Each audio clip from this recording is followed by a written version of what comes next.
and it is Sunday, and it is the SEGA crew, and we are an RGL TV, which must mean it's the SEGA Crew Sunday Countdown. That's right. Welcome in, everyone. Once again, I am Booster Shane, and as always, I am so hyped to give you the top 10 list of some year that we put together, and this year it's 1994 from the Genesis. We have 10 games. We have ranked them, and by you beautiful people out there. And if you want to get on this for 1995, I just posted links in the SEGA Crew Discord, in the RGL Discord.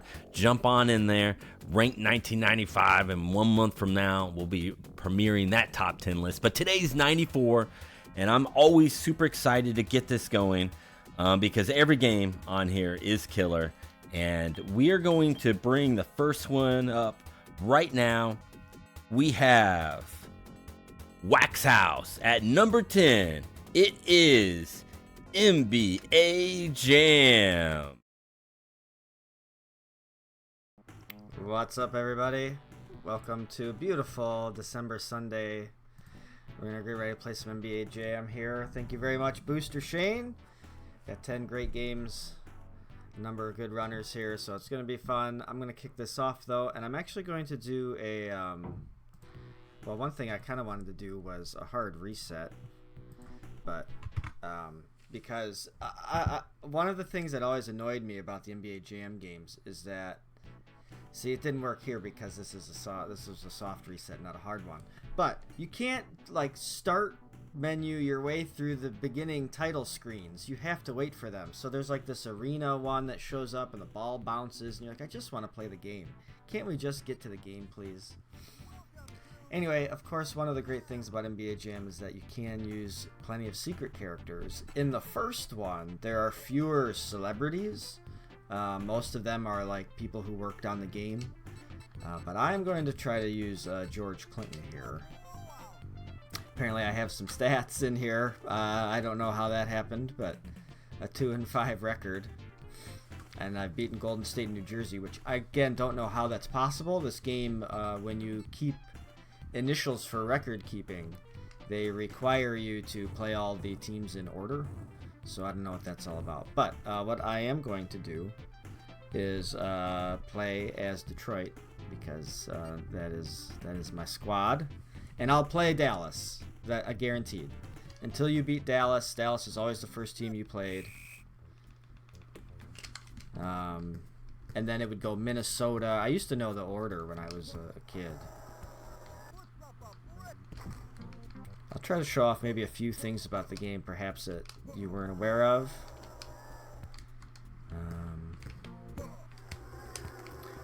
The first thing I want to try to do is get to be on fire, which is, there we go. Okay, that's the first thing I want to try to do. Doop doop doop doop.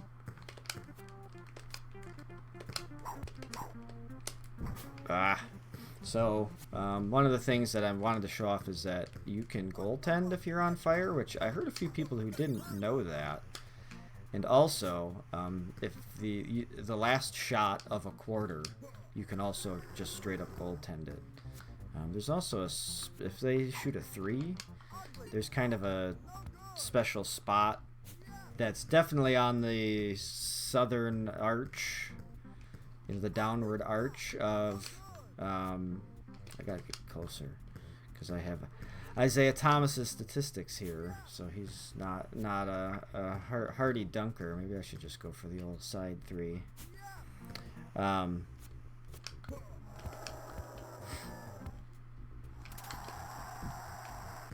Remember, if you make a player fire, they are warm for a while.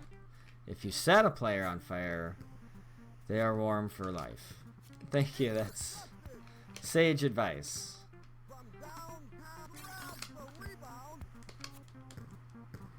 I might not beat Dallas. If I lose, is that okay? Does that ruin the whole countdown if I lose to Dallas? If I lose to Derek Harper and Jim Jackson?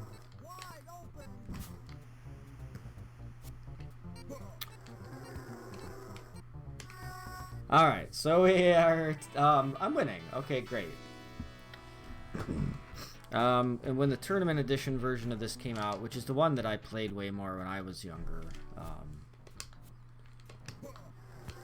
when the tournament edition came out, there were a lot more celebrities you could be. You could be the Beastie Boys in that one. I think you could be, I don't know, the Suns mascot. I think you could be the Hornets mascot. But in this version, you can be George Clinton, Bill Clinton, Warren Moon. Block it. And I think that's really it. Doesn't ruin it, but you will cry. Okay. I will try to ensure victory here. Even though Isaiah Thomas and Bill Laimbeer were near the end of their careers by the time this game came out. In fact, I would say in 90, if the game came out in 94, Bill's career was over and Isaiah's was about over. So they're, not that anyone cares this much, but this is the type of stuff that I like to talk about. Their last season was both the 93-94 season, and Bill stopped after like 10 games or something. 10 games into 93, he just said, I've had enough of this. And Isaiah stuck out the whole season, but definitely had, his worst, played injured, and, was not very effective for a pretty lousy Detroit team. Not as bad as this year's team, but who is,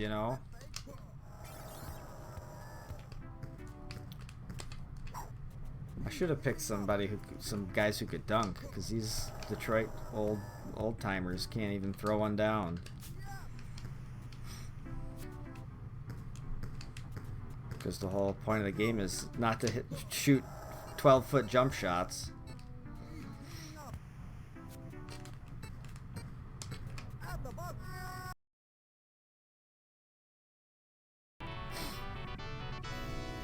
I'm winning at the half. I'll take it. We're working on a strong defensive strategy that's keeping us ahead. Oh, I'm not using my teammate enough. That is something that I always tried to do.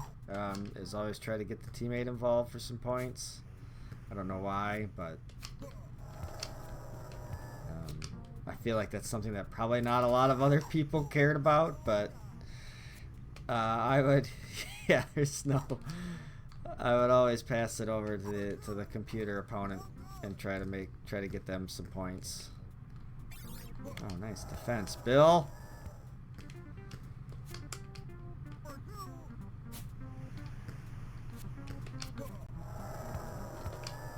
Yeah, so I guess when it comes off to showing off sweet dunks, Detroit might be the worst team to choose.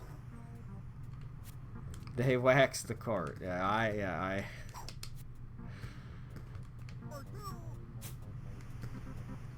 Peter Q up next, by the way, for some Dynamite Heady. I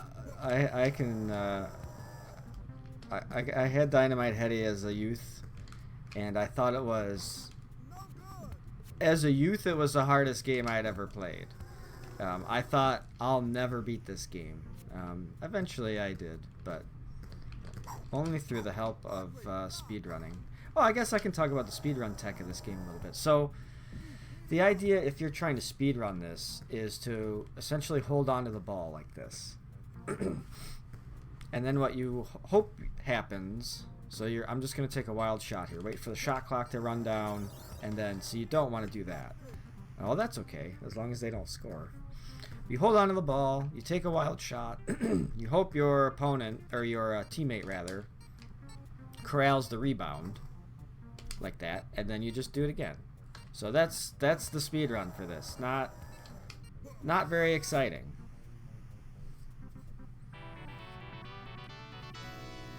But that's how you do it. It's probably a little, you'd think it'd be a little easier with in a co-op mode. Co-op mode in this game is fun, very just sort of relaxed, chill kind of thing. Don't really think that looks that much like George Clinton, to be honest, but now obviously sometimes you will make them So the idea is you do want to get the ball back. You don't really want to goaltend because the goaltending sequence is longer than them just making a basket. Score more points than your opponent. Sure. Yeah, sure. To speed run it though, there's a little more involved if you want to beat the game as quickly as possible. Look at the shadows are just vibrating on the floor. Oh, and now they've stopped. I wonder what that was all about.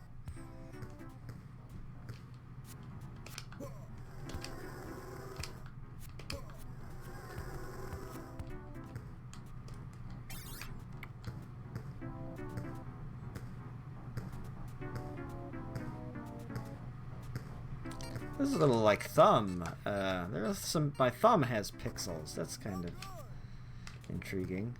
Anyway, so that's what the speedrun strat looks like. I don't need to do that though. There is kind of a little secret on the sides, but most people know that one. If you shoot a three-pointer from the sidelines, the chances of it going in are much better. For any player, you can be anyone, and the chances increase. As I miss. And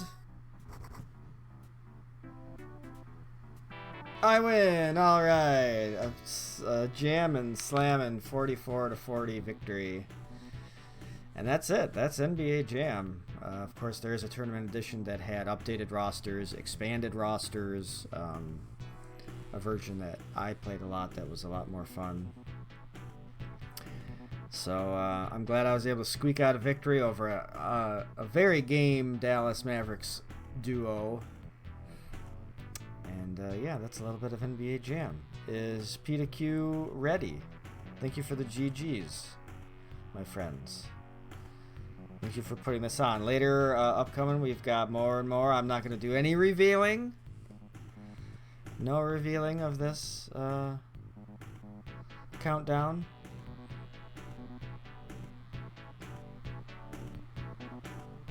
But there's some good folks coming up. I can play again if you need me to. Pistons broke the losing streak. Yeah, finally the Pistons won a game. Finally they won. Glad I could help. They just need to sign George Clinton. We are good when you are. All right. Well, thank you very much. Another fun event. Can't wait for the big reveal of them all. Yeah, take it away, Booster.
All right, and that was Wax House with, of course, NBA Jam at number 10. And now we have number 9, the mega blockbuster hit game with Patak. SRC coming your way with Dynamite Heady.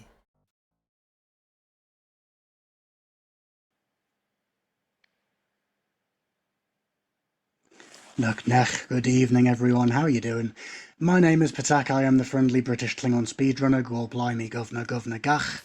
This is Dynamite Heady, this is one of my very favourites. I would say this is my favourite platformer on the Genesis, so all of you Sonic fans out there can get hecked. I first saw this game on the legendary British show Bad Influence when I was a kid, and I thought I have to have this, the graphics look amazing, the sound is amazing. I'm not going to play through the whole game though, I'm actually going to leave some of it at the end for you guys to find out for yourself. Which is code for I can't play the game like a speedrunner can, so I don't have time. Shush. So, this is the getaway. This is Heady. Heady is a puppet in Puppet Land, and Dark Demon has taken over the entire area. And he's trying to capture all these friend puppets here. Heady, however, has got a magic weapon. He can use his head in any of 8 directions. And we've got this giant robo-collector robot who is going to try and seize all of our friends. So I'm going to try and destroy him and be nice. There is another reason to doing that though. If I can destroy this robot, I will get a secret bonus point. And this is a really big, expansive game. So not only are the graphics good, there's lots of challenges in it as well. And there are 39 of these secret bonus points, which I've just got one of, scattered throughout the 9 worlds. We've got lots of bosses, we've got wonderful music. Up in the top left corner, you'll see Heady has got a spotlight with his health in. And we're about to meet one of the main antagonists of the game, who is Troubled Ruin, who is also known as Mariyama in the Japanese version. And there's actually quite a lot of regional differences. Wax House, you can vote for 1995 in the RGL TV Discord, or in the SEGA Crew Discord. So here's Mariyama. Is he a cat? Is he a bear? Exactly, Manic. And we've got a lovely scene change here. He's going to bring a load of orbs. As I say, in the Japanese version, a lot of the HP values are different. Because in America there was a rental market, so they needed to tune up the difficulty of the game. They kind of turned it up to 11 though. And this is an extremely hard game to beat, as he says, oops, or maybe it's hoops. Because there is a basketball minigame in this, so maybe he's been watching NBA Jam and he wants to shout out Wax House for that. Heady's going to take a hit, but we've got plenty of health, and this is quite a short introductory level. There we go. All good. Scene 1-1, there's a very theatrical theme to this game. You can see I've got the one secret point there, we get points for the stage and the time as well. And you all know that Treasure made Gunstar Heroes. Absolutely fantastic graphics and pushing this console to its limits. So I got this for Christmas when I was a kid and I just fell in love with it straight away. You've even got a practice area here with all these lovely little characters. So you can get used to how the game works. You've got Hangman and Bow and Headcase. I'm going to skip that because we're going to get into the meat of the game. Danger lurks ahead, but that's okay, I know what I'm doing. Dynamite Heady now on sale, it says. Very wry humour in this game. So I'm going to use my head, badly, to jump up here. You've got to get used to the physics in this. It can be a bit difficult at first to kill a soldier. Shoot this guy when His head is open. Get that. There's going to be a secret jelly bean over here, which I can use to restore my health. Very tasty. So we've got these hangman characters, and we can use those to fly around the level as we wish. We've also got heads. So I'll show you here. Heady is now a vacuum cleaner. Gobble gobble. You can use that one to get all the power-ups around the area. And if I fall down a hole, I don't die. I just take a load of damage. We've got a hammer head, we've got a glass head, which makes you transparent. We've also got the flying head, which means I can zoom around at incredible speed. Get some feet. And we get a little mini-boss here, because we've got a couple of characters in a cage. Haven't spawned it in, I've been repeatedly missing that trigger for days. And this is Catherine de Rigueur. All the names for the characters were changed for the US version as well. And a couple of different localizations where robots were changed into robots from being geishas or other things. Such wonderful big sprites. We've got the spike head here, which is going to let me climb the walls. Because of course you want to climb the walls, it's the 90s, everything has to be renegades and rebellious attitude. And we've got a snake dragon here. I'm going to kill all of his segments. He's going to blow some fire at me. That's okay. And again, you can see the different colours in the headstand indicate how much health I've got. We've also got the VCR head, which freezes the action, which means I can get extra shots in. The tri-head, which means I've suddenly got 3 heads. Don't get a headache with that one, you'll need some more painkillers than you can probably afford. And we died, that's a shame.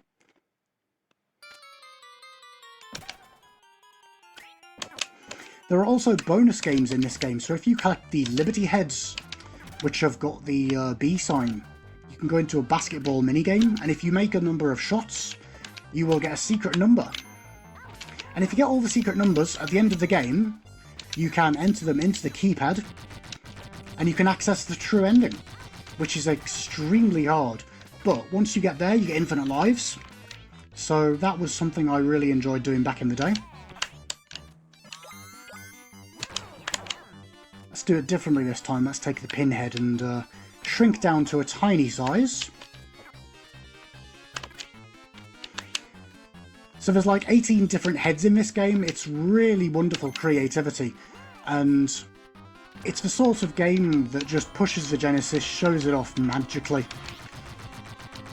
And it's so fun as well, just has a irreverent sense of humour. You might have noticed Toys in the Hood is a pun on movie titles. And all the level names in the Western version were changed for that. And again, if you play it in the Japanese version, it's completely different in some areas, which is really cool. So let's take the bin head and go into the little maze here. Lots of bosses in this game as well.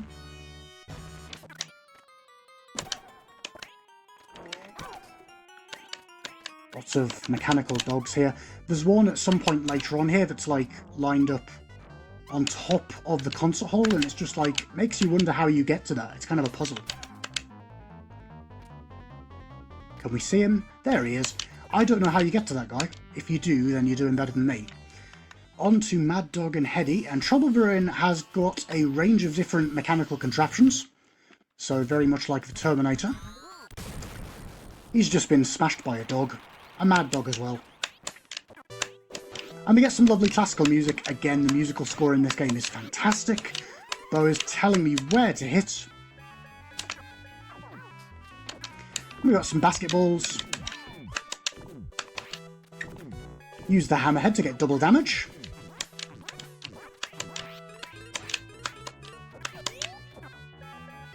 Duck down. Apparently I died, not doing so well, that's okay. No, there is actually an exploding head. There's a bomb head that's particularly useful later on in one of the levels. And there's a recurring character, Beano, who you will also see at some point, who tends to be the marker of some of the secret bonus points. Try not to die this time. As we get some, what, fish dog things? Crazy designs.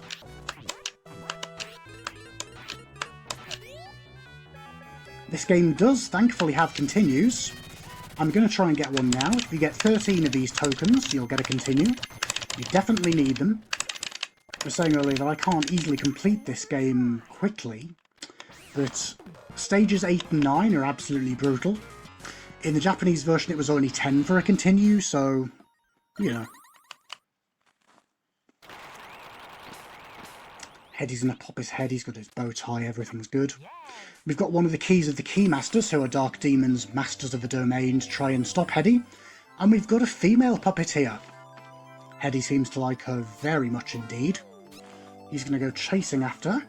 You might also know Rystar had an orchestra in the background at one point as well. There's a character in the background who's watching on. And we're gonna go down under, and the gimmick in every level is different. The gimmick here is perspective changes. So the platforms beneath you are going to start shifting and moving vertically, and you've got to use the shadows to work out where you are and where the enemies are. A couple of bullfrogs here. Let's grab a jelly bean.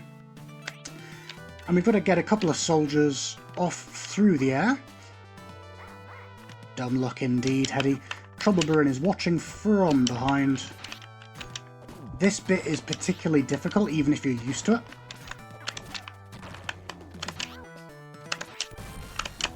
And this obviously came out to rave reviews back at the time in the 90s. Cult classic. Everyone loves a bit of Heady. I'll try and show off all the different heads as we go as well. We'll get a 1-up. All sorts of different puppet and stage themes here. We're going to go backstage now because Troubleburn is going to grab me. And this is a particularly difficult fight. It can go long, it can go short. We're in the backstage battle. I'm going to try and grab the wing head because it's faster and more powerful, and that's going to help me to try and beat the guy. Well, we got the,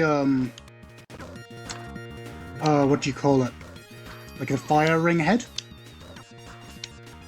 Not getting too many hits in so far, that's okay though. Push down or we're going to get smashed into the ceiling.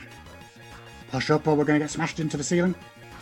You can see they've put the, idea of this being a play or a theatre performance on well. Special green-headed Troubleburn there. So we got the wing head and we can start doing some more damage now.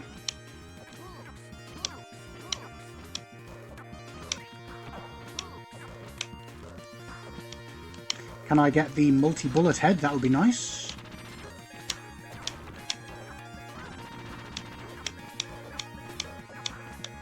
So did any of you guys have Dynamite Heady when you were younger? Have you played this game before, and what are your memories of it?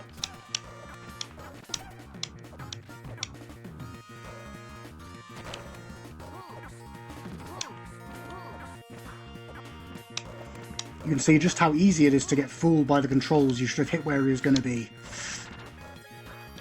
This game will make anyone look like an amateur. But I will shout out that the world record for this, the speedrun, is insane. I watched it recently. It's down to about 37 minutes for the entire game, which is crazy. I mean, it takes me that long to get through half of it. There we go. Heady's going to break 3. And we're going to get to the green room. There's another bonus head. We're not going to take that. Heady's going to have a nap. Adorable animation, having a yawn, restoring his health. And let's get on to the guest puppets in the battle show. We have got the Puppeteer and Gentleman Jim. And Jim is the guy on the bottom. If you kill him first, it's easier, so I'm going to chicken out and do that because I want to show as much of the game as I can.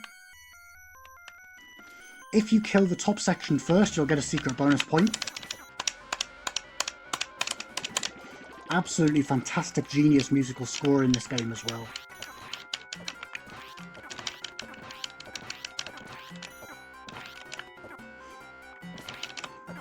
And I won't be showing you the full game because I want to avoid spoiling it, but I will tell you a hint that there is a trick to defeating Dark Demon in the final stage.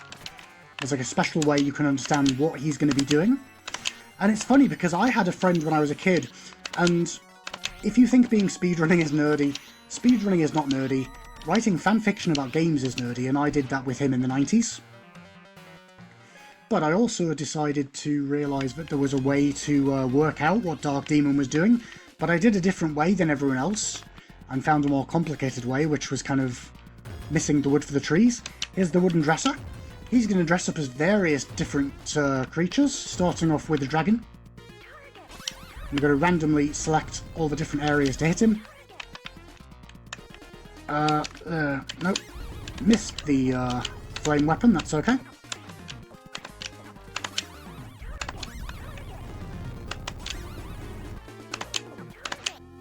And if this one, you can do it really quickly if you're really good. I am not so good at that today.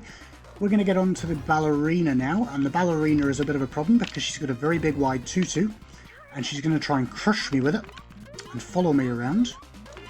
That plum head you saw, you want to avoid that, because that gives you a massive head made of iron. It is incredibly lumsome and painful.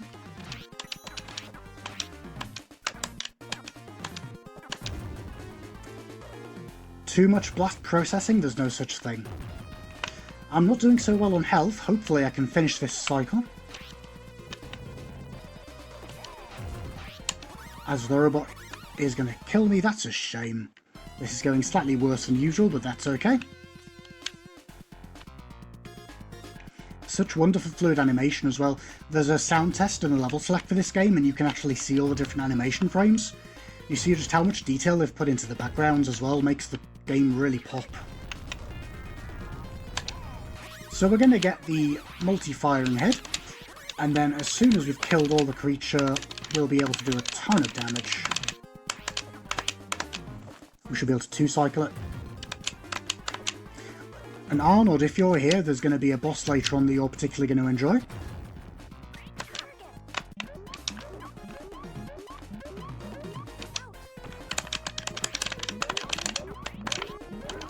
Come on, hit the right thing, Hetty.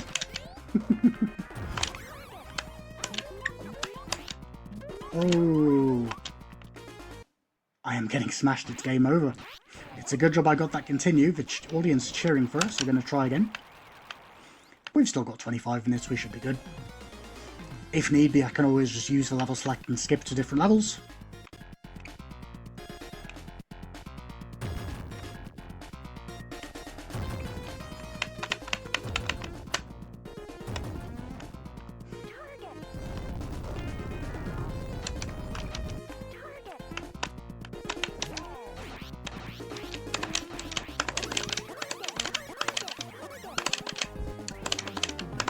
Got some more health this time, we should be okay. So I'm curious to hear, what games did you guys vote for on this list, and where do you think your game will be? Because of course we've still got 8 fantastic games after this. Not easy to make a list out of all these games, especially considering all the ones that didn't make the cut. And you can see why this ballerina is difficult. I'm having quite the difficulty here.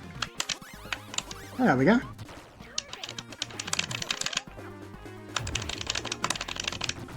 And there we go, the wooden dresser has been defeated.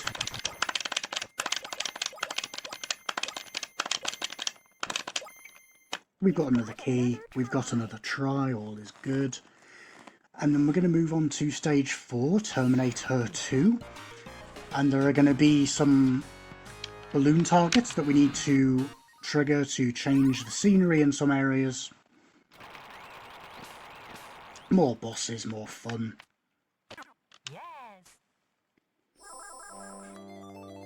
I think this is the sort of game where like you can do a speedrun of it on a casual level and enjoy it.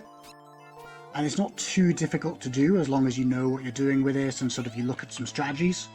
But they really did tune the difficulty up very high for the West. So in particular, I'll say Stage 8-5, Twin Freaks, is brutal. That one you need to practice again and again. Terminator 2, shout out to Sacrion, my fellow Terminator runner. Hit me, it says, so I will. And we're going to move these jumping jacks around and move around in the level. The scenery's changing. I don't remember, but I could be imagining it, but Coding Secrets and Game Hut, the YouTube channels. I remember they may have done features on these games, so you may want to check that out at some point and see how they were made. We got a bomb, we've got the hammer, we're going to meet Mons Meg. This is one of the enemies that was changed for the Western version. It was originally a female doll. I think they had some idea that they didn't want to show violence against women. It's going to target me and I'm going to try and avoid it. Bye bye Mons Meg. Mons Meg is a British cannon that was used in the Civil War, so they obviously had some thought into the naming of the thing. We've got some platforms to move across here. We've got a big old sumo guy there in the background, maybe he's related to E Honda, pushing away the scenery.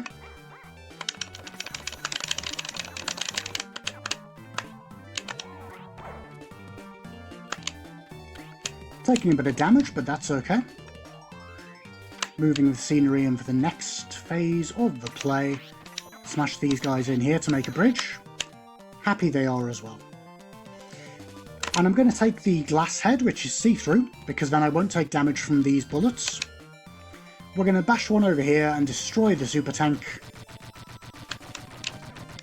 Get some score. Break the drain open, fly up on the water.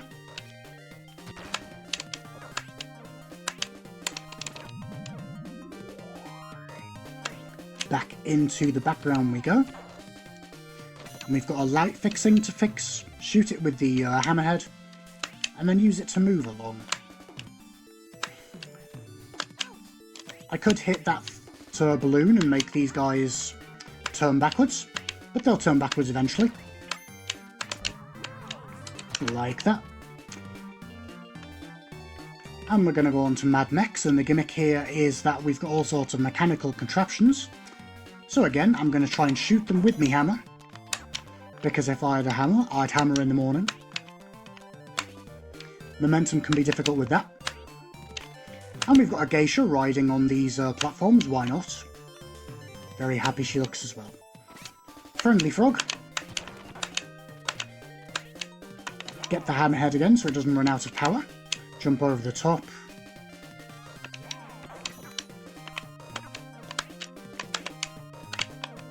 Miss my view completely. Try and bounce up here, make a hash of it. Let's go the other way.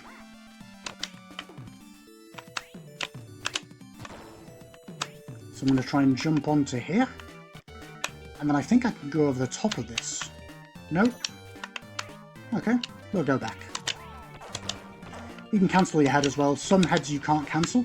So if there's a pig, for example, that you just have to wait with. There we go. Get a spike for my trouble.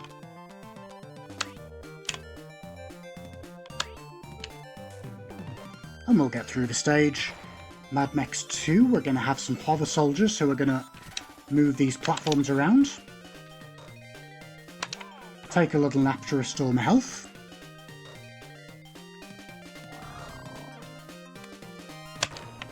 On with the game. Can't move. Jump across some switched off light bulbs, thankfully. Take the star head to destroy everything, and that's going to prevent me being thrown around.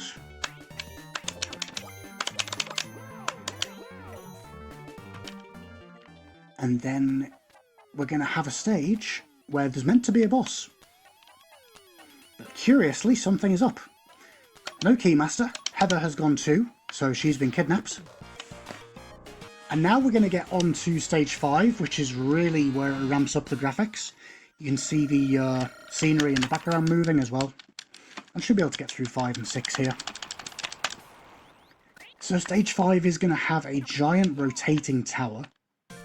And Trouble Bruin is going to chase us around. And we've got to hit him a few times, but he's also going to be removing sections of the tower. And in the US version, it's completely random what he does. So this could go on for a couple of minutes. And we're going to have to try and move around as well. Onto the stair wars. And we'll see residents in the background getting very angry because we're interfering with their lives.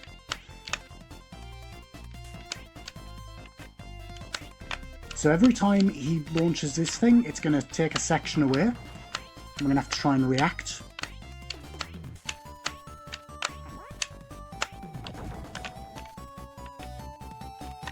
He's coming in. We can give him a hit. I think it's 8 hits we need.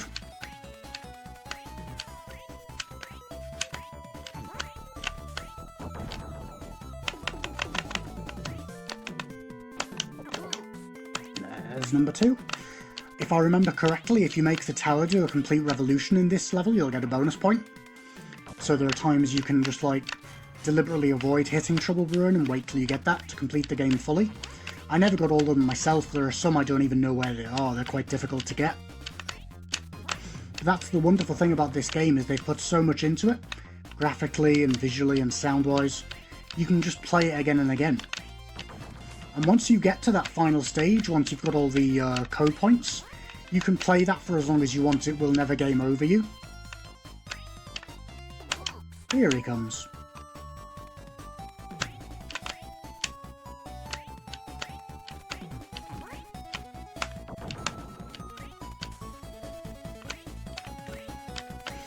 And mascot platformers did get a slightly unfair bashing in the 90s because there were so many of them. It's certainly a shame Dynamite Headdy never got any sort of sequel. Those of you who have been watching or are aware of the current 5G race that's going to be going on next weekend will know that there is another character, Tempo, like that, who's similar. Miss a hit there because I'm smart. Tempo had a couple of games on the Saturn and the 32X as well. Ah, that's a shame. I'm just going to reset and go into the next stage just to swiftly move along here and show you more of the game. So there's a level select. Like that.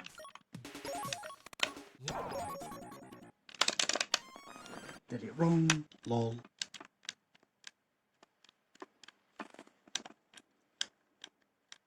Technical difficulties.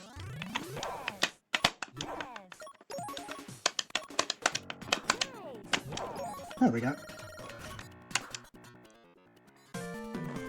That's not correct either, I've selected the wrong stage.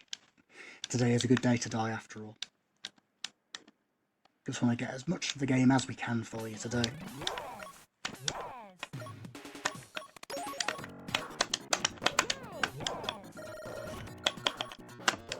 Here we go. So we're going to go on to 5-3, which is a giant rotating tower. Some wonderful 3D-like effects here, similar to Mode 7 on the Nintendo. Whisper it.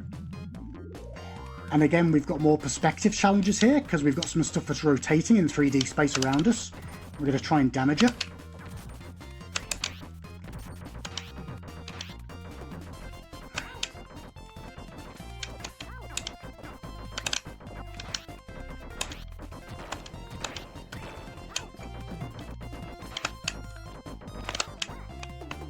Lol, death.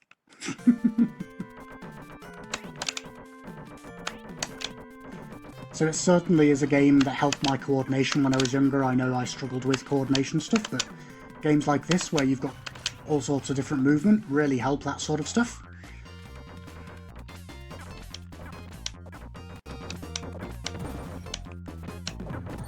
I just want to get a hit in, please.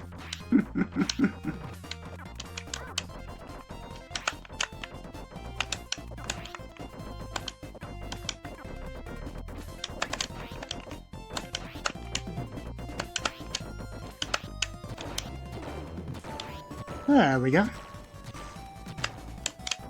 So we'll do that bit, and on to the next phase we're going to have a couple of spiked bombs shooting at us, basketballs as well, and then we're going to have an armadillo soldier who is going to have a bit of protection, so we're going to try and get underneath him. Here he is.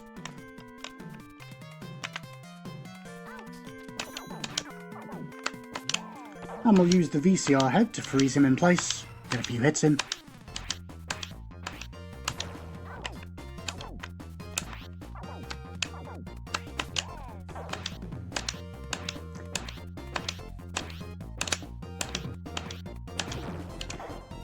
So anyone who says that the Genesis couldn't handle good graphical effects, I point them to this game and say you are most decidedly wrong. And now we've got one of the most stunning bosses in the entire game with the most killer music. This is Spinderella.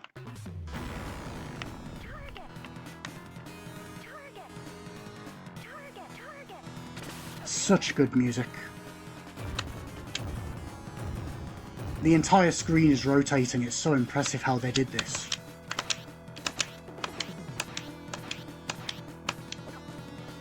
And if I don't do it in 2 cycles, Spinderella is actually going to spin me round and make me go into the background of the game. Mind-blowing stuff. Avoid the spikes.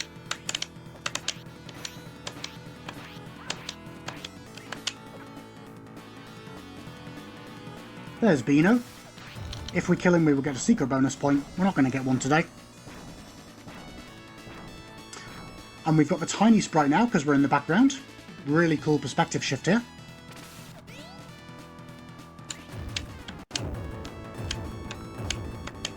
Just a couple more hits and we'll be done.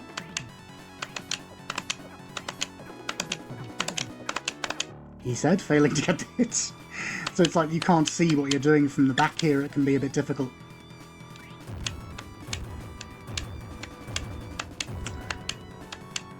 Such good music for this boss as well. There we go.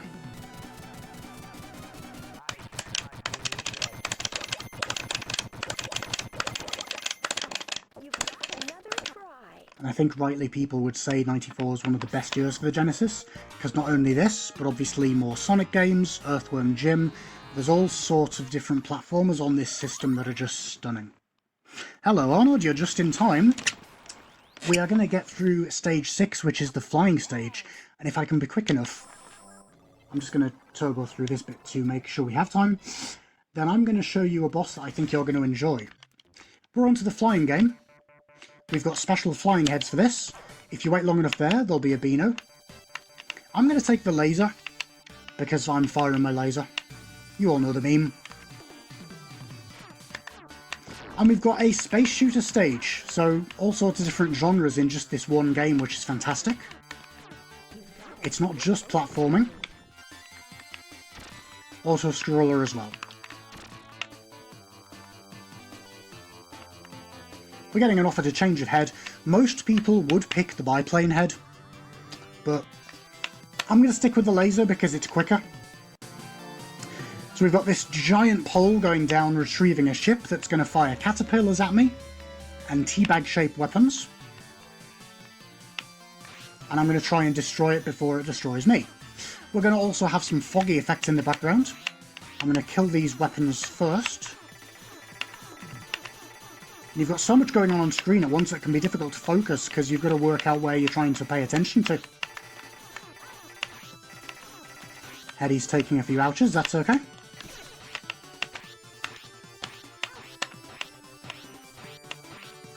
Such good music. Don't fly, it says in the background. Well, we can't do anything about that, we are flying. High in the gantry of the theatre here.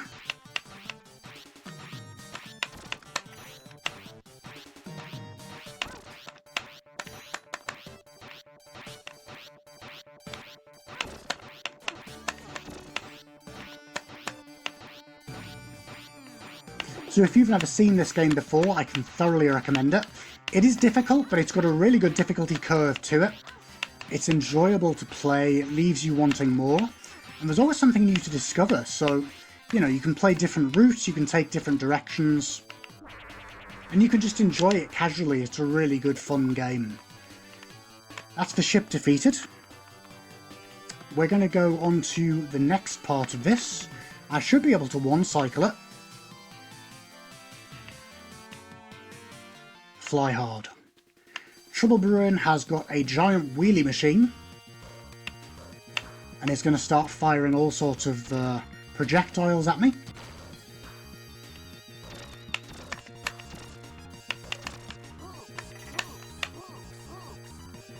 Get the jelly bean.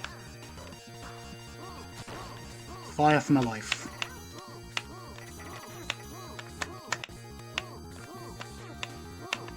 You don't want to let the electric come out as well.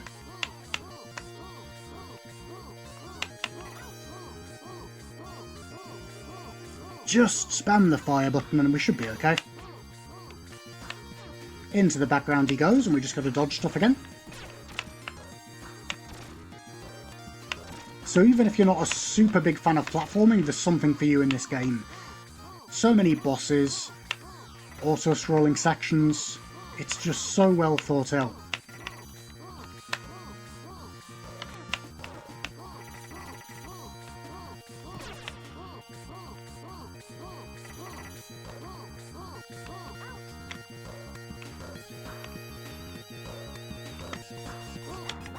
Oh, that's okay.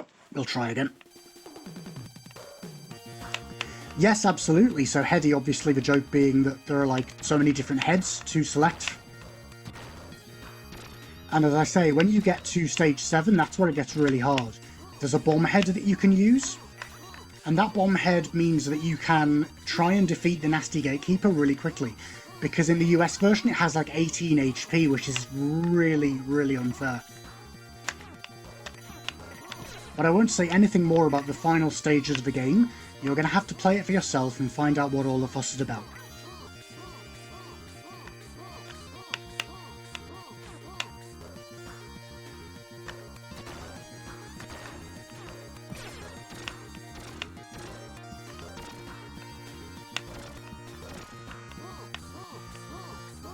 Trouble brewing indeed. So is he a cat or is he a bear? What do you all think?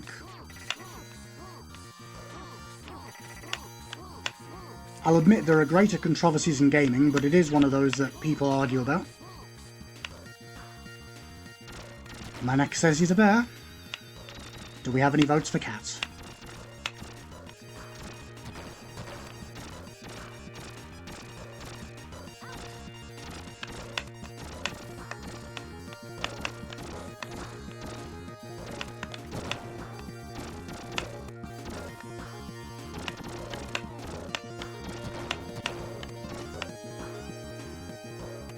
I think that's going to do it for Trouble Brewing. Yep. I'm going to skip one stage and go straight to the final boss of Phase 6, and then we're going to round off the performance there.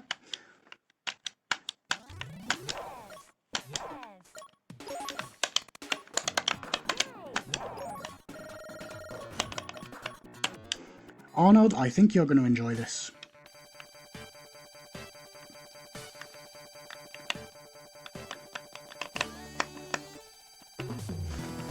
It's a big baby. And the baby spit up, it's not very good for you. Very, very acidic. Very bad for you indeed, so you've got to avoid all of these acid balls. And there's going to be a few phases to this fight. He's going to be a baby, he's going to be a young man, he's going to be a middle-aged man like me, and then he's going to be a granddad. And we've got to defeat all of them. It's not easy at all. Baby has been downed. Here's the blondie boy. He's got a giant hand that's going to come and seize me from the sky. Firing electricity, because Dark Demon apparently is very rich indeed. He can afford all the electricity in the theatre.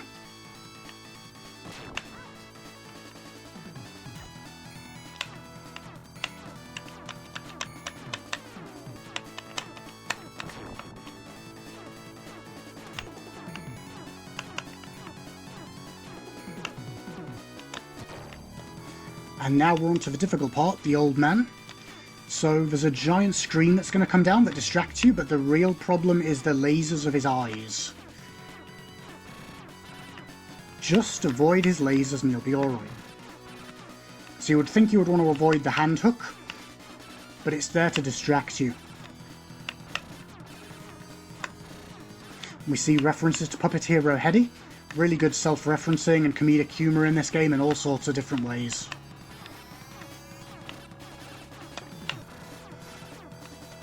Despite which, it's only the 9th best game of 1994, so there must be lots more to come. Where do you think your games came? What did you vote for? Here's the old man. Oh no, he's grabbed me. It's okay though, he's breathed his last, I'm afraid. R.I.P. to the Keymaster. There goes his angel spirit.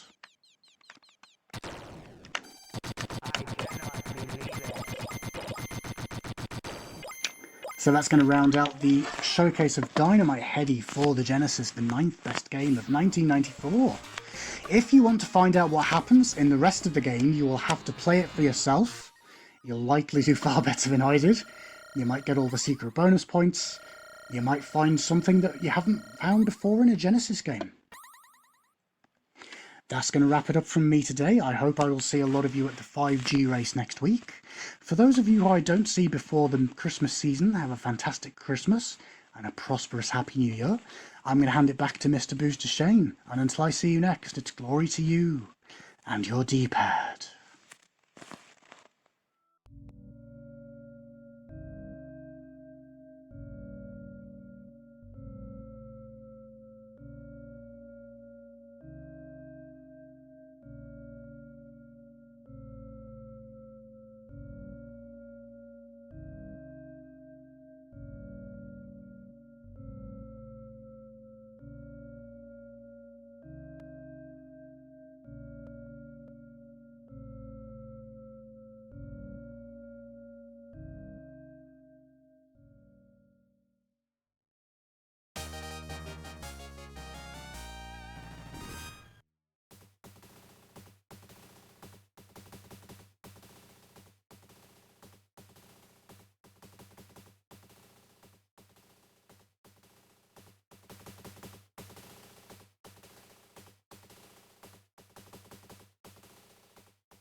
And all right, thank you so much. That was Patak with Dynamite Headdy. Just a awesome, beautiful game, and definitely you can tell it's a late Genesis game, 94. Those colors are just absolutely popping. Those jams absolutely banging. But we're going to keep this ball rolling. We got number 8, our first sequel of this list. I wonder if there will be any other sequels, but this is the first one up. We got Grimshins with game number 8, Echo, the Tides of Time. All right, thank you for that introduction, Booster. I'm Grimshins, and this is Echo, the Tides of Time, the best Sega Genesis game of 1994. Not sure why there's an 8 on the screen, though. Must be some kind of mistake. Anyway, I ran Echo 1 a couple months ago for the 1992 episode. This is the sequel to that. We're going to go ahead and reset the game because I need certain memory registers to have certain values in order to do a little skip later on, and we can get them where we need just with a clean power-up. So let's go ahead and get started. Right off the bat, we're in Home Bay. We've just rescued all of our friends and family from the aliens in Echo 1. And first thing we're gonna do is go swim through some rings. These 3D stages were pretty awesome back in 1994. Really cool little flip book effect and some scanline scrolling produces a very convincing 3D effect. Just mashing the charge button and the swim fast button together in order to save some time between rings. We don't want to miss any rings, because if we do, we lose 3 seconds per ring. These stages are pretty consistent, very little variability. This next level is kind of a puzzle stage, but we hate puzzles, so instead we're just going to swim through the wall to the exit. And Fault Zone has some block pushing here, break some barriers, and then this earthquake happens, rocks fall, and we have an air meter again, which is not so great. And onward to this level. During these first few stages, it's very important that I don't do an about face, a U-turn, and that I do not exit the water, because if I do either of those, the values in memory that I mentioned earlier will get messed up, and I won't be able to do a skip that's coming up fairly shortly. But fortunately, the routing is such that you don't really need to do either of those things. Use this turtle to fight the current.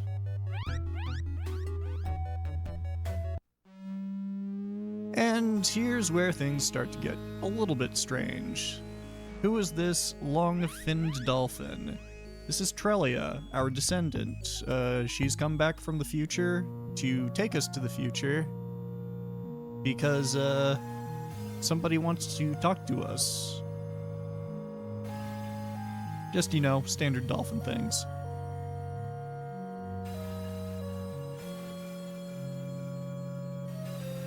And since certain values in memory were correct, we skipped a cutscene and saved about 8 seconds.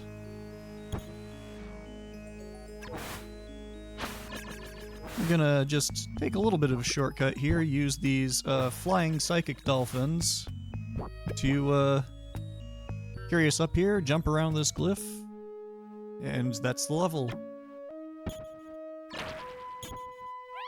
We're gonna do something similar on this stage, only we don't have the benefit of dolphins helping us out, so we're gonna have to just, you know, do something frame perfect. Almost had it there.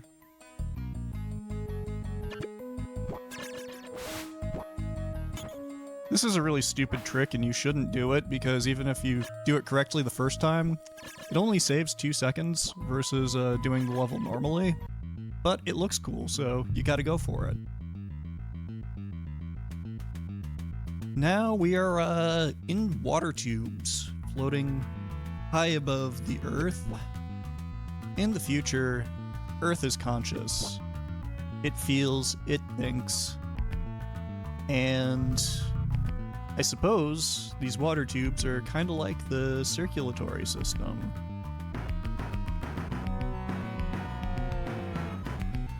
Not too much to worry about here.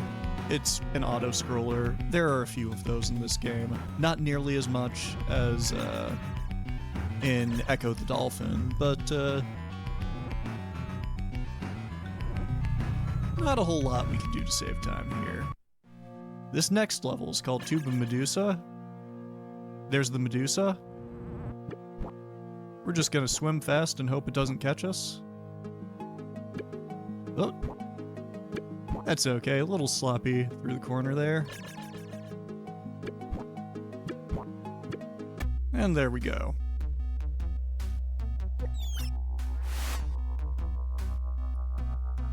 Skylands. Pretty exciting. We sing to some bubbles, and they fling us through the air. Can do some D-pad inputs while in midair to ensure that we land on the proper sets of bubbles. Keep Echo moving right along. Do a jump here, and slightly move to the left. Catch that dolphin.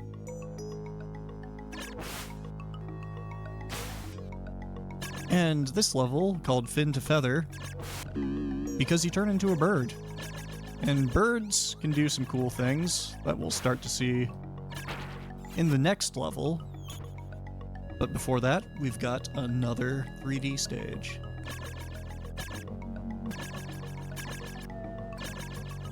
Do I ever wish that Echo were a sea urchin? No. I have never wished that. Why would you wish that? Missed the first ring in this stage, but that's okay. This means we get to spend 3 seconds longer together.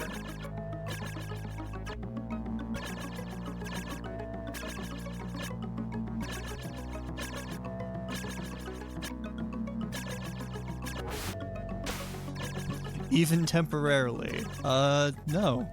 No, Wax. I don't believe... Do you wish I was a sea urchin? No, I'm pretty happy with you being a Wax House. Shoutouts to Wax House for showing off NBA Jam earlier. Very fine sports game. Now, Echo's hitbox is a little strange when in bird form. We can charge through the wall and just swim straight to the exit. We need to repair this glyph here.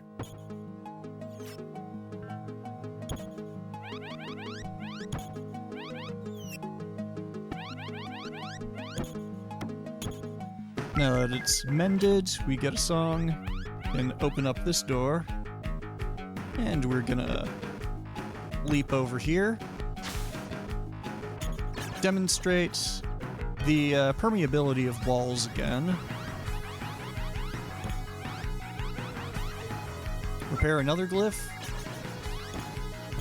And it's our friend, the Asteroid, who gave us our powers in the first game. It's looking a little worse for wear. It's just slightly dead.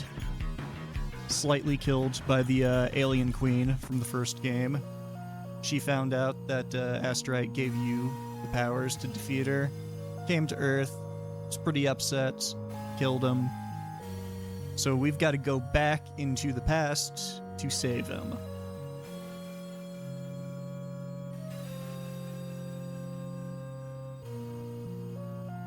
But before we do that, we're gonna rescue some baby orcas.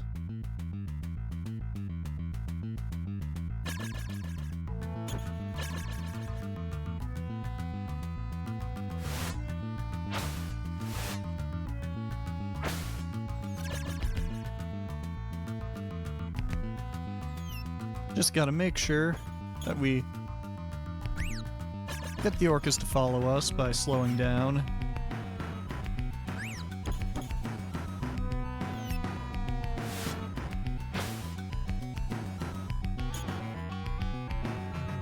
I don't think orcas typically go after dolphins.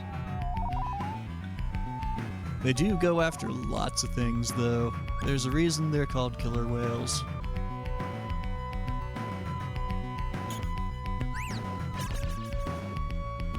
In actual fact, baby orcas would be roughly the size of Echo. These are like super, super tiny miniature orcas.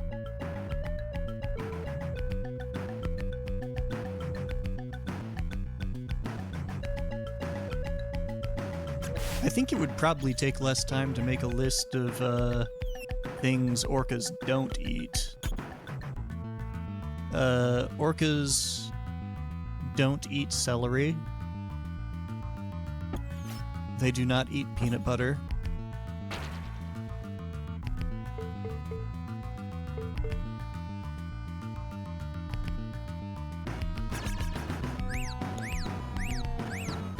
All right.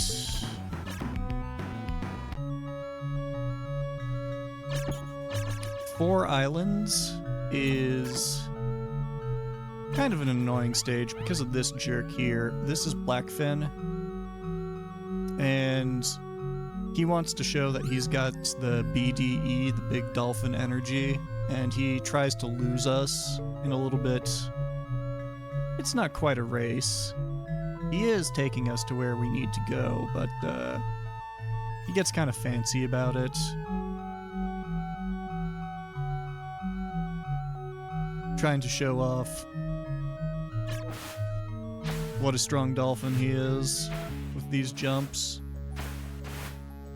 But we can match him jump for jump, it's no problem.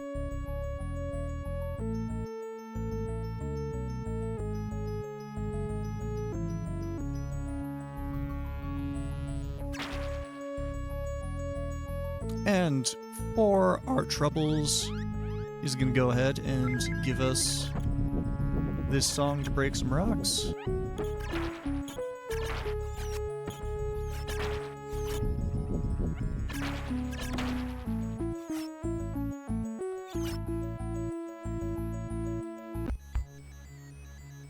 And Sea of Darkness is so named because it's dark. They were really stretching for this one. This is one of those levels where we use the same key to open 2 different doors. And we don't want to touch the alien. The alien hugs us a little too hard. We die really quickly if we touch it, so we either kill it or try to avoid it. And we use these stars, which you might recognize from the first Echo game, to eat some rocks. And this dolphin, by which I mean orca, gives us a little cutscene, which we of course skip, and onward to Vents of Medusa. In this stage, we're supposed to turn into a jellyfish to get through a dangerous passage and avoid some damage, but that's pretty slow. Instead, we're just gonna, damage boost through the jellyfish. Try not to take too many hits. Don't want to die, because that's slow.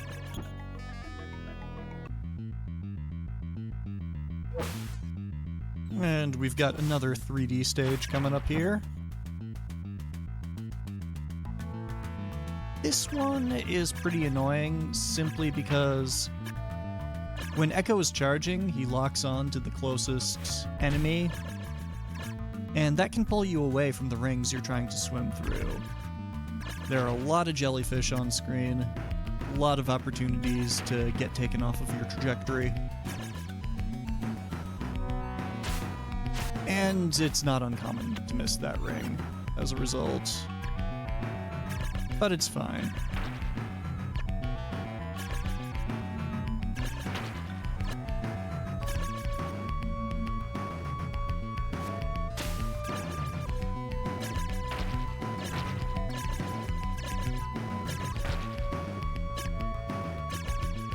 Normally that would have been the last ring, but here we go. Sea of Green. So named because the developers were huge Beatles fans.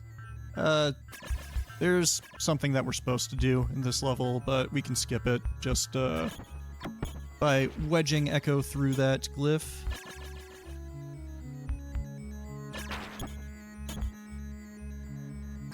Use this rock to fight the current.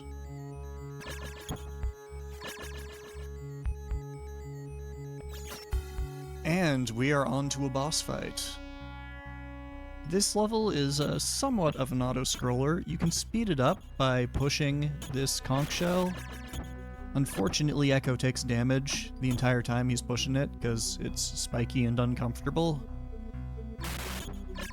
But there are fish that we can use to heal Echo. Some delicious fish.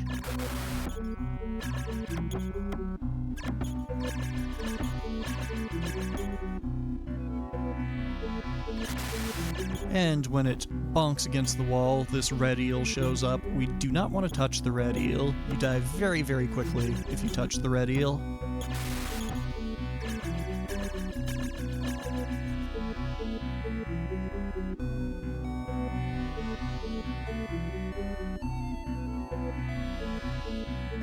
But once it gets to the bottom here, we get to fight the eel. Pretty easy boss, you just sing to it a whole bunch, scream at it, and it explodes. And Asterite is looking a little low on the balls, so we're gonna help him fix that.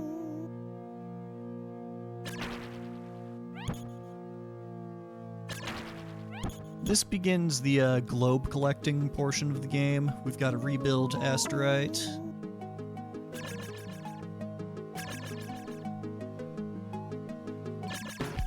Drop off a pair.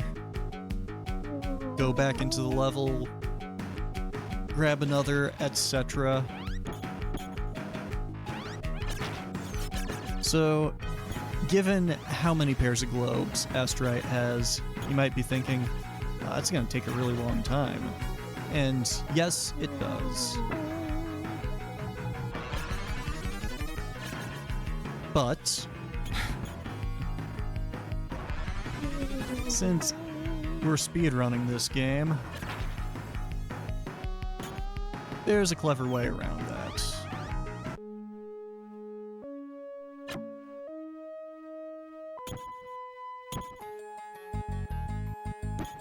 We're gonna do something clever with these glyphs here.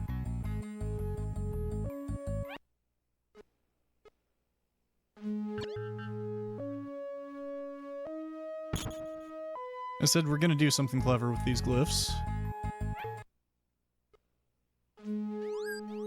That one didn't quite work. See, it's because I'm trying to use the pauser on a trick I don't normally pause for.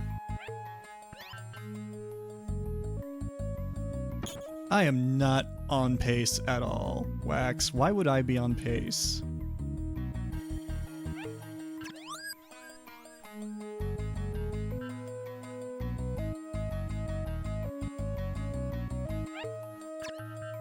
I didn't even remember that I was playing this today until about half an hour before the run. You think I'm on pace? So we clip into the wall and swim to the exit, and we're gonna do something similar on this stage as well.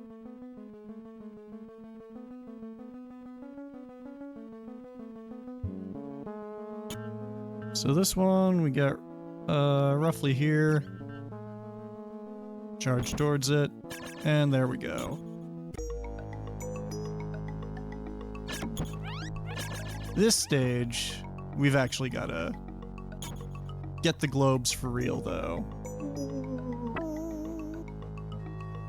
But hey, look at all the work we did in the past couple of levels. That's incredible.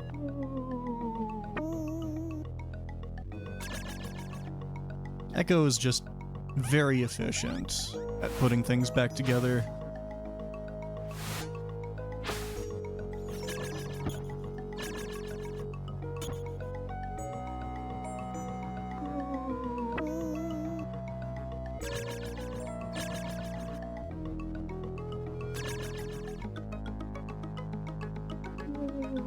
Now, there are 8 or 9 pairs in this stage, but since we're playing on the normal difficulty, we only need to get 4 of them. Saves quite a lot of time versus hard mode. Hard mode has some extra levels, but they're mostly auto-scrollers, and yeah, just nothing terribly exciting.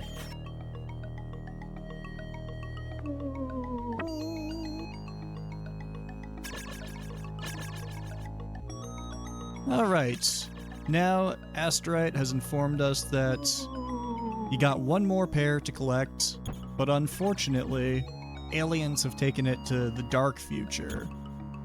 That's right, there are 2 different timelines here. This is officially a Zelda game. We've got a good future and a bad future. And we need to find a way to get to the bad future, but first, we're doing some more bird stuff. Try to clip through this wall. This one's a little tricky. And I very nearly soft-locked the game, which is cool.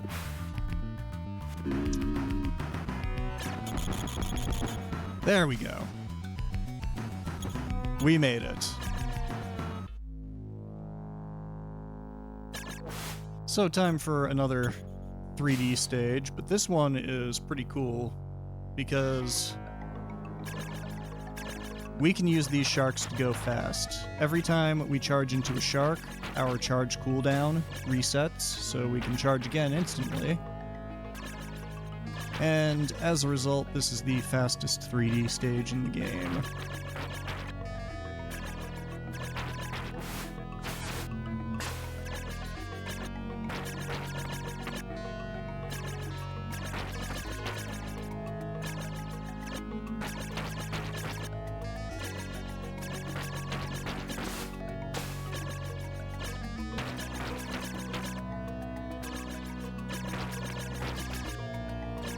Alright, Lunar Bay.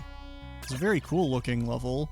This is where the aliens have started a new hive on Earth. And we need to swim all the way over to the left to remove a wall. But the second wall, we don't need to remove. We can just kind of push Echo through it. And we get captured by the aliens. We talked about how we needed to get to the future. Well, here's our ride.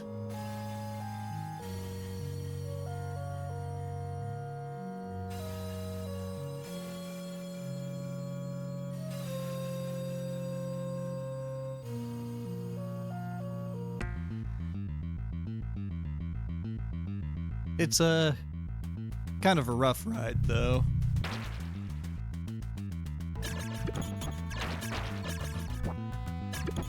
First thing you'll notice about the future is there's not a lot of water in it. It's officially a platform game now. And there's also some weird sections of inverted gravity, as indicated by the little circle and dot in the upper left-hand corner. Okay, we're gonna do some weird stuff here. Gonna tag this glyph. We're gonna fall down here. Use this metal sphere, and we are going to position Echo thusly, unpause while holding sonar, and fling Echo through the wall. We just skipped like 2/3 of the level.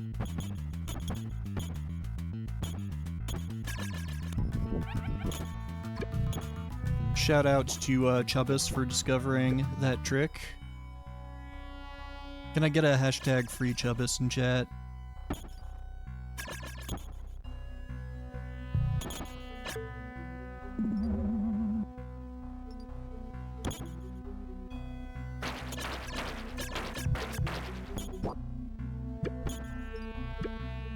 There we go.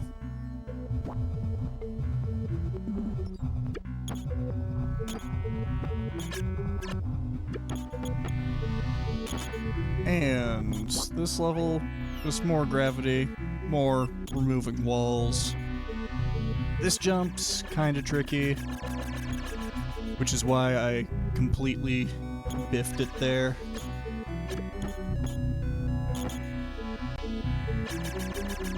We're not supposed to be able to do this, which is why it's taking a few times.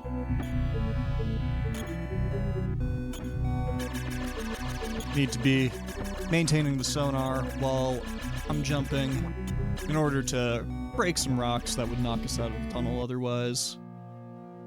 Gravity gets real weird on this stage.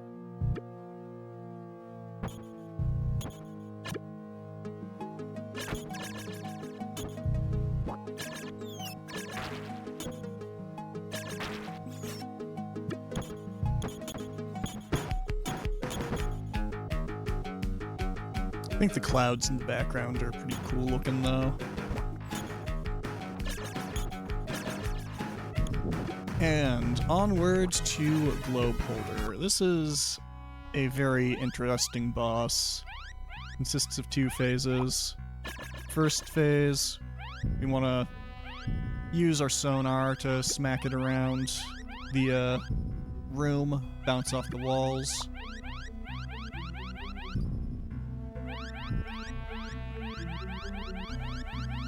Smack the ball until it turns red. Then in phase 2, it kind of tries to chase us around the room.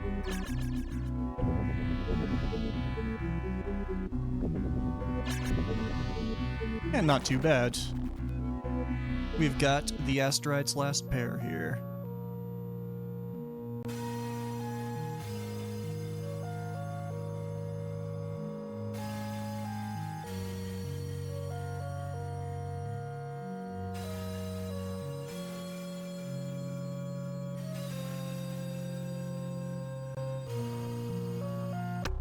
And we have returned back to our own timeline. Back to the present.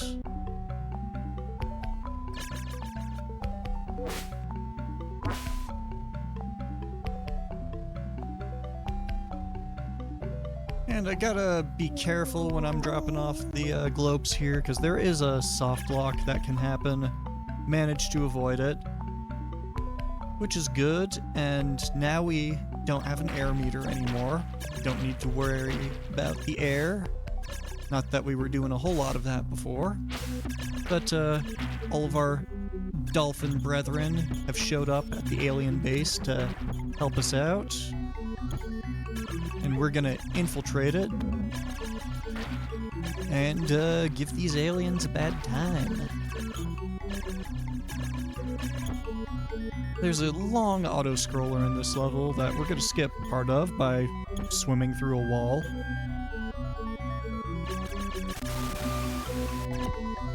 And decapitate this alien. And as long as I keep its head alive, none of the others in this section will spawn. Which is good, it's just one less thing to keep track of.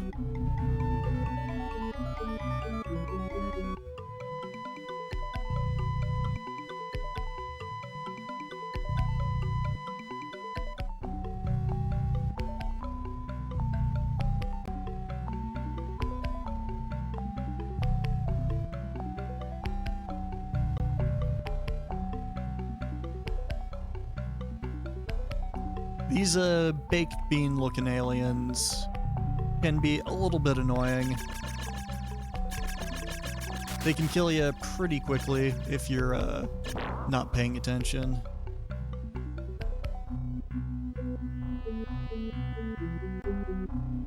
And that feels particularly bad when it happens at the end of an auto-scroller. As you die, you have to redo the stage. It's not great.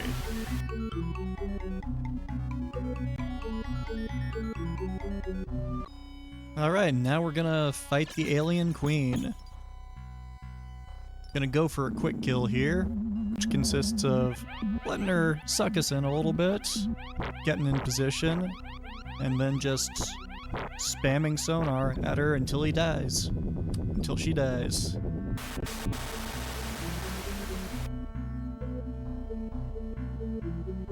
And there we go. It is, it's over. We've won, right? Well, this is a game that has gameplay after the credits, so we're not quite done yet. But we have saved Earth. Good job, Echo. You did it. Now we're gonna have a whole bunch of celebratory swimming.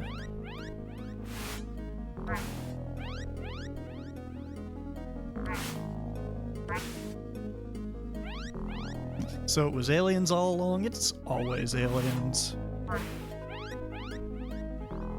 There's one thing that I've learned from the History Channel. It's always aliens.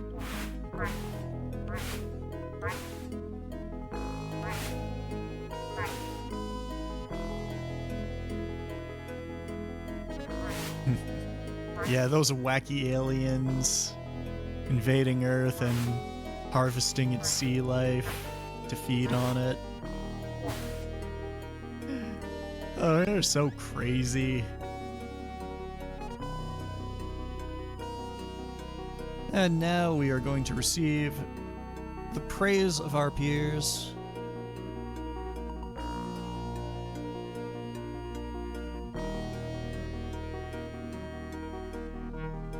And this wise third dolphin is going to give us the credits, tell us who made the game.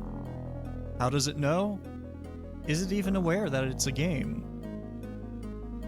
Who knows?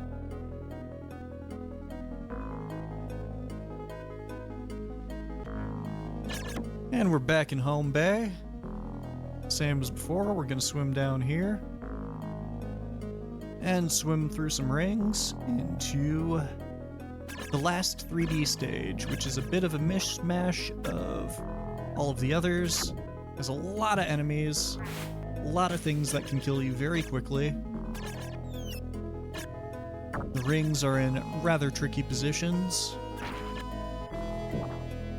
so it's normally best to take it easy on this stage. Don't go too crazy or anything.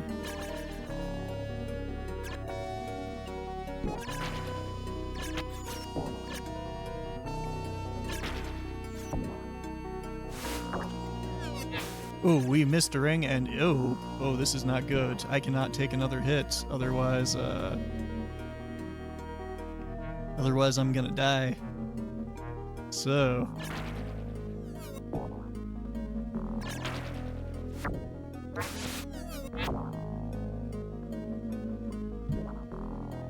alright, that was thoroughly terrifying, but we're at the end.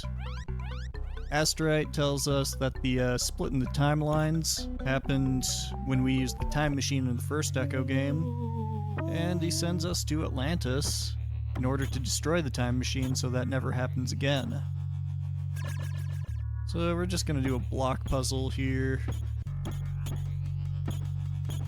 Open the door.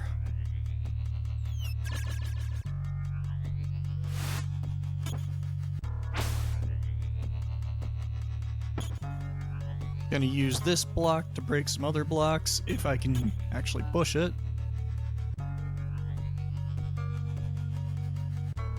Which I'm having some difficulty doing, apparently. Same deal here. Break open that wall. And we're gonna use this fish to get past the dolphin. This dolphin is rather hungry and says, "Give me a fish." Won't say anything else to us.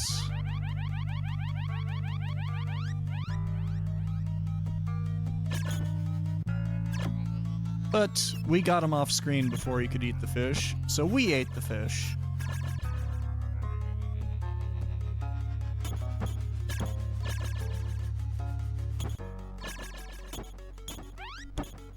And swim through this corridor. Try not to get crushed by the blocks. And I'm supposed to turn into a school of fish on this level, but that is slow. Instead, just skip the transformation sphere and forget which way I'm going. But swim to the end.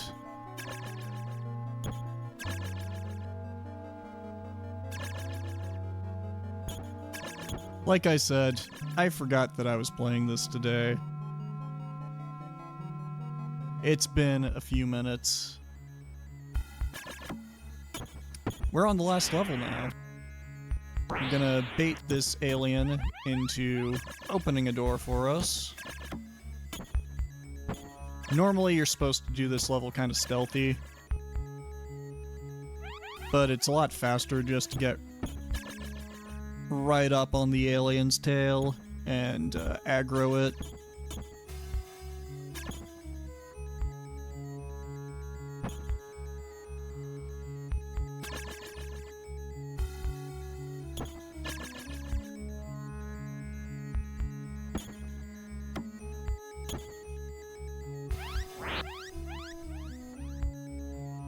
Just need it to open one more door for us.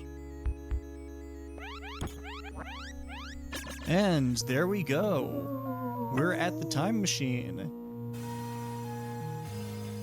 And rather than destroy it, Echo uses it to disappear into the Echo the Dolphin, The Tides of Time, trademark, Sega of America, Limited, 1994. This secret passwords is meant to be used in a sequel that hasn't been released yet, although according to Ed Annunziata, the creator of Echo the Dolphin, it's gonna happen, so make sure you write down your secret password. There's a brief epilogue here where it explains that after we defeated the alien queen, she escaped to Atlantis in the form of a larva and used the time machine to travel back in time, where she found creatures she couldn't rule over. So instead, she was forced to integrate into the life cycles of Earth, and her descendants became arthropods. So, the game introduces another time paradox at the end. Like, the only reason that we've got insects and crustaceans and all those things are because an alien went back in time, and yeah, I don't know. But yeah, thanks so much for sticking around and watching this playthrough of Echo, The Tides of Time, number 8 on the top 10 games of 1994. Be sure to stick around, we've got a lot more coming up, and it's going to be a fantastic time. So, shoutouts to Sega Crew and Retro Gaming Live TV, and thanks for watching.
All right, Grimshins, bringing back Echo 2 years in a row. Echo just dominating. Great game. And we're going to keep it going. Another sequel, back-to-back sequels. That's right, from 1994. We have Ty 2358 giving us Shining Force 2. Happy Sunday, everybody. Yes, indeed, you are stuck with me to see some Shining Force 2 action for a little while. We're taking up probably a solid hour or so of some Shining Force 2 gameplay, a strategy RPG of the Shining series. If you're familiar with Fire Emblem, you'll kind of have a good idea on what kind of game we're going to be kind of playing. It is a game widely known for its great graphics, music, and backgrounds.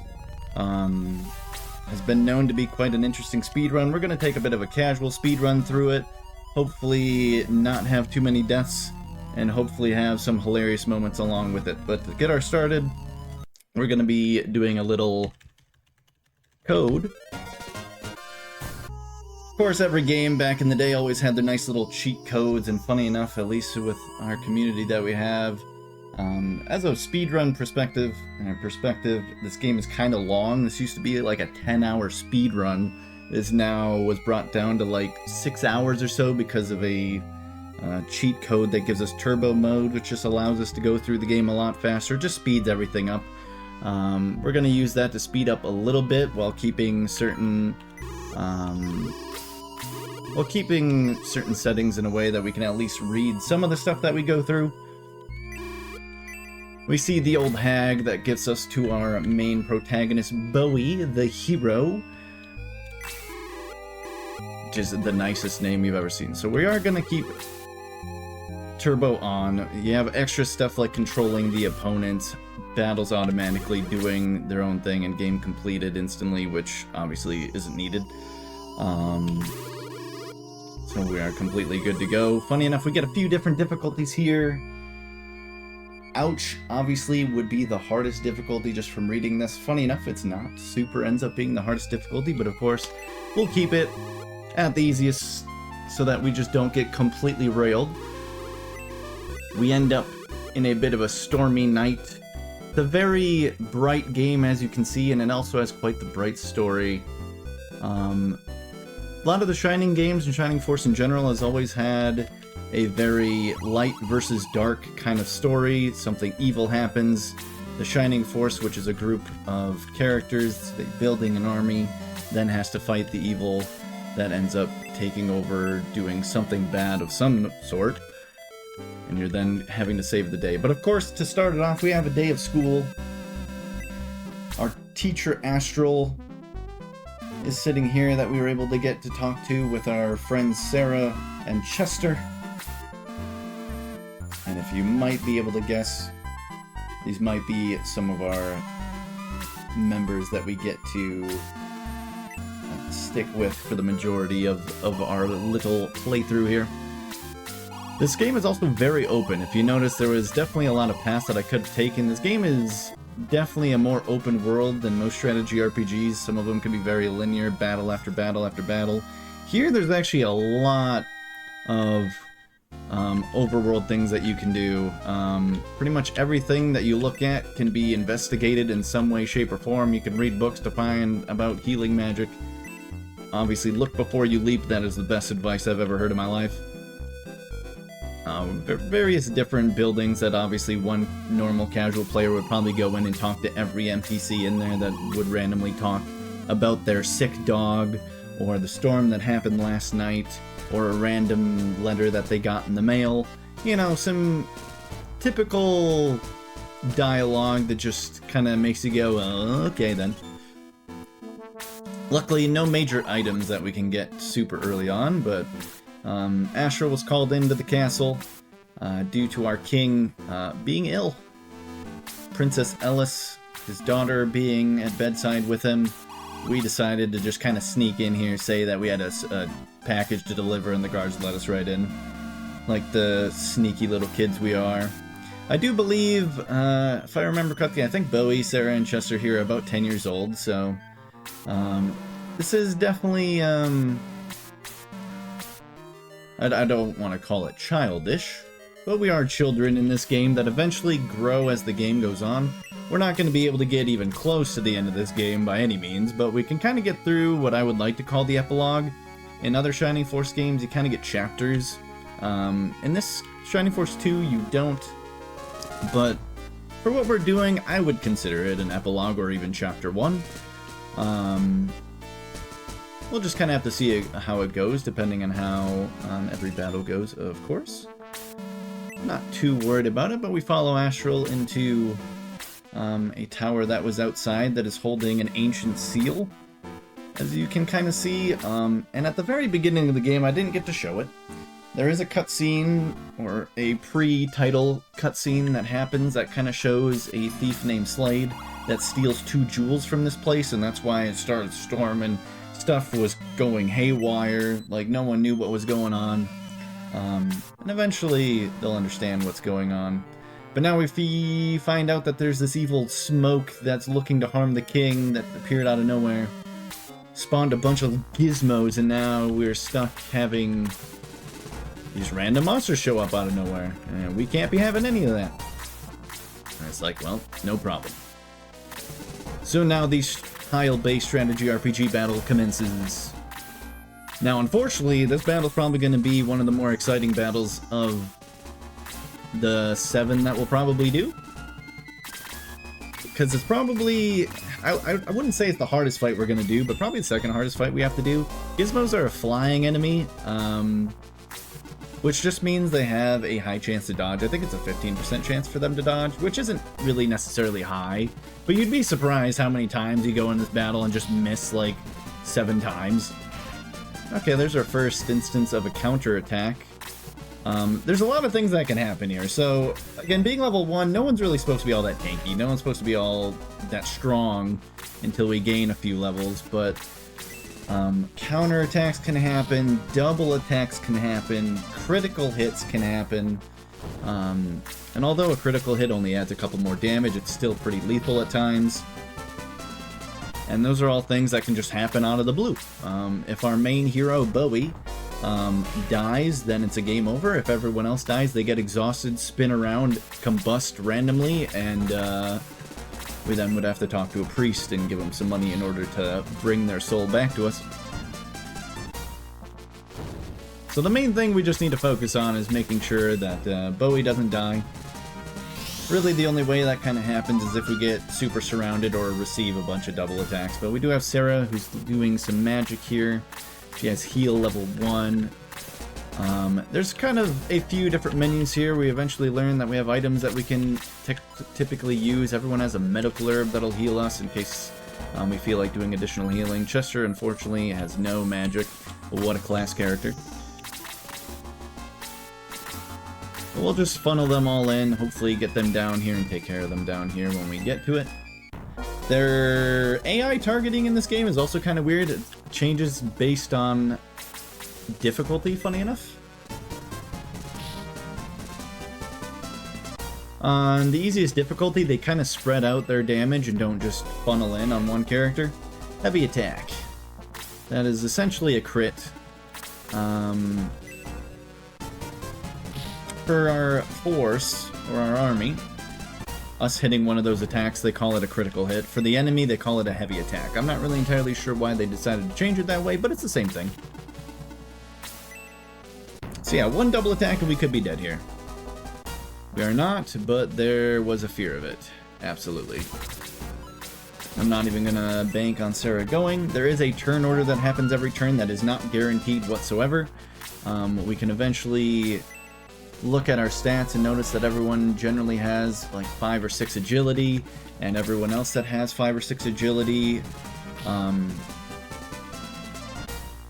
does not mean that 6 just outturns 5.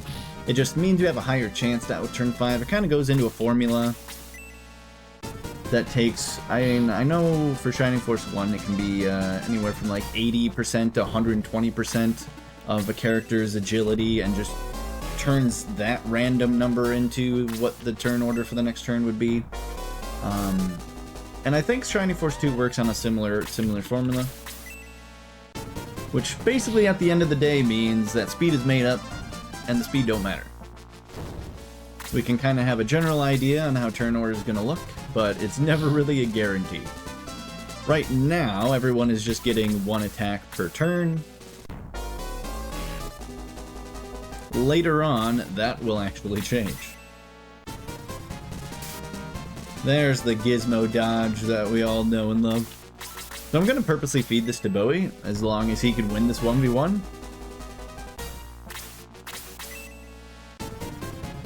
Which he does, thank goodness. Because he is actually the more important of the 3 here. So we want all the experience going to him. Thankfully, once we get to 100 experience, we're pretty much getting 24 per gizmo kill there. As soon as we get to 100, we level up, and thankfully experience does roll over.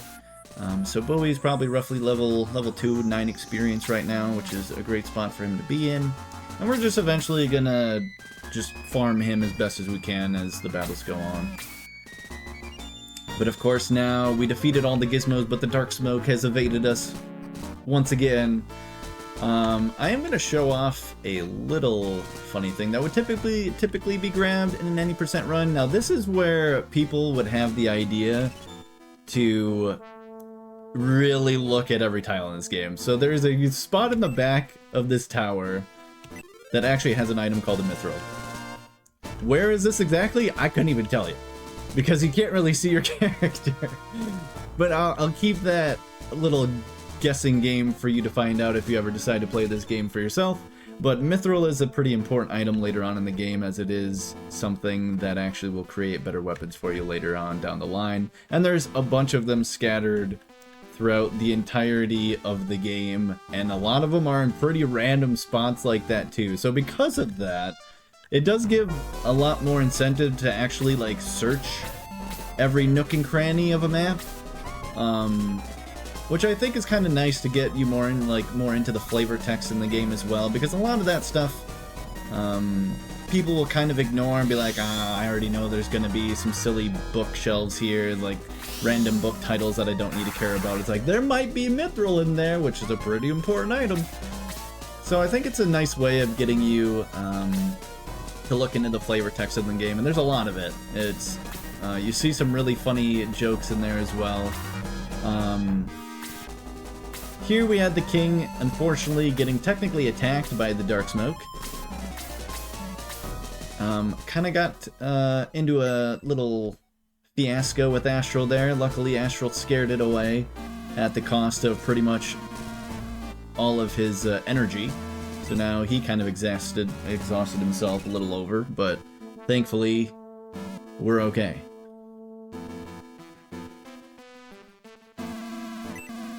So now the king is now taking care of Sir Astral, our teacher, when before the king was ill and Sir Astral was doing the caretaking originally.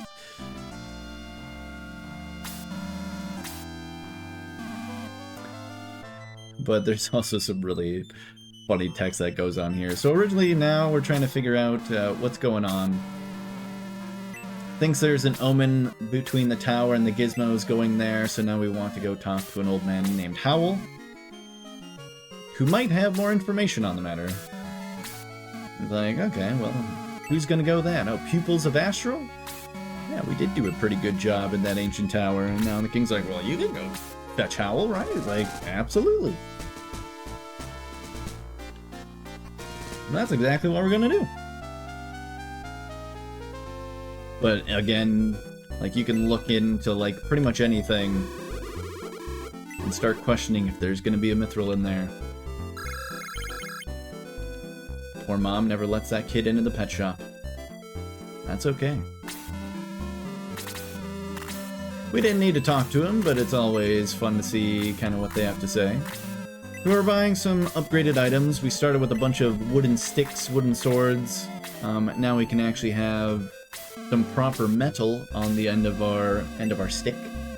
Proper short sword and a proper spear for Chester will add us a little more damage.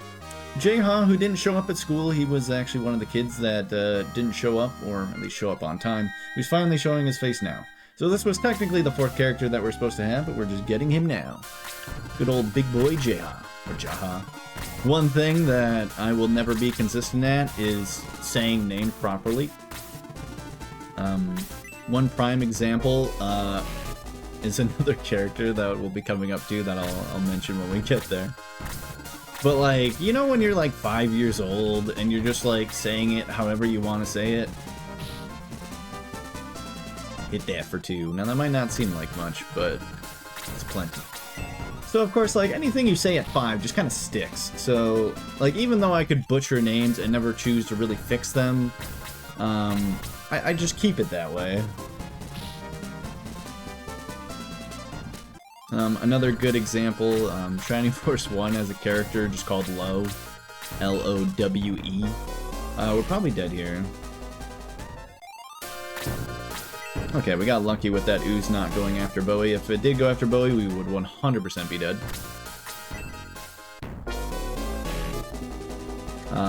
But yeah, LOWE, it kind of just makes low. I call him Lowy. Because why not? We're also getting quite a bit of gold. I probably could have spent some money buying some more heals, but that's kind of what Sarah's for. Everyone starts with one healing item. We have Sarah. Like, there's enough healing. Sarah becomes level 2. 1, 1, 1, 1, HP 1, Agility 1, Attack 1, Defense 1. Everything's a 1, which is something that Shining Force 2 does quite a lot. They will be very linear level ups that pretty much give you 1 or 2 of everything. So you're always getting something per level up. There's just some characters that'll get 2s more often, and there's some characters that get 3s more often, get 1s more often, etc. But it's good to know that you're always getting something. In Shining Force 1, which happened last month, Broxagav got to show that off a little bit. The level ups were very, very much more chaotic and random. You would see things like attack plus 1, defense 0, speed 5, HP 7. You don't get anything like that. That ends up being almost too much of a headache, so we keep it nice and simple here. Attack plus 1, defense 1, agility 1. Again, you'll pretty much see that for the most part. Good old Gort. Our favorite drunken sailor. So unfortunately, we are going to kill off Chester. No hard feelings to any Chesters out there, but he's just not really that great for what we're trying to do. So we're actually going to just not bother with him right now. He's going to miss out on the party, unfortunately.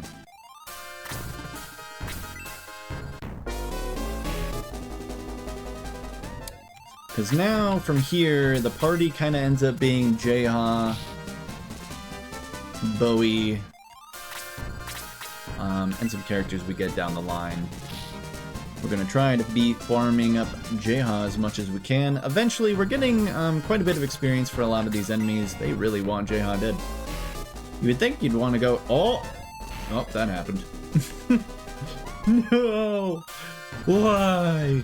This battle might actually become not doable. If Sarah's dead. We'll have to see. At least once Bowie is on a 30 percentile, which is something I need to explain.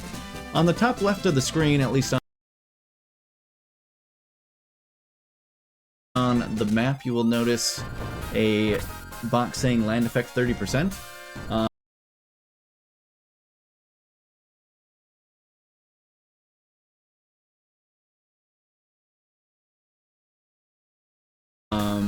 That is a very simple percentage of just how much reduced damage you're taking. Generally,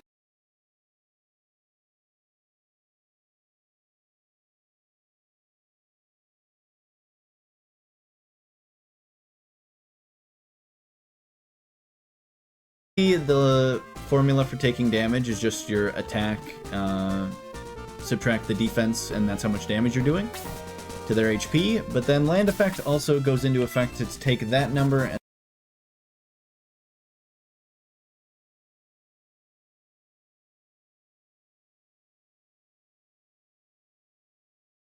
then if you're going to be taking 10 damage in that regard, but you're on a 30% land effect, you then would just be taking 7 damage. Pretty easy to understand, I suppose.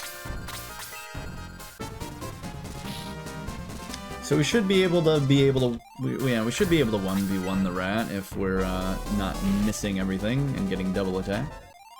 But we didn't want everyone to die, so we'll require a quick res of Jeha. But that is fine. We're also getting a lot of money for doing all these kills. We probably won't be spending too much of it. We get some on the earlier weapons, but now we won't really need to. So funny enough, a lot of chests here are taken. This was actually the shrine that the 2 jewels that were stolen at the beginning of the game were. to the right here. Where they are now, we don't know quite yet. But there's a chest with a power water in it. There's a lot of items that will increase your stats. Fun mithril right here. Just for those that are interested. You gotta know where the early ones are. And again, they'll be in some pretty random spots. We will use our power water. It does give us extra attack. 2 through 4. We're going to use it on Jayha. It's a +2, which is the lowest power water we could have gotten. Unlucky, but, you know, sometimes you just gotta wing it, YOLO, hope that it's a 4. And if it's not, then generally your run won't be as fast as it can possibly be, but we don't need it to be anything too crazy. So here's where your priest would come into play. We don't need Sarah for this battle, we do need Jayha. We don't need Chester either. So we can instantly revive him at the cost of 20 gold. Other things that are to note that come with any priest, it is something that you cure when you're getting poisoned your save, and promotions are a thing. Once characters get out of the way, cat! Oi, I'm not getting NPC blocked right now. Once you get to a certain level, in this game it is level 20, you are able to promote characters into a higher class, and from that higher class your level ups end up giving you higher numbers. Generally, a lot of these +1, +1, +1, +1, +1 of everything usually then turns into the 2s and 3s, which is a pretty big deal, but that takes a lot of levels, and that is usually halfway through the game, and we're not going to get there. But one of the cool things about it, nice dodge, Jayha. Now you just will be the ultimate tank that actually just takes 0 damage, and I love it. But once you're promoted, you'll be able to see characters actually will change their portrait. Usually when they're talking or having conversations, you see a portrait of every character, and you can kind of see that they look pretty childish, but when promoted, some of them will change their portrait and actually look a lot older. Bowie in particular seems to age like 10 years. And ideally, that's kind of the time frame of what goes on between the traveling that we do, even though it looks fast to us. In the story, it actually takes course throughout multiple years. We are introduced to a giant bat, which is actually quite a threatening enemy. How threatening?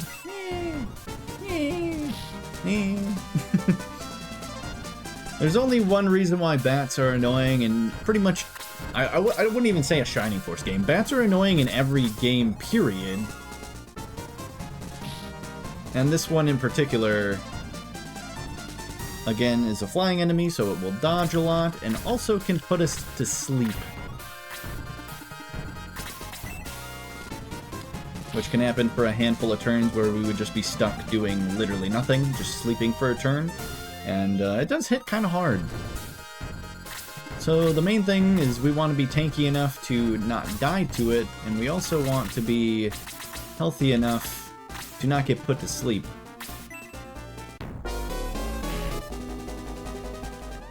More damage, no sleep. Huzzah.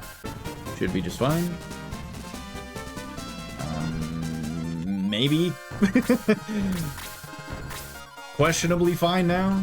I don't have an extra healing on Bowie, so... double attack me, I dare you! Have to heal here, unfortunately.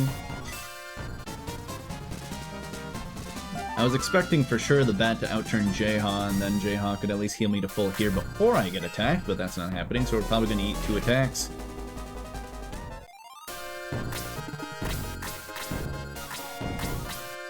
There are some vampire bats out there. There are a multitude of bats. Can you guys hit something? I'm gonna be here all day. And we're sleeping. That's great. Fantastic. Okay, we only got put to sleep for 1 turn, luckily. And we're back to sleeping. Fantastic. Jay, I swear to God. Thank you. Again, that's literally the worst enemy in just every game period. I'm gonna have to heal myself. We were sleeping for that turn. I guess Jayha is just gonna hopefully solo everything. Unfortunately, he's only at 6 HP as well. I have to heal Bowie because if the rat decides to go after him, he's dead, but Jayha should be okay. Yeah, especially now that... I guess we're not. These two enemies are fine. We don't have to worry too much. We're tanky enough now. We're fine. But it can get, again, pretty scary. RNG plays a big factor yet again. The level 5 Jayha, we're seeing some defense 2, HP 2, so now we're kind of seeing who the tanky members are. Bowie, thankfully, has a very high chance of getting attack plus 2 at level 5, which he did, and he also has a high chance of getting defense plus 2 at level 6. It's not guaranteed, just typical. There are a lot of level ups that kind of follow a specific growth curve, where you will generally see specific level ups happen at a specific time, but they are not guaranteed.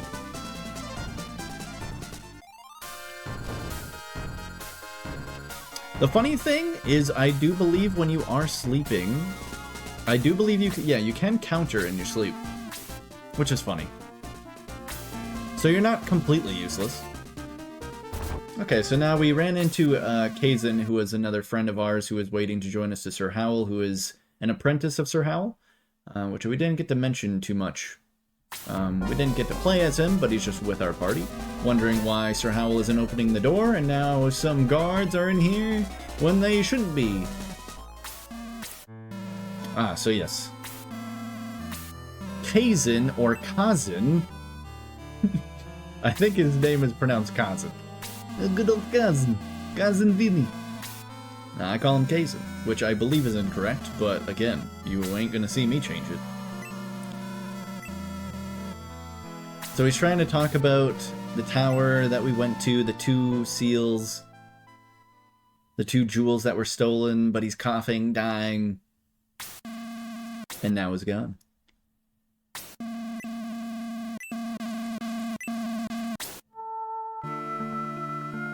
He wants us to go back to the tower. We must investigate.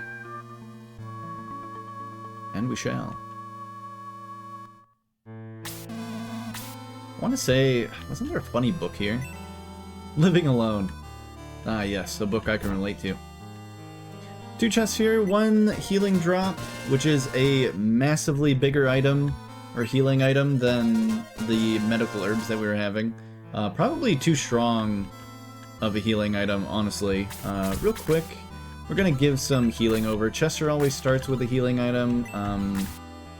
He obviously doesn't need it if we're using him, and Sarah, the healer, who also has a medical item on her, we're just going to move those over to someone who doesn't have a healing spell.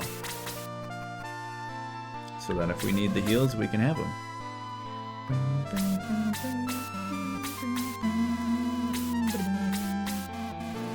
I kind of forget, generally in a speedrun, the end of this song gets cut out, but it's also the best part of the song.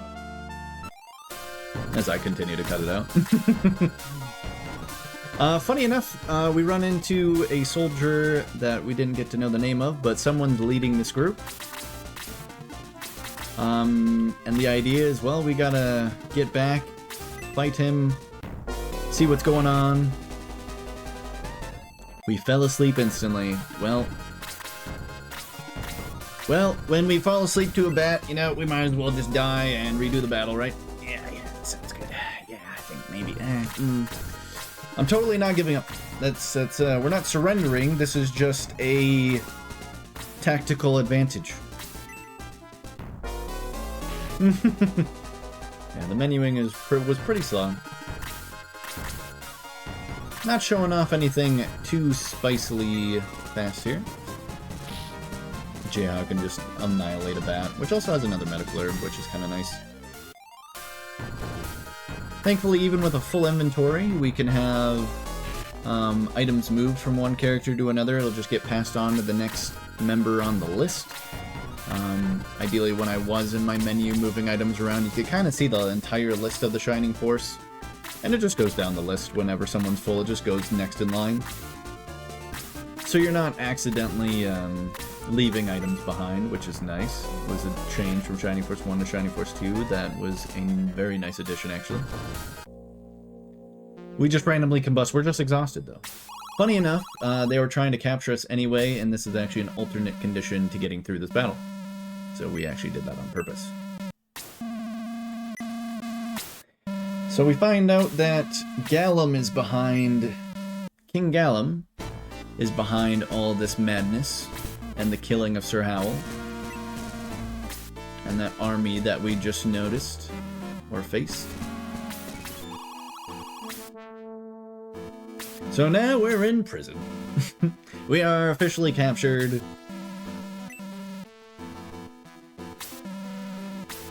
And we kind of have a talk about why we're all here. We run into this rat who knows a little something about the jewels that were stolen.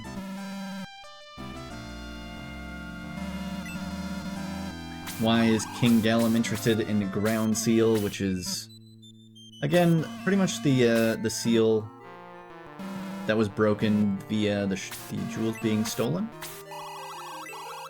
He's wanting to use that area for a specific reason, but we don't know why quite yet.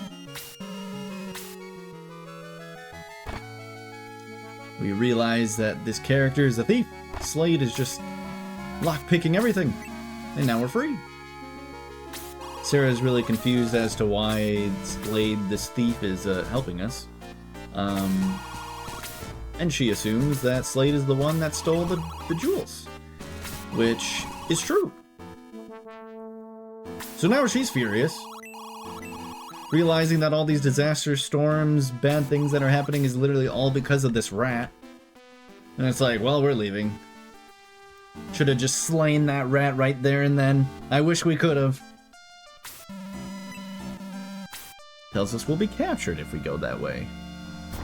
Pulls up an underground tunnel under a chair and is like, guess we gotta go this way. Still quite helpful. He's gotten, like, they're getting us out of prison. Like, helpful to us. The whole storms and bad things that are going on is everyone else's problem. Another mithril here that one would easily probably walk past, but figure you gotta show them. Just at least for the first few, because finding the rest of them can be quite difficult. A lot of barrels to check, nothing good in any of them. This lady, I believe, actually talks about, yeah, Mr. Lemon. Good old Mr. Lemon! But who is Mr. Lemon? Well, spoiler, it was the leader of that army that we just lost against. Who I guess was kind of behind everything that was going on. And King Gallum is actually here. And chirrup sandals or not? Chirrup sandals is an item that we can grab later, but we're not going to be grabbing them here now. It is an item that just makes you squeak on every step you take, and it is very obnoxious, but it's kind of hilarious. But even me personally can't even remember where you grab them. But Gallum talked to Mr. Lemon there, or Sir Lemon, who is commanding some troops. Seems to be a pretty big head honcho, and sure enough, he is. And of course, it's kind of hard to get out of here, so eventually we're going to run into some guards that realize that we have made it out of prison. But one of the knights that took the jewels from Slade the Thief is holding them, and we realize that we could get them back if we just attack them real quick. No harm, no foul. Seems like the jewels are pretty important and don't really want them being in evil's hands. So now we can use Kazan, who is a very nice mage that knows blaze magic.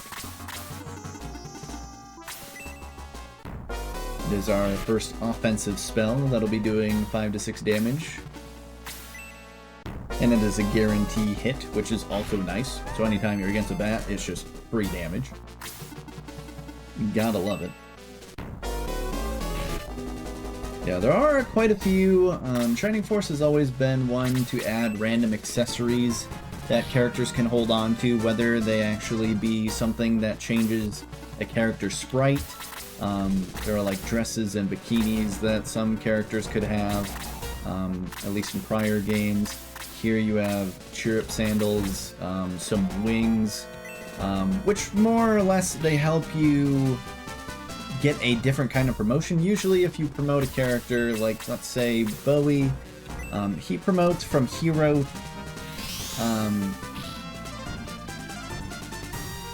Well, let's use a different example.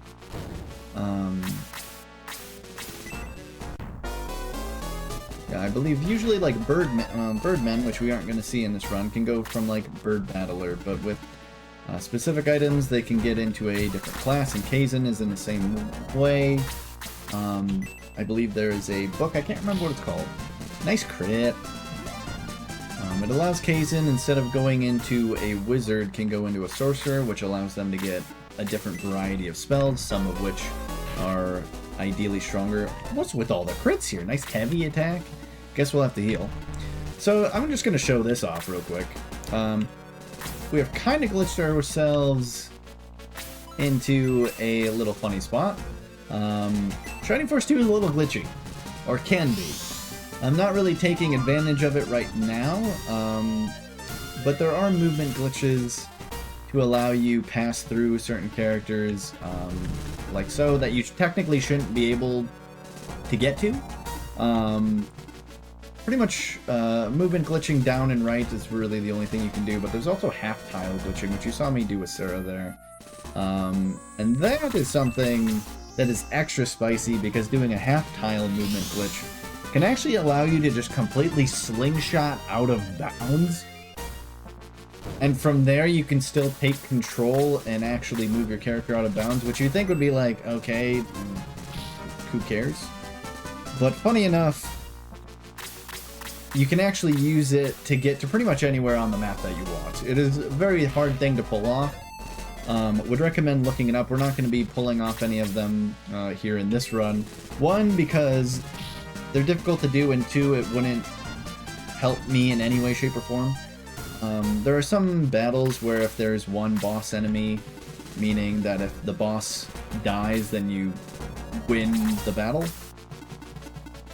In those kinds of battles, like, you can take a really strong character, get them out of bounds, get them to where the boss is, and just like insta-kill the boss, and then easy snipe for a nice, cheap, quick victory. That is something that is done a heck of a lot in the second half of the game.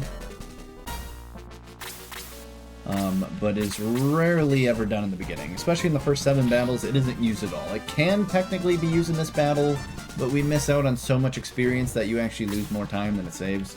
So again, for the sake of wanting the experience, not being underleveled, we don't want to be squishier, we don't want to accidentally be dying because of being underleveled. We're going to play it relatively normal, but it is always nice to do and check out when you can. It is a very funky looking glitch. None of the other Shining Force games really have such a thing, which is what makes Shining Force 2 speedruns special, but also makes them kind of broken. And I know some people will look at glitches like that and think that that's a bad thing. You know, it's either or. You look at a run and think that, oh, it's too broken, this isn't like the game that I played as a kid, or you think, oh my god, this is so different, I never knew you could do this. But regardless, it's like usually fine to see for like at least once. We're also randomly just going to heal for 2 experience. Why? Because it's just actually still gives us a relatively good amount of experience. We get 10 experience per heal no matter how much it is. I believe that's the case even if it's 0. And I do want Sarah to get to level 3, because once she's level 3, our end game will be fine and she can actually tank a hit. The Gallant Knight is the boss of this battle, which once Kaizen goes, who's a relatively fast character, he'll be able to blaze the knight and we can move on.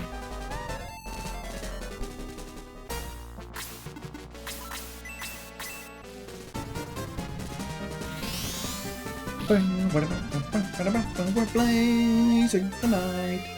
Then at level 5 we get Blaze increased to level 2. You rat. Well, good one. It's almost like Slade is a rat or something. I don't even know that that's an insult. So finds one of the jewels and realizes that the other is with King Gallum.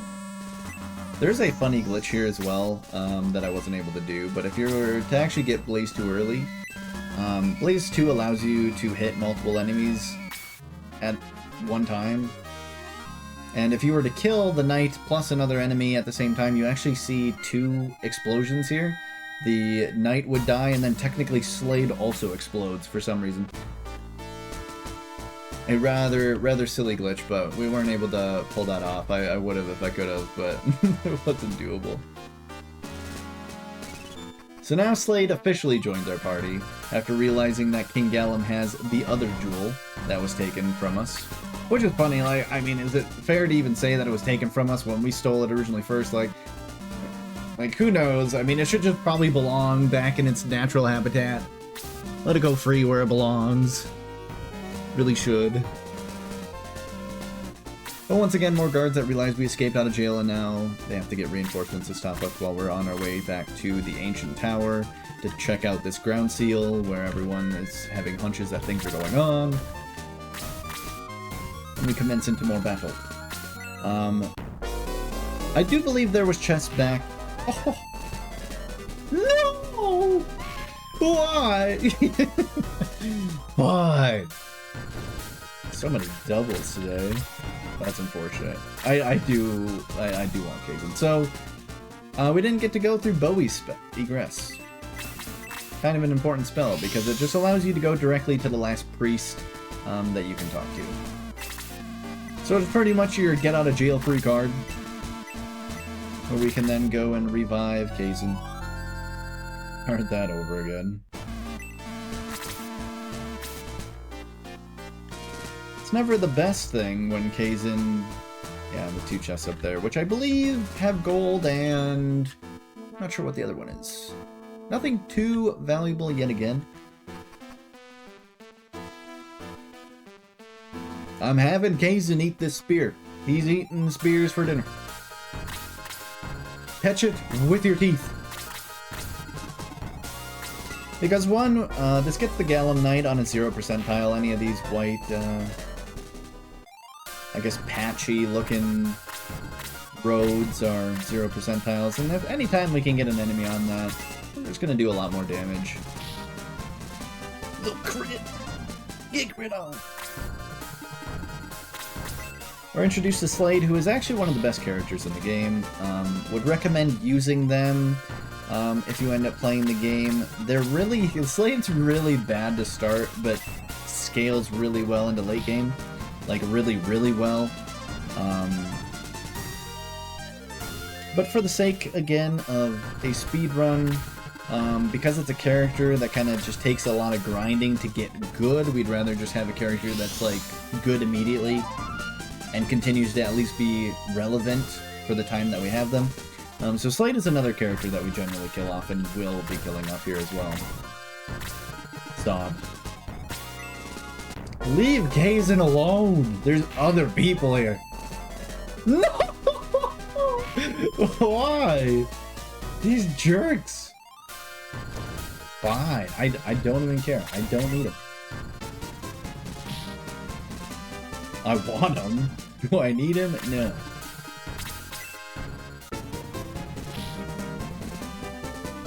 That is so unlucky. I can't remember what the odds of a double attack are. I'm pretty sure, what is it, 1 in 32? I believe?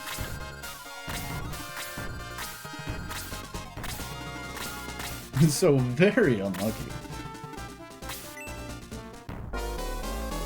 Oh, I always tempt. I usually think that if I talk enough smack, it can't possibly get worse. Yeah, usually, I mean, I'm commonly known for always opening my mouth and being like, the only way we die here is if we get double attacked with a crit. And then it always happens, you know, that's always the case. Usually, the best way to do a run is just to not say anything at all.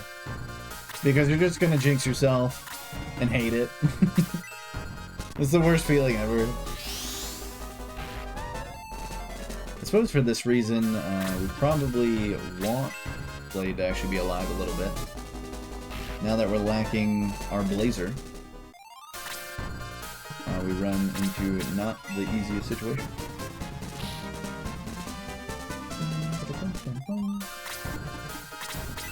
I believe Slade can do 3 damage. There they go. We can actually do 4.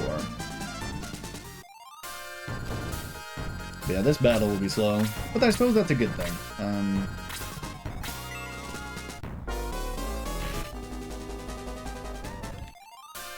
Luckily, we haven't taken any major deaths, so that is nice at least. We have a few options here now, like Jayha, again being the one that we power watered, pretty much needs to be doing the heavy lifting here. For real? I mean, if you believe in jinxes. I cannot confirm nor deny them. I suppose you can kill it, I guess. Like, I don't like using Slade, but attack plus 2. Slade very much, I swear, like, Slade has a 50-50 chance of getting attack plus 2s. Like, I mean,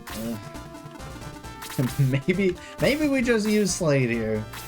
This is very out of the blue. I'll just move my switch down, get a little bit closer.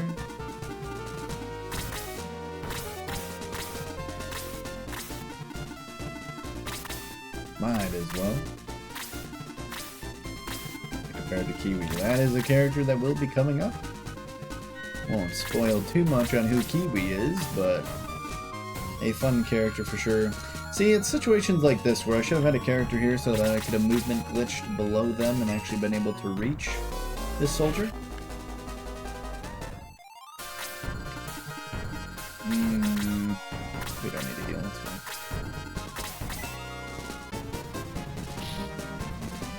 There's been so many crits and heavy hits though, like, way more than you would kind of expect. Not gonna lie. Cleric, funny enough, is actually the scary enemy in this battle. Not really so because of how much damage they do, but just because they can heal anything that we're getting rid of. Like, if this Gallum soldier were to be healed, that would just be sad. You hate to see it, but it happens. You know, there's nothing you can really do about it. But now we're gaining quite a bit of HP. You know, we can tank good hits. It's totally fine. We can heal for the safety, just in case these more double attacks happen. Thankfully, at least we're not going to get put to sleep or something random like that. And yeah, unfortunately, Jayha did not turn the cleric, so now we're pretty much re-killing this cleric all over again. Which is fine. How the cookie crumbles. Hello, 7.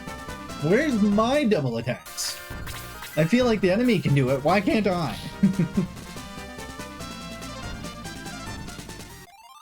No idea. Hit me with the baguette. Mamma mia. Not a problem. Again, the AI isn't the smartest. It has MP to use its blazes, but just won't a lot of the time. Which is nice, very generous. I'm not complaining. I had nothing to complain about. And generally, Jayha would be able to one-shot this soldier. I don't believe he can with a Power Water plus 2. There's other items as well that will increase your stats. There's a quick chicken that we can grab later on. There's brave apples. Like, there's just random foods. There's some milk. You got the whole Thanksgiving dinner there, really. I couldn't tell you exactly why they came up with such things, but they did. So now we come back to Grand Seal, which was the home that we started in, and realize that all our soldiers have passed away. They didn't circle around and combust, but I guess this is how they look when they have actually passed away. So what the heck is going on? We realize that King Gallum is at the tower. Astral and Lemon actually know each other. King Lemon is not too happy about all this bloodshed. He doesn't want to do any more fighting with his sword. And and Princess Ellis is now screaming. What the heck is going on? Well, now Lemon has to go because they're needed at that tower anyway. And Astro follows. And of course, we're gonna do the same. King Gallum took Princess Ellis to the tower. Well, they're all in the tower. Well, now the king and the minister want to follow us as well. Like, okay, party at the tower. Fine, tower party. I am fine with that.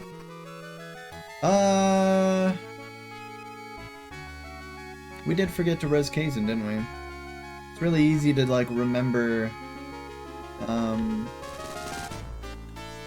Yeah, we have to go back and res him. Kazin's actually very important to this battle.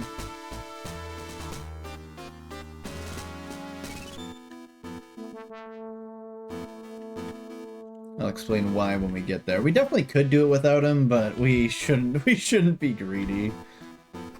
I always loved a YOLO, but we should not be greedy in this case. So we just go to the cross. Res our boy Kazin, who's been having one heck of a bad day. Oh, also, we forgot to grab the mascot.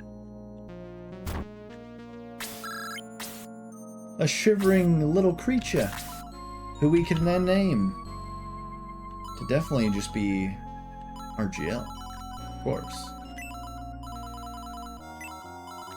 His name is Kiwi. For the sake, he can now be RGL. The Tort. Not to be confused with being the Tortellini, but the Tortoise. And he will join us as well here. Now Kiwi is one heck of a tank. Not the strongest character, but probably, I believe, the tankiest character. So definitely not a bad pickup. For going quickly, you ideally just want people that are doing just loads of damage so that you aren't doing multiple attacks on an enemy. You generally are wanting to kill them in like 2 attacks and just move on.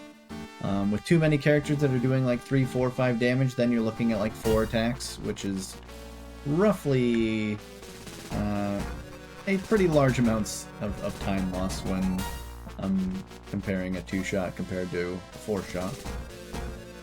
Camera kind of gets out of our control as we move around, funny enough. Kind of gives you an effect that you're kind of just dashing or sprinting, maybe. Like, it's way down there. You almost can't even see where you're going half the time. Sonic thinks he's fast, like, we're outspeeding the camera. At least the camera can stay on Sonic. Bowie's got the shoes. Got his Nikes on. Yeah, now we realize King Gallum is now possessed as well. Quite freaky, if I do say so myself. And Astral is here to save the day. Fight him off! Save Ellis! Well, that's a draw. They both have to. They're both down. They're both down for the count. I don't know how. They're both wizards, and yet they're slapping each other, or so it seems. I do think they didn't use their strengths to their fullest potential. I really don't. But here we realize Princess Ellis is still there. We gotta save the princess. A typical save the princess story.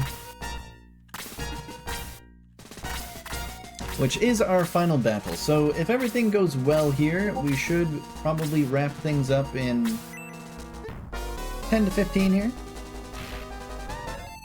Because this will be the last battle we do, following some additional story, of course. That will pretty much be the end of our epilogue. Why are these things double attacking me so much?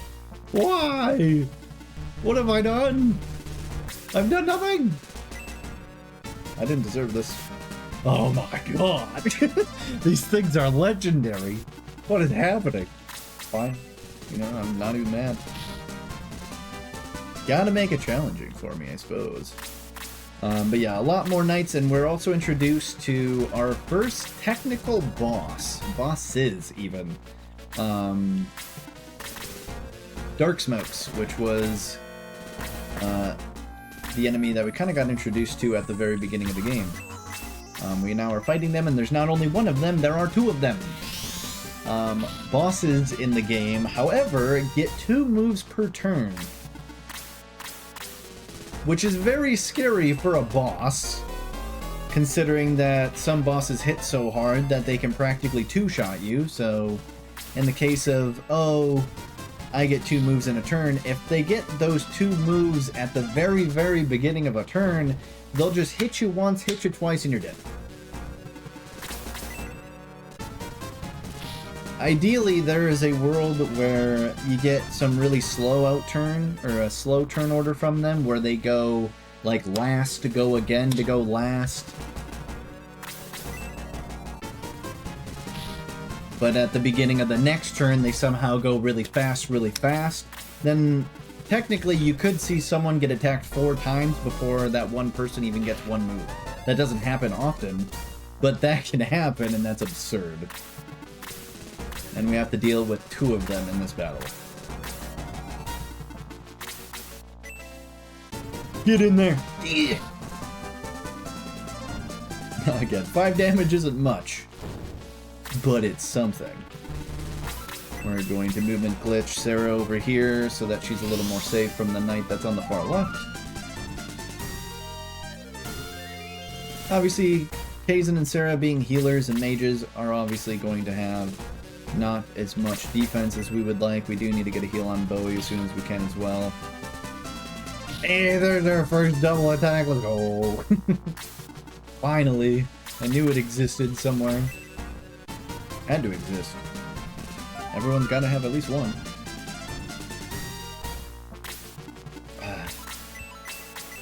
Blazing a 2 HP is kind of a waste when Kiwi can just bash his helmet on it and be good. Or Slade. Ideally, Slade and Kiwi are kind of here just to be body shields for us, honestly, due to their lack of damage. But I doubt they even get focused. For some reason, again, because of this difficulty, some enemies will literally just instantly just funnel on a tank. J-Ha just like gets hard focused for almost no reason sometimes, which is what we want, but it's just kind of funny to see. But now we get a 2-man formation. What I mean by a 2-man formation is something we haven't actually got to take advantage of really at all. Because we haven't done it yet, I think, and that is a Blaze 2 from Kaizen. Blaze 1 has always done a single target, simple spell of damage that would do 5 to 6 damage, where a Blaze 2 is going to give us a cross formation, like so, that will do 9 to 10 damage, which is a significant upgrade to a multitude of enemies. Thankfully, it doesn't have friendly fire, so Bowie in this formation isn't going to harm him at all, which is also really nice. But ideally, when you're looking at it and saying like, oh, I was doing 5 to 6 and now theoretically could do 50 damage if it was a 5-man formation, that is a heck of an upgrade. We don't see too many big formations at this point in the game, but they're there. They are definitely there. Attackless 1, defense 1. We didn't get a lucky attackless 2 on Slade that time around, but can't win them all. So Sarah, one thing to note that is at least easy when trying to look at turn order and try to get an idea on it. Sarah is our slowest character by far. She's insanely underleveled, behind everyone, and in slow kind of to begin with to start the game anyway. So we kind of know that turn is ending on Sarah. Dark Smokes will generally go first. It's not guaranteed. I got silenced, which means I can't use a spell. But from here, now we could definitely see the Dark Smoke get a second move in, probably before Bowie gets his first turn in. We'll see. Bowie did get his move in. Very nice.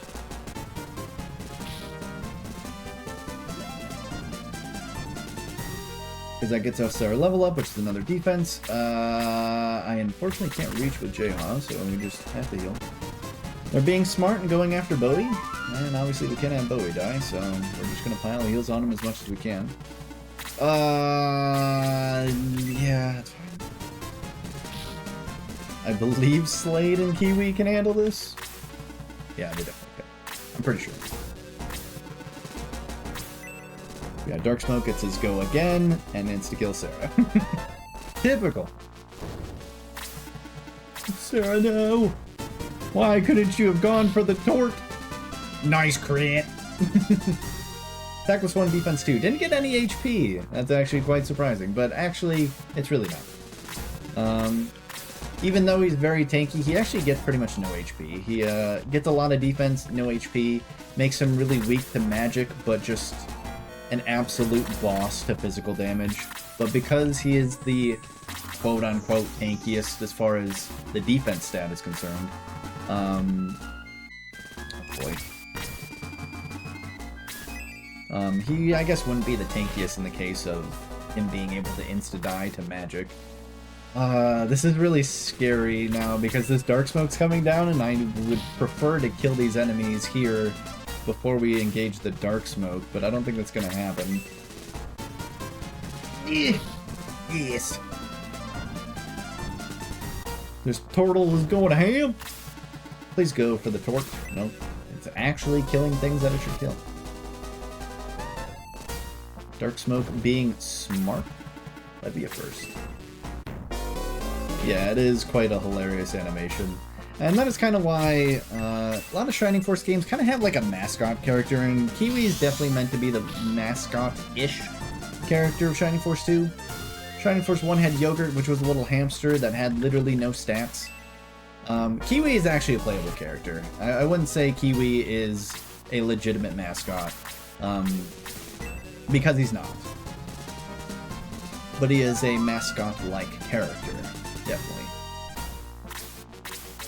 So this Dark Smoke really wants Bowie, which is always concerning, but thankfully we have plenty of heals. Jayha should be able to kill it. Dark Smoke, much like the Gizmos, is a flying enemy, and we didn't miss at all, which is super surprising. And now we just have one mage left. So all the bosses are dead. However, killing the bosses does not end the battle, at least for this battle.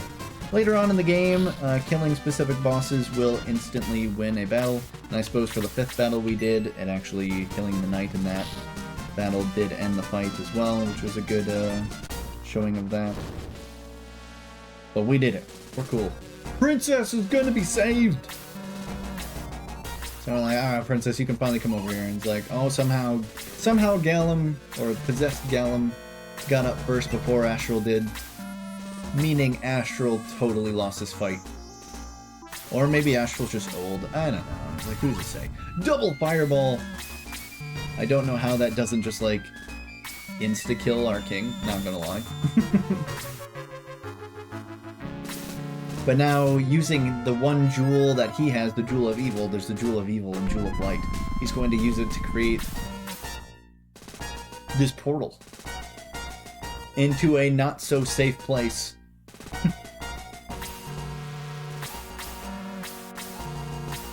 Like, what's inside? We'll find out soon enough. It's like, I hope not. But at the end of the day, we don't. Fun little toy. Bowie doing some text there. Bowie actually speaks in this game. Some Shining Force games, the main antagonist doesn't really say much. But now they're like, oh, they're escaping in their little light vortexes. Let's just yeet Bowie so that he can catch him, just throw him as hard as we can, lose the grip. But it was good enough. We get it. We're taking this jewel. It's ours. And Alice is sitting there being all, like, surprised. She's totally not even scared. Now she's just like, oh, so brave. Oh, wow.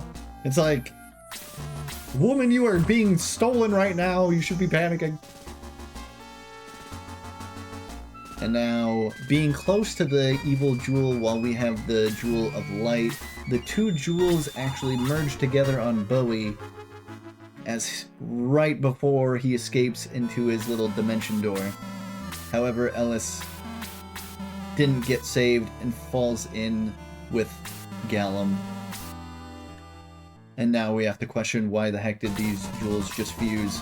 And now, of course, Now with more dual action, there's another earthquake, another disaster happening. We don't understand what's happening. Like, why is everything just falling apart? Unfortunately, with the king and the menstruating fireballs, he's a bit exhausted. So they're having to carry the king out. And we'll escort him out of here through this earthquake that's going on. Yeah, see, Bowie was actually thrown. They grabbed his legs, grabbed his head, and just yeeted him as hard as they could. And of course, that's like really hard to tell when you're looking top down. Plus, they pause it halfway, technically while he's in midair, when they say that they lost grip. And he's like, yep, he is in the air. It'd be way funnier to see what it would look from the ground. Little bottom-up view, but as a top-down, it's like, that can sometimes look really weird. And there's a lot of games that, other Shining Force games that do that as well, where a lot of characters will be thrown, and it's kind of hard to tell if they're thrown, pushed. You know, if they're just walking to that location, like, who knows? They could just be barrel rolling for all we know. Ashel realizes that everyone seems safe, everyone's out of the castle. That's a good sign. And we'll get some lovely guards waiting for us. This is fantastic. We got some nice escorts, even though chasms are showing up all over the ground. And they're gone. Well, that's cruel indeed. Moving on. Everything's panic, guys, but we found a mithril. Anyway, everything's falling apart. Let's get back up. There's a harbor to the southeast. We gotta escape out of here. Everything's falling apart. And we are actually going to grab, at least for most sakes, just to show that this off too. A lot of barrels can find some good items. They expect you to leave immediately, but there's a quick chicken in here that will increase your agility. Get us into the boat. There's no room for you here. It's like, how rude.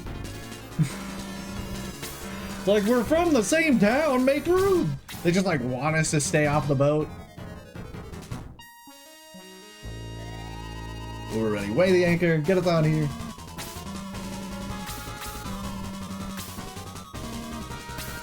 Even though the king is like, Ellis is still there. It's like, it's too dangerous. We gotta leave. Talking about a eastern continent of Parmesia. We are here in Grand Seal, but we can't stay on Grand's Island any longer. And a huge chasm completely deletes the entire area. Biggest chasm I've ever seen.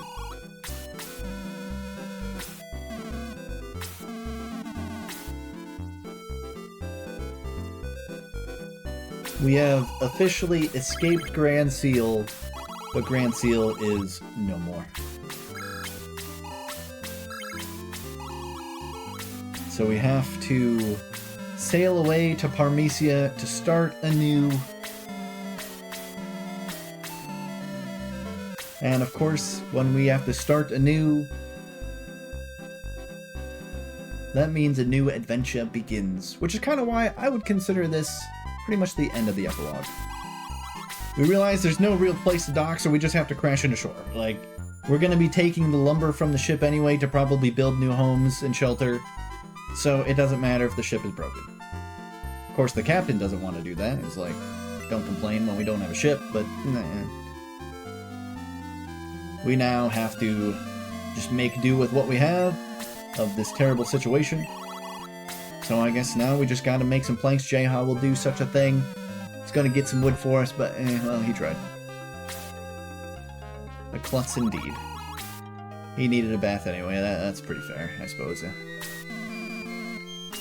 Then Bowie needs to bring a plank to the deck. And we can continue to ideally start building our new home. And I think from here is probably where we will end our run. I know ideally there are plenty more things to happen, but I think I look at this as kind of the end of the epilogue.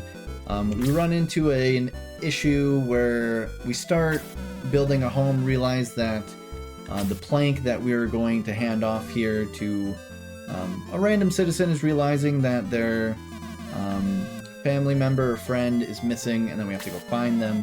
And we get to eventually search this entire new continent that we're on, which is a very big continent. Again, I was kind of saying that this game is very open world. The continent of Parmesia is huge, to the point where I literally got lost playing it. There's a lot of places to travel, a lot of things to see, a lot of battles within that continent, and a lot that you would go through on a playthrough, where a lot of grinding and a lot of story happens as well. But ideally, we have escaped Grand Seal. Epilogue, as I would call it, is done. We have successfully done what we wanted to do, and we're going to end it there. And if that is fine, then we will continue on with our marathon here. I believe we did finish a bit quicker than I did, than we were kind of expecting. There was just the off chance that we die in a late part of a battle and have to do that over again, but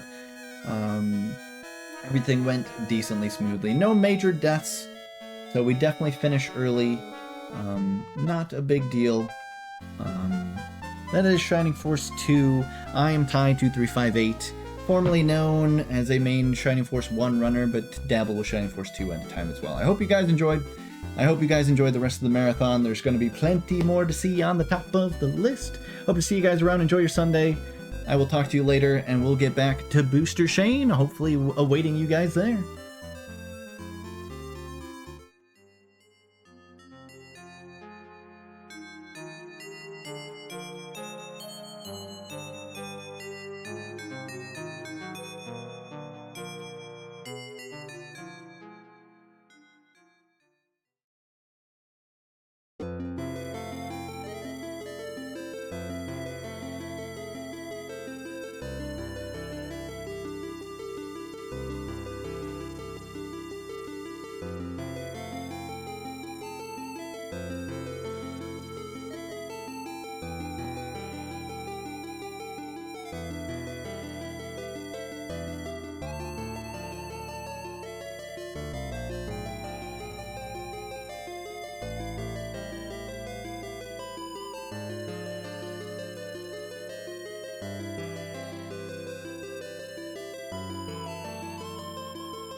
Oh yeah, that was Ty with Shining Force 2. Everyone knows, hopefully, how huge of a Shining Force fan I am. It's been so cool the last couple months seeing these top tier speedrunners showing off these Shining Force games, because they are a great game casually. Even the speed run's amazing. I wish I had the dedication to put in the time. These guys are incredible, and we are just about to wrap up the first half of this list. And once again, it's another sequel, 3 sequels in a row. We got coming in at number 6, Supersonic with Sonic and Knuckles. All right, what's up everybody? My name is Supersonic and I am a Sonic speedrunner, and we're going to be showcasing number 6 of the top 10 games of 1994 with Sonic and Knuckles. So we're going to be doing the Sonic category glitched, and we'll see how the glitches pan out today. So without further ado, let's just get right to it. All right, here we go. In 3, 2, 1, let's jam. All right, starting off with Mushroom Hill. It's not like Green Hill, but it is green, but you know, and also Emerald Hill, I suppose. I'm just gonna take this top route here, grab the speed shoes. So this level in particular, there aren't really any glitches like in the level itself, but we will be performing a glitch during the boss fight. So we're just gonna try to traverse our way through the level here while we have our speed shoes intact. Here. And we're gonna do a little bit of a slow down there just to kind of clip through that ground. take this little bottom route here. We will not be grabbing any emeralds because we don't need them really. Okay, so we're heading towards the boss fight here. 1, 2, 3. We're actually gonna hit him 5 times. 3, 4, 5, and then we're just gonna let him do his thing. The reason being is we're gonna be setting up for a glitch for Act 2. So we need him to fly off a second time. So he's just gonna get his axe stuck here. Might hit me, which is fine. Okay, yeah, that's whatever. And then he's gonna fly away, and then we're just gonna hit him right before he gets to the right side here. And then we're just gonna position Sonic right about here. And then we're gonna just see a bunch of mushrooms show up out of nowhere.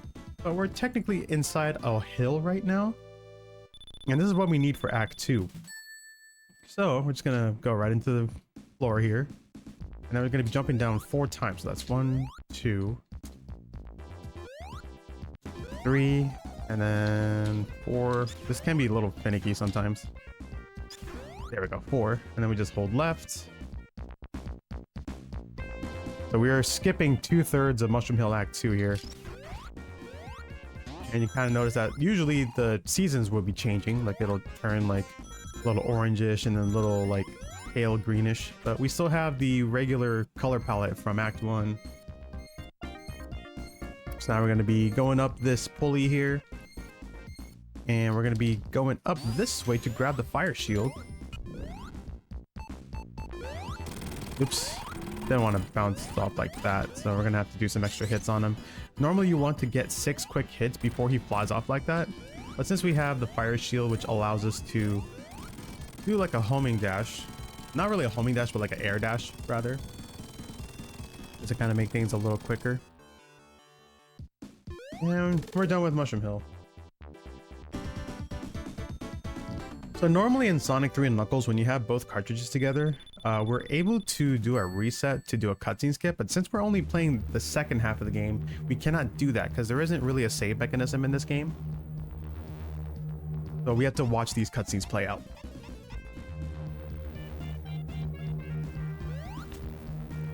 Alright, so here we go into Flying Battery. Gonna be right about here before the zip line. Gonna do a quick 1-tap spin dash with a pause at the same frame, and it's gonna give us this glorious sprite. This is as intended by design and intended. There is actually 2 different sprites that can happen. It's either this one or there's like a different one where he's kind of like it's a very funny looking sprite. We do have like an emote for it. But we're just kind of casually going through walls here, and we're just going to arrive right at the boss fight. So this is Mr. Tickles. That's not his actual name. We call him Mr. Tickles because we heard somebody from the Sonic community call him that. So he's just going to be hitting himself 6 times here. And then right as the final hit is happening, we're going to set up Slope Glitch. And Slope Glitch is a pretty unique property in this game in which it'll allow us to clip through walls, to clip through the ground, so on and so forth. Alright, there's a 6th hit. We're just going to stand on the corner here, and now we have Slope Glitch. Okay, so there's actually 2 different routes. Well, technically 3, but there's a top route, and then there's 2 different bottom routes. So we're going to try to go for the top route here. If we miss it, we'll just go for the bottom route as a backup. Nah, I didn't get enough speed there. Okay, so we're going to have to do the backup here for the laser skip area. Sometimes this part right here can be a little tricky to get stuck in. We don't want to land on the zip line, otherwise it'll take away Slope Glitch for us. And I ended up rolling. Okay, so we have to play this glitchless, unfortunately. But it'll be like a 2-minute loss, which is fine. That was kind of unfortunate. This level can either be really quick or really long, depending on how things go. But we needed to keep that glitch in order to get past this a little quicker, but that's fine. I mean, we get to see like more of the level, and we'll try to get the other skips if we can. Okay, so we're gonna be taking this route here. Now that we have our lightning shield, this will allow us to do a double jump, and it also attracts rings to come toward us as well. And we are also protected by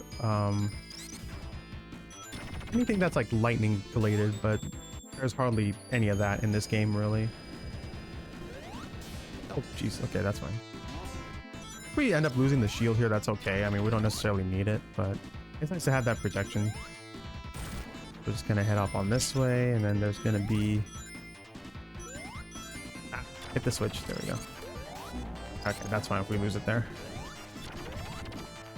Okay, there's gonna be these crushers here. I'm gonna play a little safe that we don't get crushed. I'm just gonna take intentional damage just to kind of get past that that platform there. Also, gotta be careful here that we don't get... Oh! I was trying to grab the ring, but I was a little too overzealous there. That's fine. At least we got the checkpoint. It's no big deal. But we are down 2 lives now, which is a bit of a concern, but we'll try to get through this. Flying battery is like one of those levels where it can just go awry really quickly. I'm gonna play this a little safer here. I'm gonna wait for this to go back up. There we go. All right, now we're gonna say hi to Spider Steve. Thank you for your service, Spider Steve. Now we're just gonna head on this way.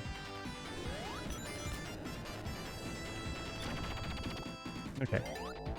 Just gonna spin dash under those. This is where we should have ended up by doing the glitch, but as you can see, like it did take us just roughly 2 minutes to get here. All right, now we're gonna head into the laser area. We're gonna try to go for a laser skip here. So what I want to try to do is not get the right side of the beam on the screen. We're gonna try to keep it just about off, and then we do like a 9-tap spin dash to see if we can just clip right through. It doesn't happen very often, but if we don't end up getting this, we'll just have to kind of wait it out. But yeah, this is like my least favorite level in the run, unfortunately. Got some banging tunes, but everything else is not great. Alright, so we'll just have to wait it out now. Yeah, you can try to hit that thing even if you have the lightning shield, but it doesn't really kill him. I believe it has like 255 HP or something like that. It's utterly ridiculous, so they just kind of keep it there. Alright. So we're pretty much playing this game as intended for the time being. Also, there's like a gap in here for no reason. Now we just gotta wait for the bridge to go up. And then we'll be fighting the boss. So yeah, the 3 different routes that we could take here. So the top route will actually skip this entire section completely. Like we would end up over here fairly quick. And then there's the bottom route, which I tried to do, but I accidentally rolled in the wall. And then there's another route in which you use lightning shield. And that one is probably the most dangerous out of all 3 routes. Okay, I'm gonna get right here, spin dash right into him. And we're just gonna intentionally get hit so we don't have like a huge ring bonus on the score countdowns here. There we go. So that was a pretty lackluster flying battery too.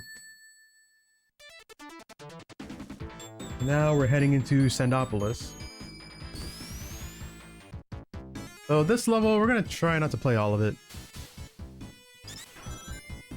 We're gonna do a 2-tap spin dash to go into the sandfall here, and then clip into this slope to set up a level wrap, which is a horizontal underflow glitch. So we're pretty much at the end of the screen, or at the end of the level rather, and the camera's just catching up to us. So once the camera catches up, we're just gonna stand right here. This is actually the trigger to initiate the boss fight. And we're pretty much in the background right now, but once I hit the sand to the left, it'll correct everything. Alright, so here we have Dwayne "The Rock" Johnson here. Just gonna wake him up, and then we're just gonna pretty much sit right here, wait for him, because this boss is very underwhelming. All we gotta do is just push him into the quicksand and he'll be dead. So for the time being, we're just gonna wait for him here. You could technically push him, but it does take a little bit longer for him to come back up and reform and everything. So this is the best way to do it. Alright, so he's probably got one more voice here, or one more jump here. There we go. Just push him right in.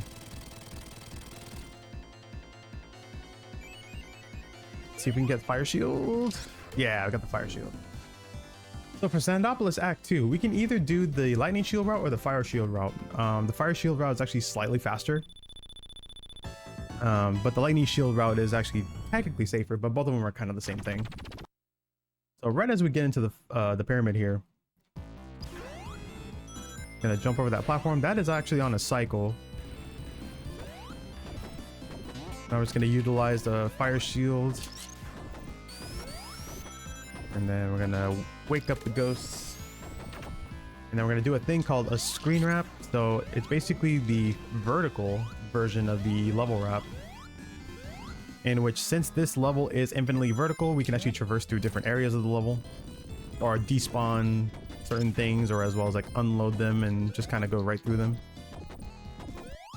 That clip in particular, you just kind of get a lot of jump height, and then you'll just kind of casually clip through.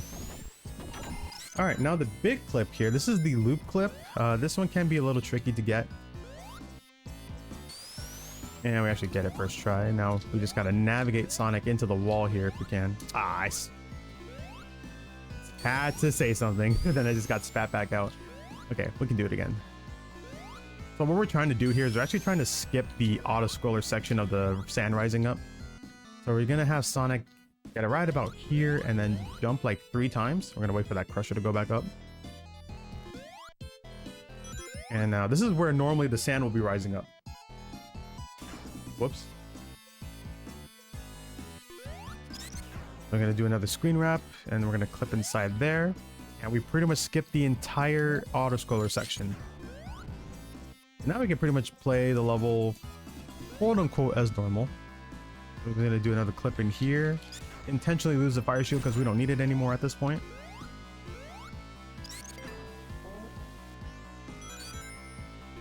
Jump up here. Also, the Insta Shield is probably the most OP and broken move of this game. Same with Sonic 3. Oh, whoops. Didn't want to spin dash off of that. Oh, I still made it up here anyway. I guess that kind of worked out. So yeah, the Insta Shield. It looks very, like, I don't know, simple, I guess, but its properties are absolutely powerful beyond belief. Also, we had no boss music for that. Yeah, the Instant Shield, it'll basically increase Sonic's hitbox as well as protect him for a few frames. So for something that we thought was really pointless, ended up being very, very useful. At least for the speed run. And it can also be useful for the casual playthrough as well. So here we are in Lava Beef right now. There is actually a level wrap you can do here, but it is actually a little risky, so I will not be going for that. Instead, I will be going for a backup strat instead.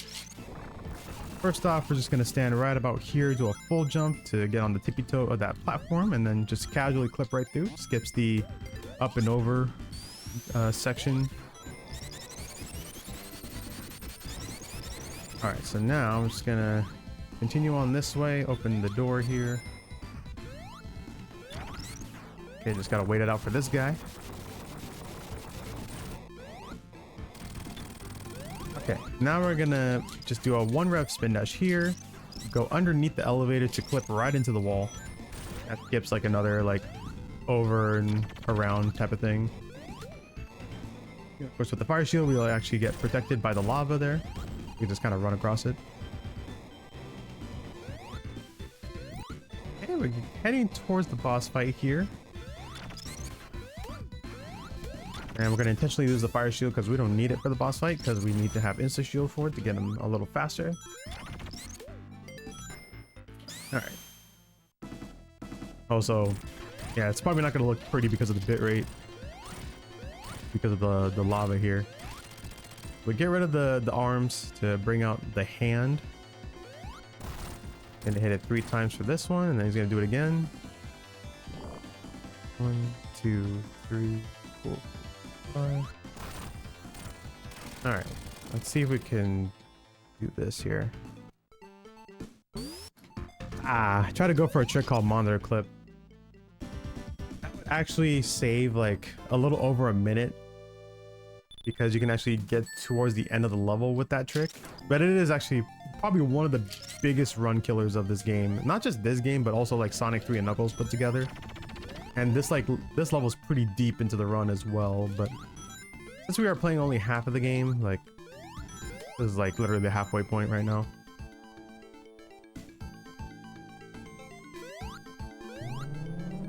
Alright, so we're gonna just traverse through here. There will be another trick we're gonna be going for later into the level. Utilize the dash here. Lost a fire shield, but that's okay. Of course, utilize the insta shield, as you can see. But for this part, we're just gonna take an intentional hit just to kind of boost us up onto the stairs there. And then there's like this tiny gap you can just kind of jump right through. Okay, now we're gonna head down this way. We're gonna grab the lightning shield. It may look like I would have touched the ring, but the hitbox is actually a little generous for that. Alright, we're actually heading towards the end of the stage. Normally we would be fighting another auto-scroller boss, but in this case, we're going to be skipping it. And the way we're going to do that is to go for a stair clip here. We have to do like a 6-tap spin dash and jump into that second step. And then we're going to go right into Knuckles' corridor. There's like blocks there in which only Knuckles can break, but by utilizing the spin dash, we can object phase right through it, and thus we don't have to fight the boss. We can just go straight at the Hidden Palace. Speaking of Knuckles, we're going to be fighting him right here. Alright, just get the spin dash here, and we're just going to keep hitting him 8 times. We're going to keep him to the right as well. And then anybody has played Sonic Adventure, he would usually say, "Oh no," after getting hit. Like, oh no. And there he goes.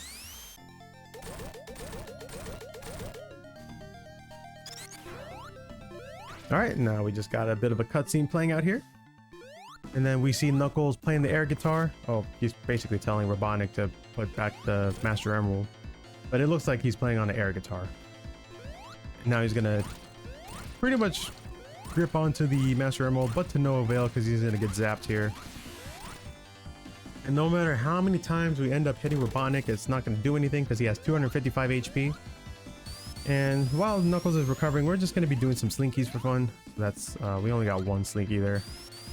That is not a complete slinky. Okay, we only got 1 slinky, that's okay.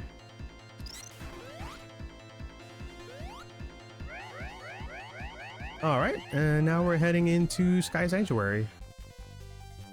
Now this level is also very short. There's actually 2 boss fights that would be pretty much mandatory if we were playing like casual playthrough, but we can actually skip 2 of those boss fights and just go straight to the last fight. It's basically Mecha Sonic doing the Sonic 1 boss, the Sonic 2 boss, but we're not going to be doing any of those. Now it's going to be reversing over this way. We're going to be grabbing the lightning shield here, because this is another vertically infinite level here, or infinitely vertical level. I spin dashed. I tried to jump. I didn't want to spin dash there. That's okay. All right. Now I just gotta wait for this vine to come back up. That is probably like one mistake I hardly ever do, but that's okay. All right, let's try this again.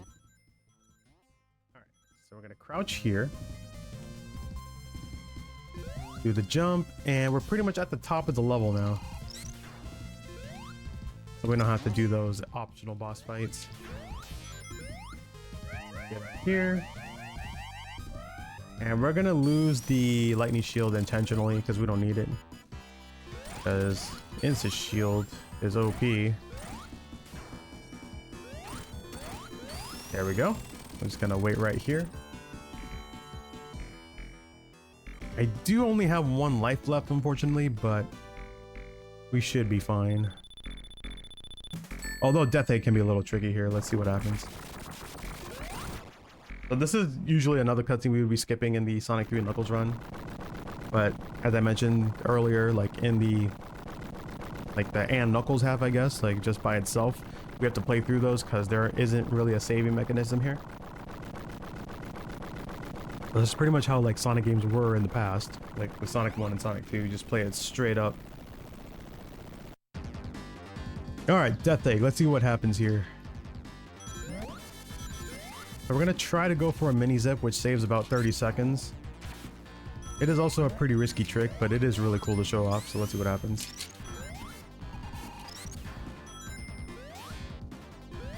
Okay.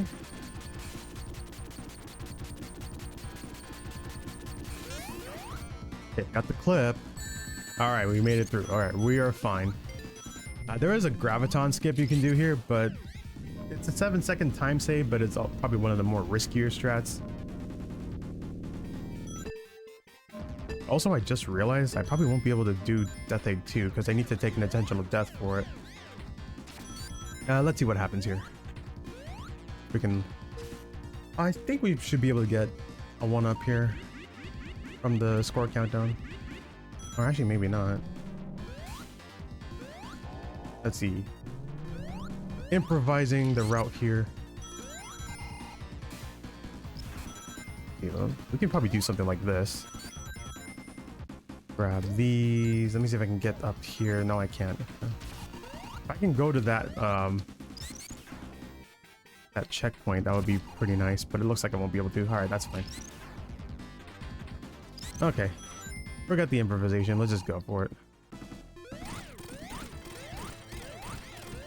If I end up dying, I do have the level select active just in case. But...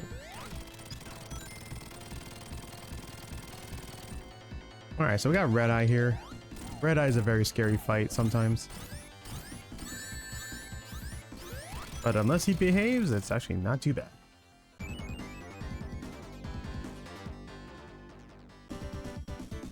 Yeah, we're just 5,000 points short of an extra life. That's okay.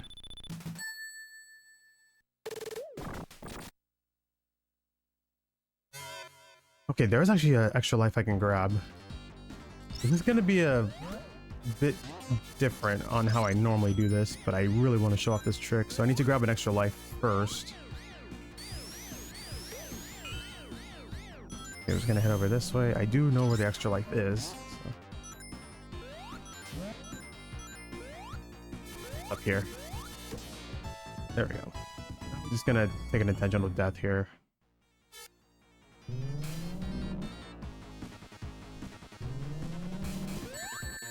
Okay, just lose the ring. Ah, I didn't want to grab that. No! Hit me. There we go. Okay, don't grab that. Okay, there's my intentional death that I needed. So the reason why I do that, it's because it's unloading Act 1 from Act 2 because they're connected together. So in order to do this level wrap in particular, we had to take that intentional death. Normally at the beginning of the level because there's conveniently spikes there.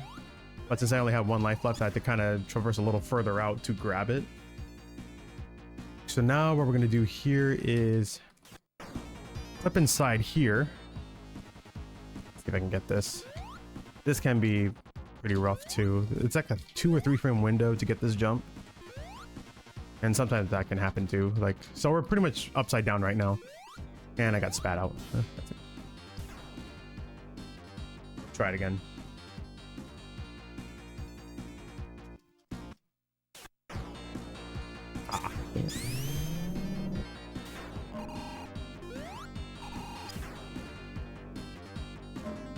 So, and it's gearing down. I do a 1-tap spin dash. And I keep getting spat out into the ground there. It's better to do this trick than play the level by itself because the level itself is actually really long. There we go. Okay, we got in there. There we go. Okay, we got it. So when we see the rings like line up inside that beam there, that means we got it. You can either jump a frame early or a frame late to completely miss it. Since we got it, we don't have to play the entire level now. Also, this is the Uwu ball. You know, don't want to make fun of his movie, so he'll try to fight you. He's just saying Uwu a lot, but he's a ball as well. So what we're going to be doing here is just spin dashing those spiked cars right back into him. If you end up missing one of these, that'll actually make the fight a lot worse. We want to just try to get him as soon as possible here. There, we got 2 more hits left. Alright, and we got 1 more. Alright, that'll do it for this. Alright, got 1 more set of fights to go. And we're just gonna spin dash into this to kind of get the screen to shift a little bit. But that's actually a pretty good reason why we're doing this. So there's actually no collision on the ground on the very right side. But we need it for phase 2 of this fight. Phase 1 is the finger fight. There's 6 fingers here, each with 3 hits.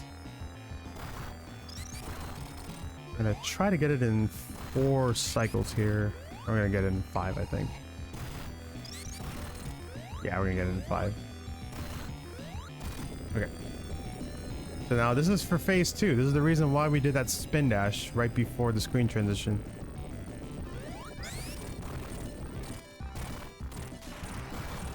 Just to make that a lot easier. And now we got 1 more phase to go. And of course we can stand on the air. Alright, just gonna roll into him. 5 hits. 2 more hits. 7. 8. And as the screen fades out, that is going to be time, and that is the end of the game. So that, my friends, is Sonic and Knuckles glitched with Sonic. And yeah, so that didn't quite pan out the way I wanted it to, but that's okay. I mean, you guys got to see the glitches in this game. And yeah, I mean, don't want to keep it too long, but y'all can follow me at supersonic_ on Twitch. I usually got a lot of, I usually do a lot of speedruns, mostly Sonic stuff, so you can check me out there. But in the meantime, check out to see what game number 5 is going to be, so I'll leave it back to the host.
Alright, that was Supersonic with Sonic and Knuckles. Again, another sequel. And again, I'm keeping the sequel train coming. Just more and more sequels firing at ya. We got another one. This one's a third in the series. Oh, what is it gonna be? That's right, we got Sonic Man 2005 headed your way with game number 5, Streets of Rage 3.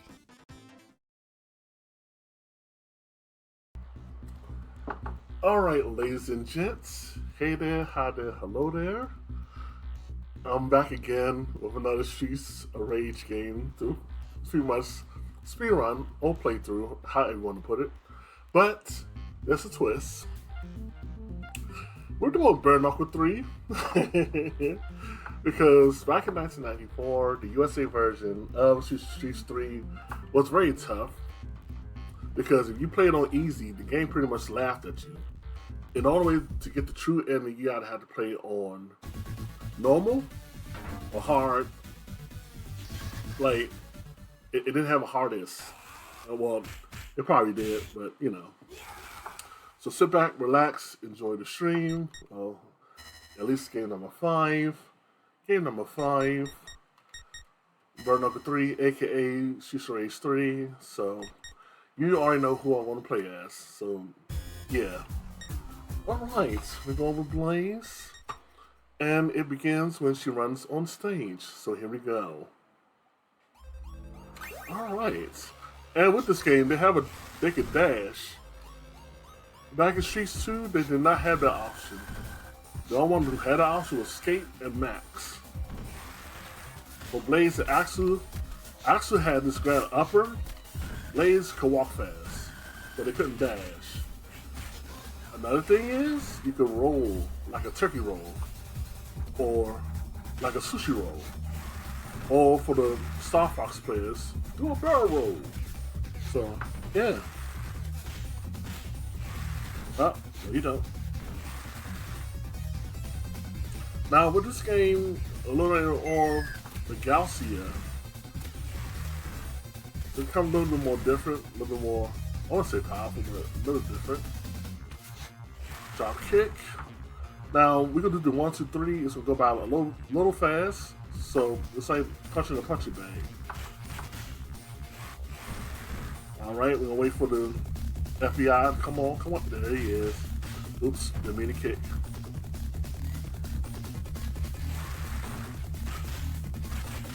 He's trying to grab me, but I said no. Now with this one, the Big Bens, you can't pick them up. You must slam them from behind. You try to slam them forward, they'll crush you because of their weight.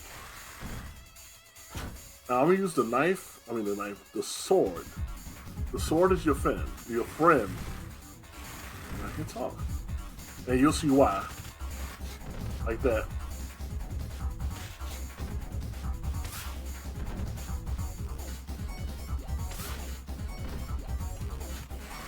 Alright, there we go.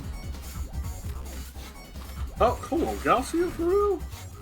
Making me look bad. Alright, we'll move on. Got this apple. You see them different motorcycles going by. In the USA version, you have Shiva, on the boat. This version, we have Ash. Which, by the way, Ash is a playable character.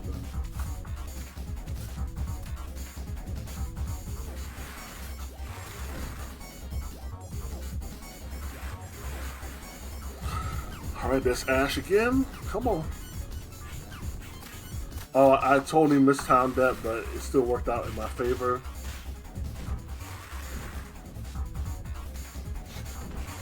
Alright, we're going to fight the signals now. Now here's the thing, with the special, when your bar is full, you don't lose any life. If the bar's not full and you use a special, you lose energy, not life, energy. Alright, so on to the next part where we're about to fight Ash.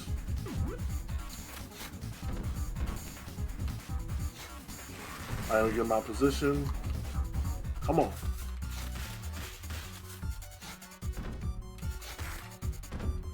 Gonna jump.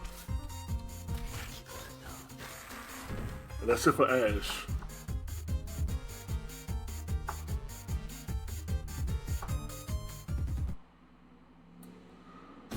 I will let my bar build up a little bit. Into my Kosho, which in this game, you know, it does just, you know, it does more damage, I think, in this game than back in Streets 2. Now you had the Electras, they look different, but you know. Alright, fighting Shiva. Shiva. Alright, come on, Shiva. You want to Mr. Axeman back in Streets 2. Kind of doing his own thing now. Like jump. No! You're supposed to like let me hit you. Oh no.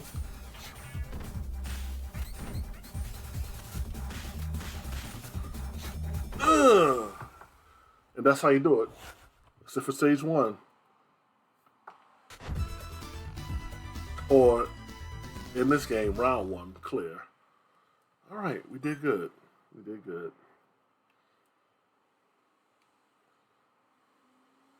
Alright, round 2. That was a grenade, which I'm not going to need. Now the green one keep going back and forth.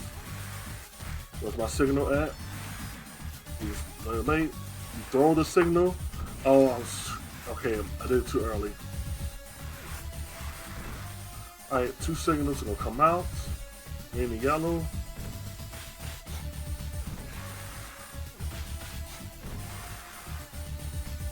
2, 3 kick. Right? And we're going to move on to the next section.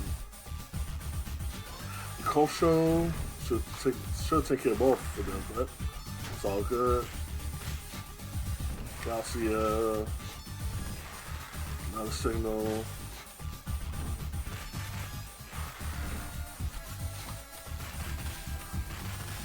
Keep it in a loop. 1, 2, there we go. Now we're gonna fight Rule and the Clown. Beat the Clown to save Rule. Rule's gonna attack you, but that's fine. As long as you get the Clown first to save Rule.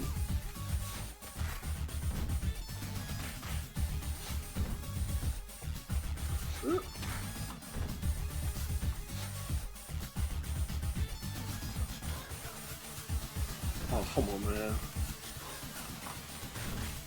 Away. Alright, there you go, Rule. You're saved. Now get away.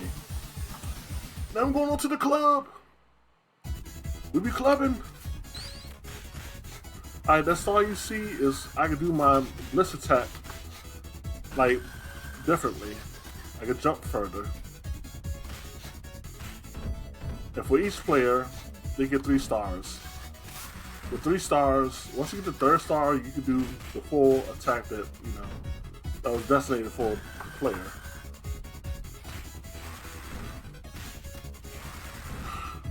Also, the amount of blinking lights.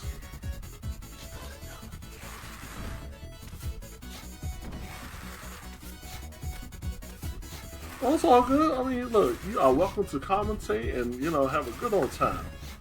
I'm happy that you're here. Alright. 2 Garcias.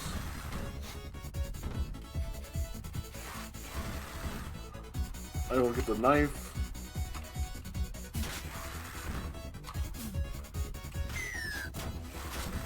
Oh, come on, Garcia, that was rude.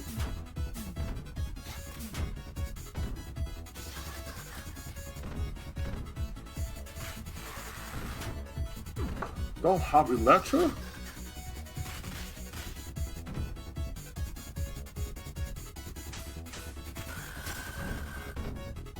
Alright, once we fight the Electras, we're going to fight the twins next. Right, here we go. About to fight the twins. But the twins look different from Street Fighter H1. You'll see why.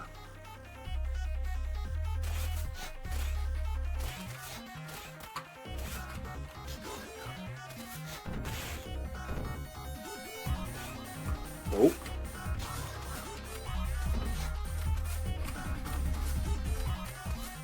They like to hop around like bunnies. Oh, that was rude. Oh.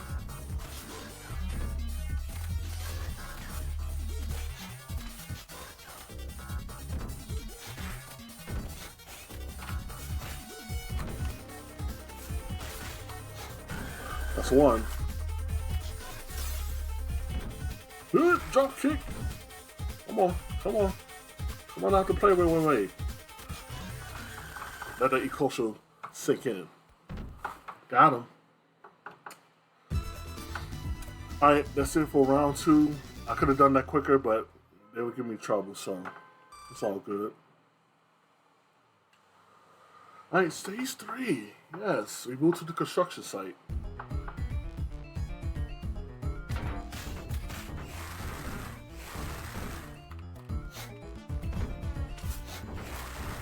So for the fallen barrels, now the pit is going to be my best friend, and you'll see why. Come on. That's right. Into the pit. Come on. Into the pit. Come on down. Like the price is right. Into the pit. Very good. Thank you. All right, we move on to the next section. Come on, lectures. Into the pit. No! Dirty!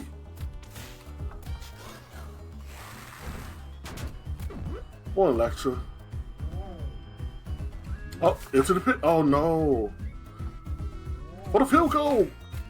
It's good! Alright, we gotta run. Stop kicking.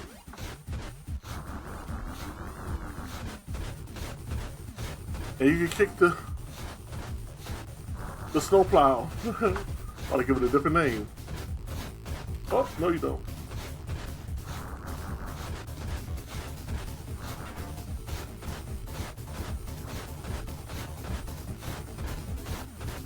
Nope.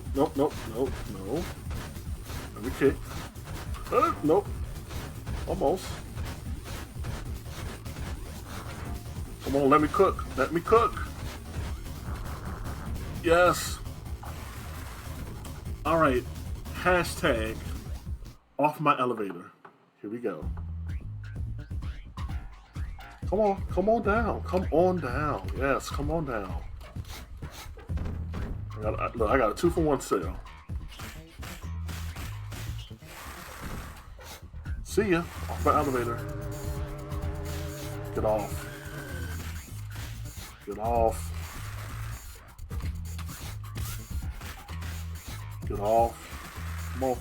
Come on. Second star. Get off. All right, come on. Oh, so happy that didn't hit. 1, 2. Yes.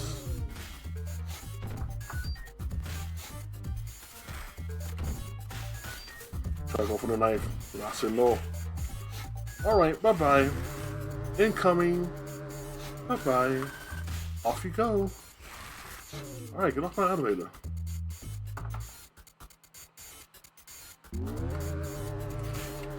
Okay, bye-bye.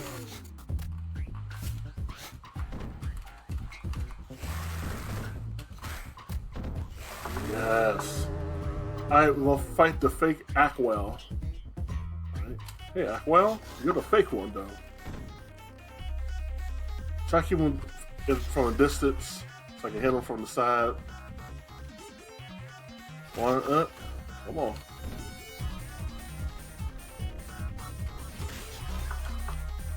Almost there. Oh, you trying to kick me? Oh. Look at my health here.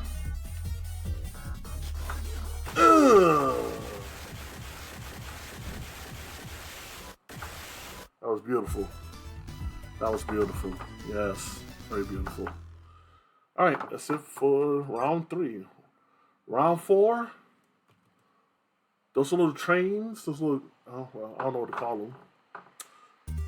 But pay attention to the tracks. When they start vibrating, I gotta get out the way. I'm gonna get hit. As you can see. Now, those are gonna be my best friends. I kinda call them steamrollers, but, you know.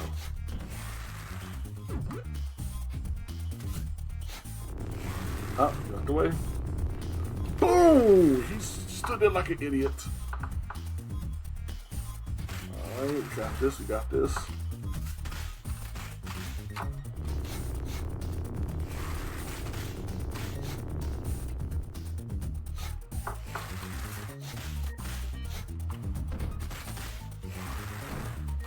Oh, you rude person. Oh, I got the way. Thank you. Get hit by it.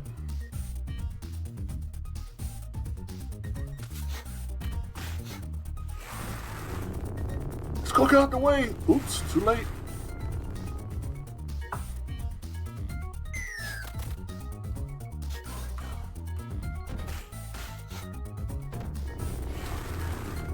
Got to move. Get out the way. Get out the way. Oh, Carlos. Oh, shoots in the drop kick. Oh, yeah, signals. Y'all should have got hit. It's all good, though.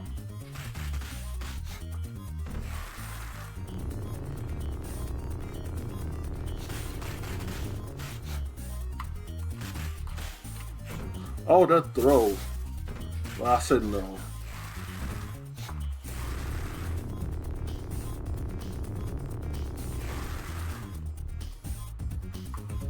Come on. Boom. Alright, the next ones is the Electra and the other girls. Come on down. You dropped down, but you came on down though. Oh, that drop kick was rude.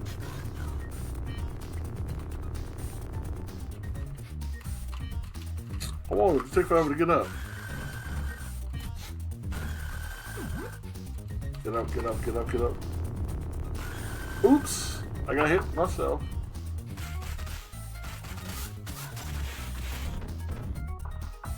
Oh, you still try to drop kick. Get hit, get hit, get hit. Yes!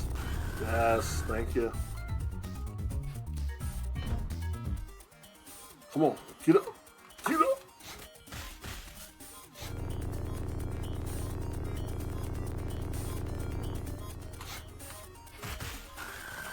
And we're going to just walk out of the stage very smoothly, with style. Time to fight the ninjas. Now I got 3 stars, I can do this. I got the way though.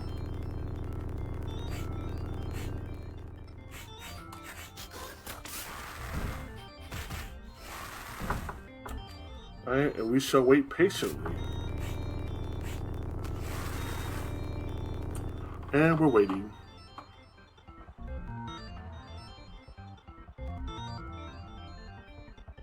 Get up to get down. Now, what's something talking about? Like back in the day?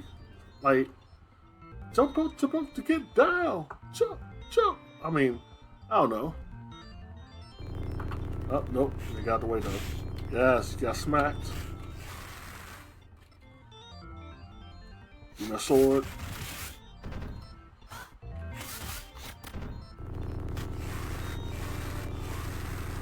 Oh, the hit saved me.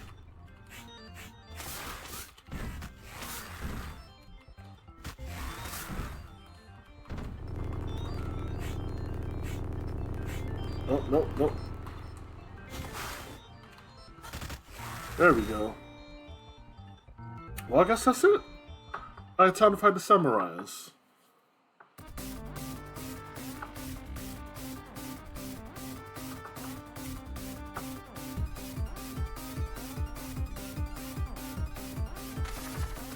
Alright, 2 and 3.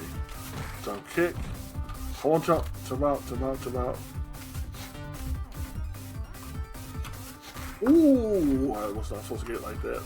You hit me. Nope.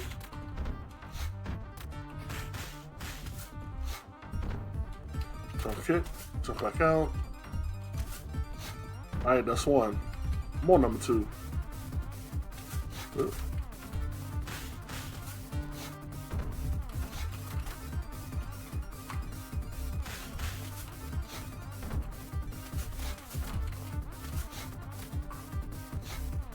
Alright, come on, number 3. Final. Backbreaker. Jump kick. Jump kick. Come on. Oh, no.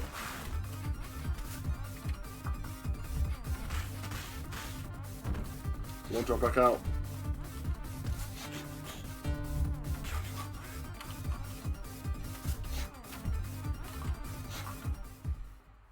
Now watch the exploding turkey. Turkey go boom in 3, 2, 1. Kaboom.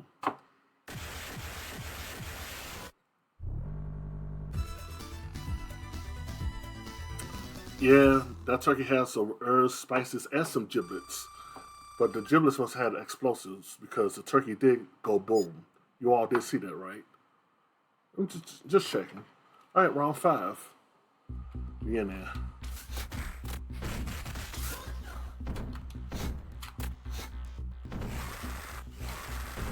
Alright, wait for Fallen Ninja, Fallen Ninja, Fallen Ninja, Fallen Ninja. Come on, fall down. There you are. Nope, put it down. Alright, next section.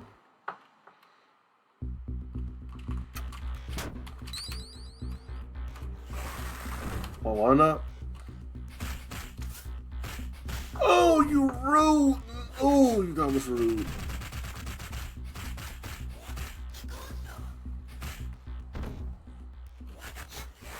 The water. I got tough on the water. Until he gets beat down though. And jump kick. Move on.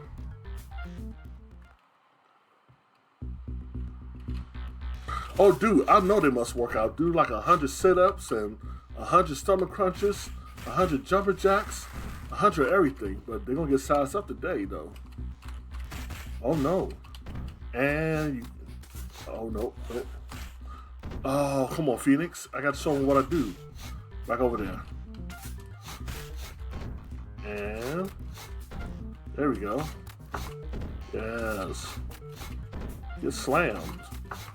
Hashtag get slammed. And I thank you.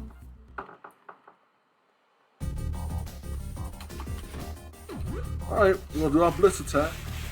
Which does the flip and slide like she's sliding the home. Oh, but that bowling ball. Oh, you bowling ball.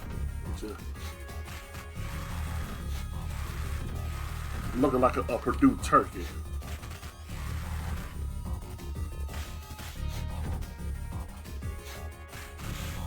Hey man, I thought I took care of you. Away. Alright.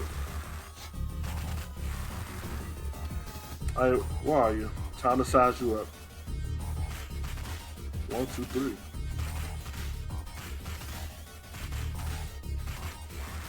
Alright.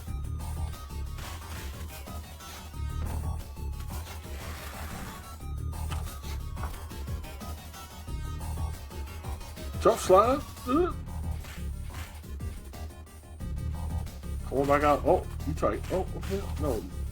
That's what I do.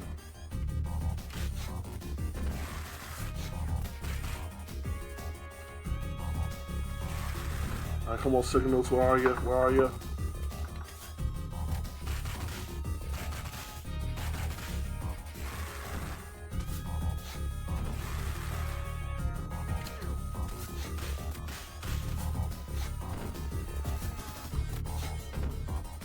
Come on back out here.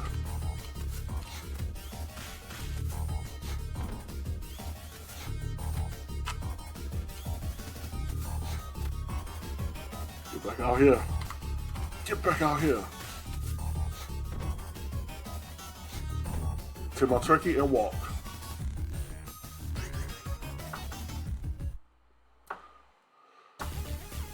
All right. You on the elevator? Do y'all remember this was Streets 2?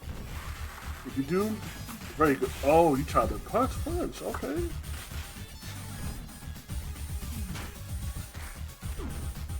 Now, if you don't eat the turkey and one of the enemies get to the turkey, it will replenish their health instead of yours. So you gotta take care of it quickly.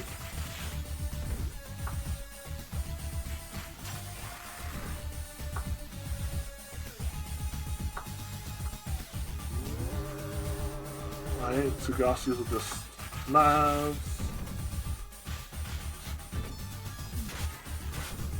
Oh, no, you didn't. Size you up. Ooh, they caught it. Firebreaker. Oh, you slapped it with the whip.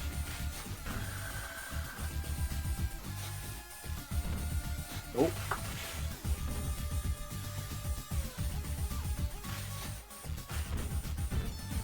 Come on, get up, get up, get up.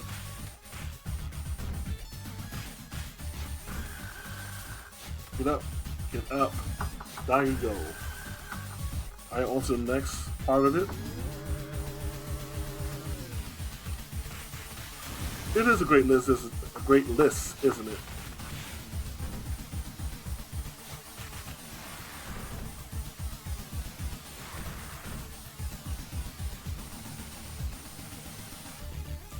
So get up, get slam. Next section.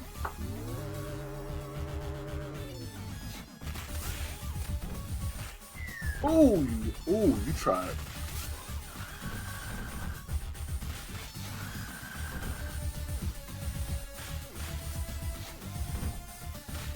Where are you going? I don't get sized up today. I don't need that back.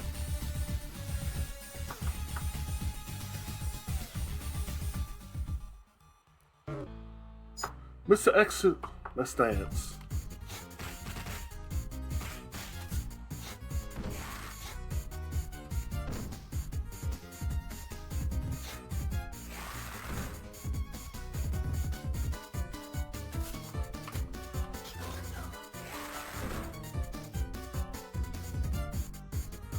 Come on, come on.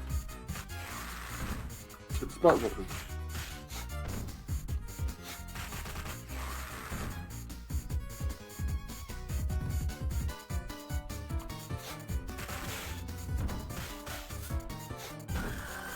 Come on, come on.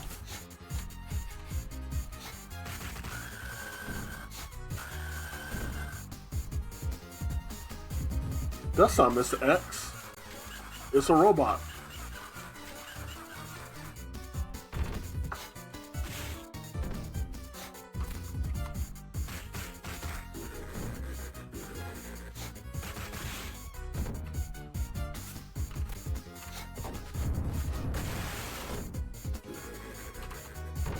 Come on, they're laughing.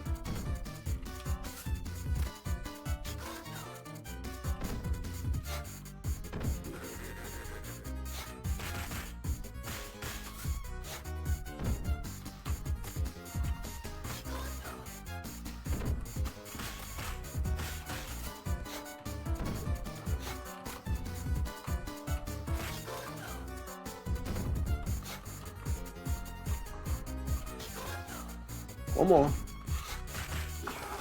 Finish you off with style.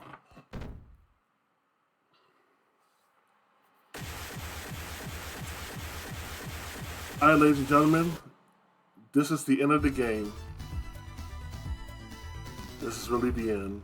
This was fun, I gotta admit. Yeah, this is not the end of the game. Yeah, we'll move on to round 6. Y'all fell for that? Oh my god, I'm sorry. Sorry.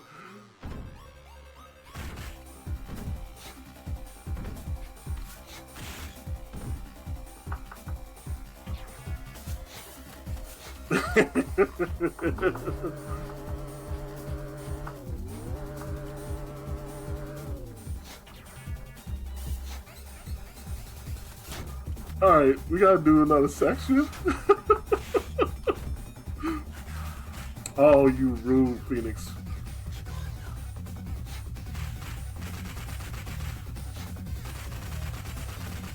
Dude, it's like Bison.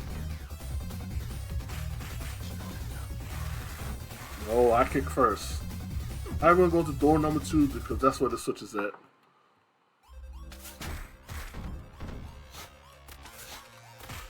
Oh, the kick. No, you don't.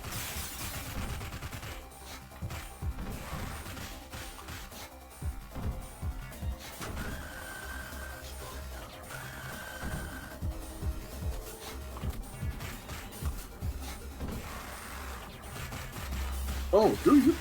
And that bomb took care of her. Thank you. Alright, going back out.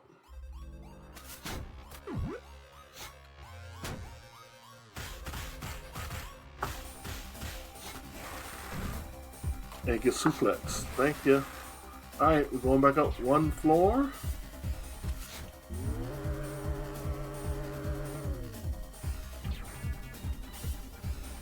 And then we'll go back into door number 2. But first, take care of the CIA or the FBI, or whatever you want to call them. But they're gone now. Time to destroy the other Switch. I ain't talking about the Nintendo Switch.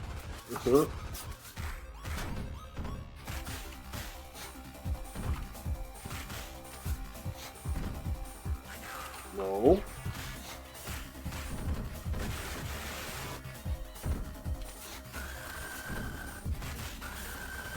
Yeah. Come on.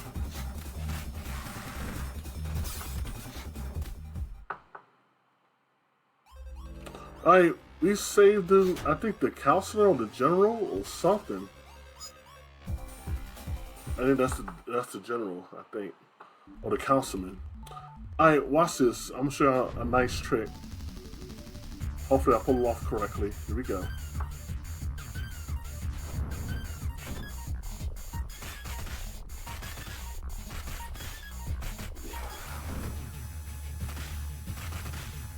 No, I did it incorrectly.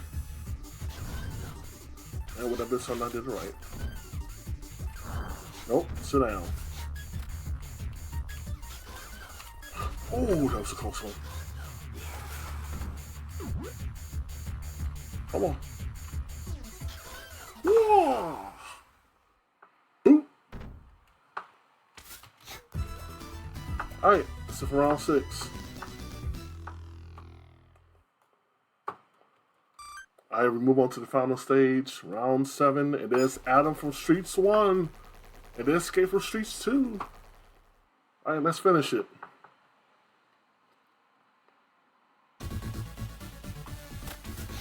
Yeah, that is the strat. AKA sit down. Oh, if I was Medea, sat down. Alright, we got this. Got a kick.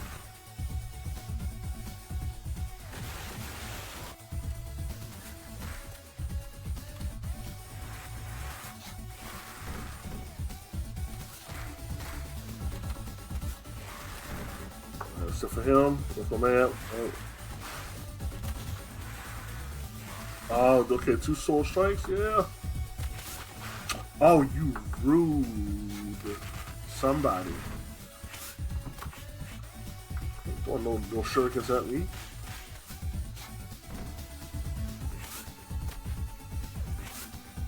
Come on, come on, come on. I want to hop around.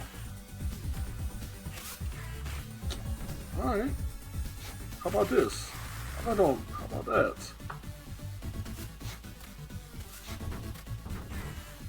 We're running.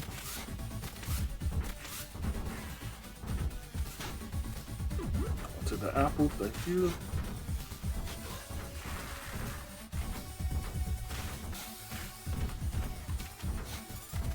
Oh, set the strut. Suplex. Come on out.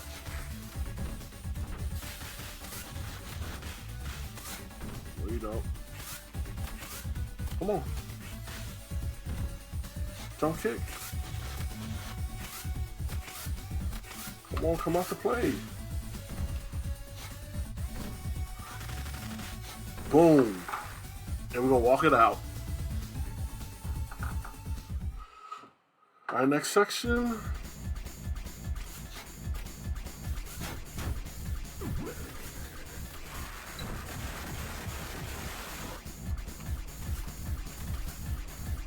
Oh, he got me.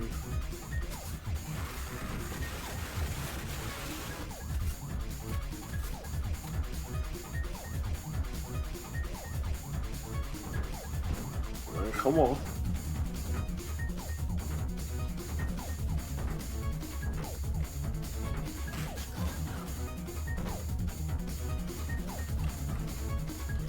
Oh, you trying to pick me up, throw me. You ain't doing that, Silver.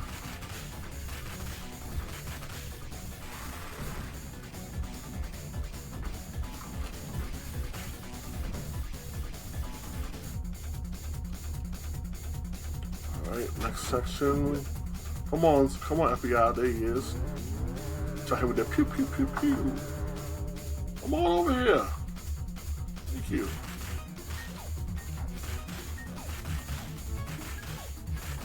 Get sized up.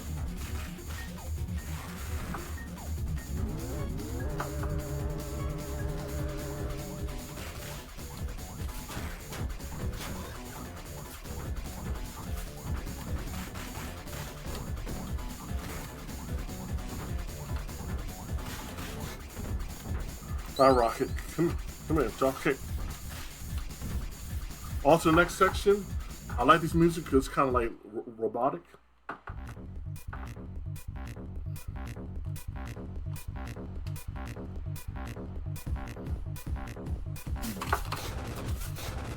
Come on.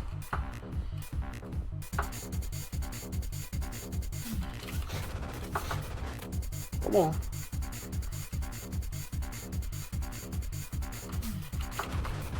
Oops, I did it incorrectly.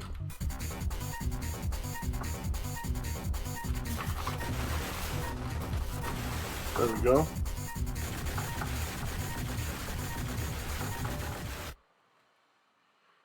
Now it's time to fight Mr. X, second form, the robot.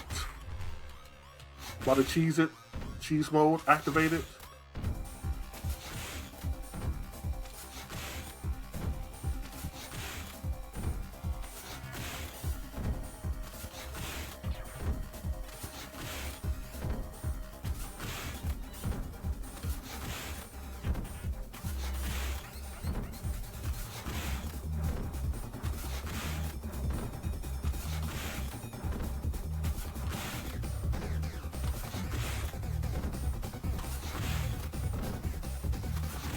Oh, missed the final kick.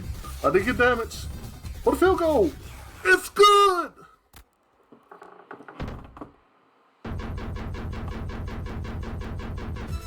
And there you have it, ladies and gentlemen. Streets Race 3, also known as Bare Knuckle 3, as Blaze. And I thank you so much. Okay, thank you for the GGs. Let's see. Archie, what's up, man? Is that Insomniac? E. Smiths, Lucy J, Peter Q. Hey, Peter Q, you're the Streets Race 4 player, aren't you? It's nice to meet you. Wax House, thank you. Lyra SRL, thank you.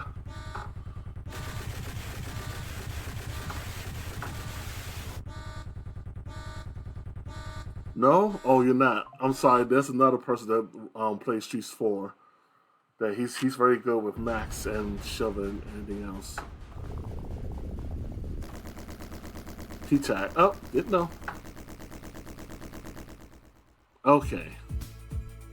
Oh. Fujo. Thank you, man. Thanks, Fujo. I'm sorry I did not see your GG. Thank you. Thank you so much.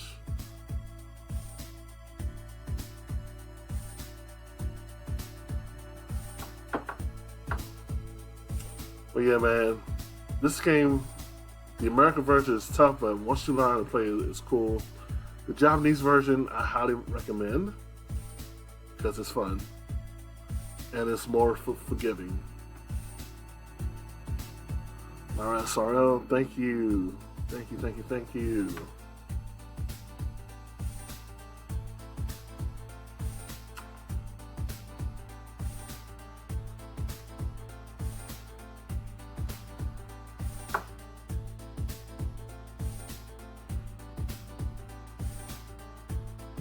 And the music, y'all gotta love the soundtrack. You all have got to love the soundtrack of this game.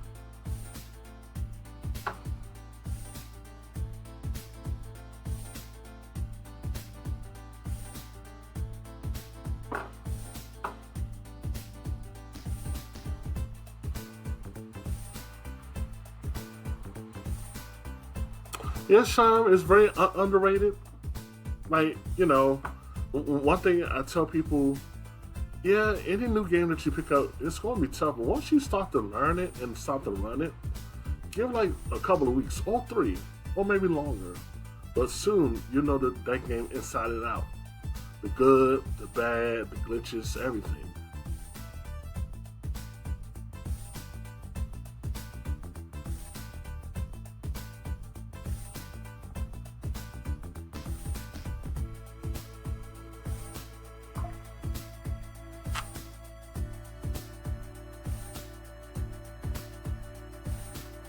But yeah, if y'all have not played this game, I highly recommend y'all go back to Streets 1, play Streets 2, and then play Streets 3. Well, Burn Knuckle 3. But yeah, man, the Streets series is amazing.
And that was Sonic Man 2005 with Streets of Rage 3.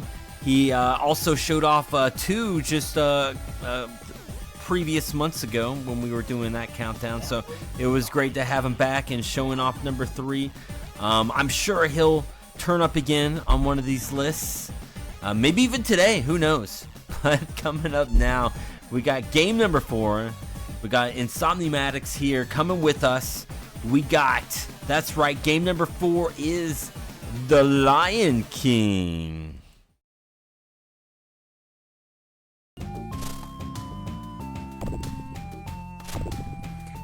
Hey everybody, it's Insomniatics. I'm sure many of you have played this game. Very infuriating game, especially in our younger years, I would say. It actually is a really fun run.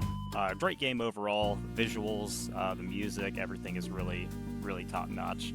I'm just going to go ahead and go through an easy any percent run just to show you guys the game. Many of you have probably seen it before, but let's just go through it again. But all right, I'm about to get started here in just a second. Let me just get a reset going. Never played it in my life. Yeah. Okay, Esta. Thank you for the good luck. Lyra, I think. All right, and we'll go ahead and get started.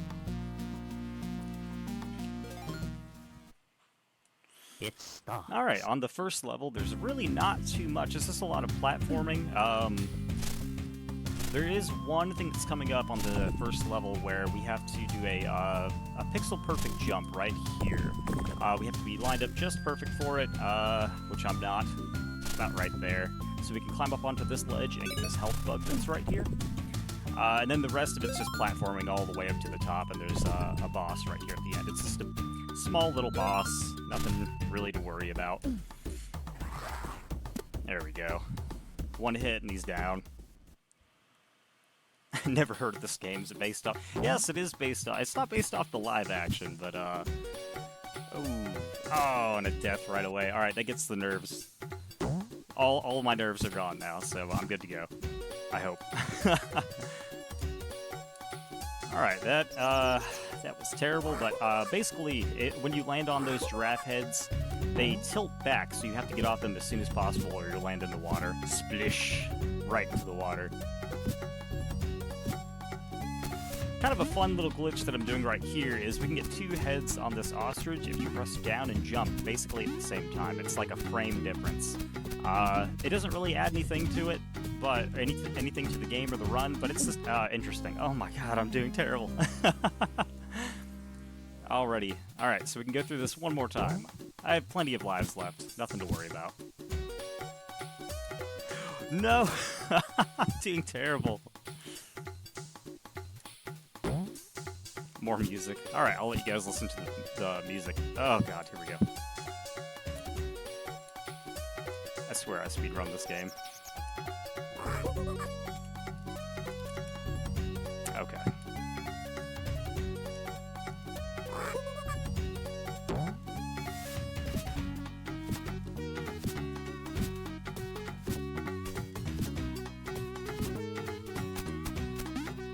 Okay, back to this part. We'll see the rest of the game, I'm sure. Cats hate water. That is very true. Alright, here we go.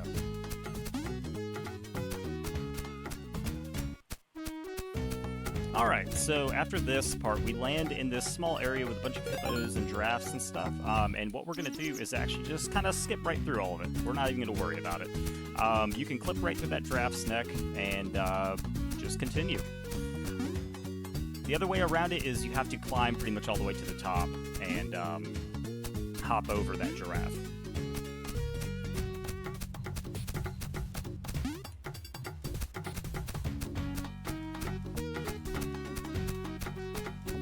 Alright, almost to the end of this ostrich part.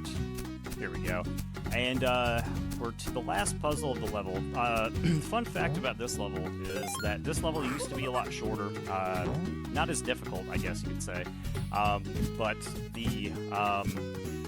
Disney wanted the game to be a lot longer, harder to beat, so somebody couldn't rent it and beat it within a weekend. So they decided to make this level just a little bit longer.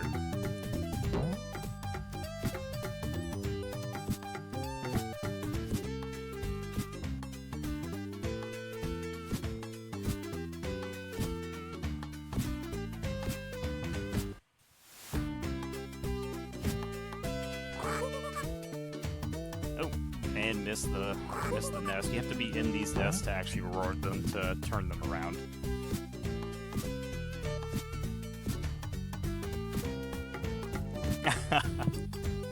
It's convoluted. Disney bucks, exactly. Alright, on to this level. This one isn't too bad. You get a lot more enemies in this level overall. Mainly just a bunch of hyenas and some vultures, which are sometimes a pain to deal with. Oh, there we go. And I'm just going to try and roll into this one. Perfect. And we're just going to hop right through those bones like a lion normally does. Alright, perfect. We're going to roll right through this wall. That actually is not really a speedrunning strat, but that's just there. You can just roll right through some of these walls.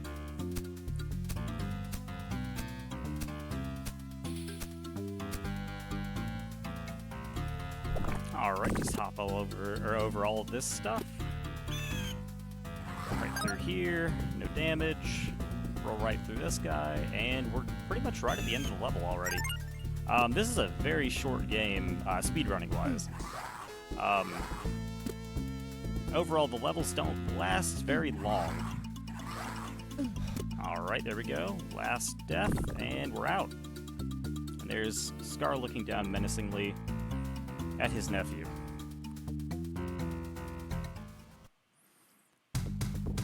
This, in my opinion, is one of the more boring levels of the speedrun. It's railroaded, and there's no randomness to it. It's always exactly the same.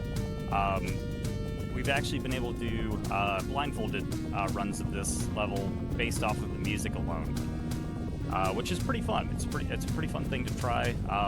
If you guys want a challenge, I would say give it a shot if you're interested.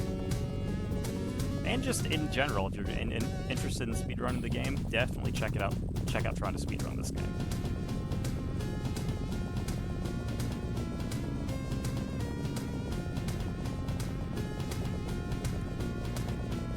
Let me try that. No, none of this is RNG. Everything is exactly the same every single time that you play through. Even the part that comes up that has the question mark, it's always in the exact same spot. So I'm going to try and get through this completely damageless. Damageless? Perfect. Okay, now we can just ride out the end of this over here on the side.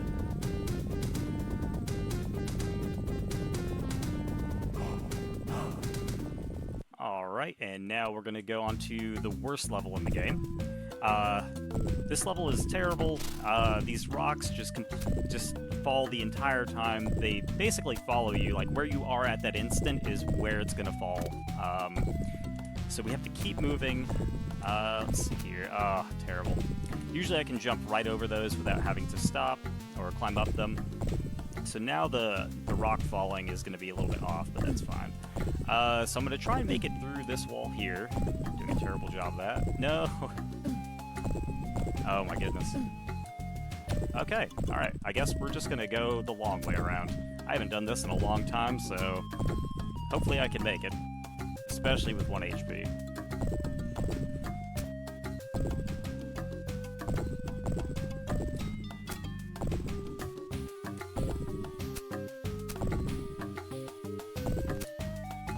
Very lucky with that rock.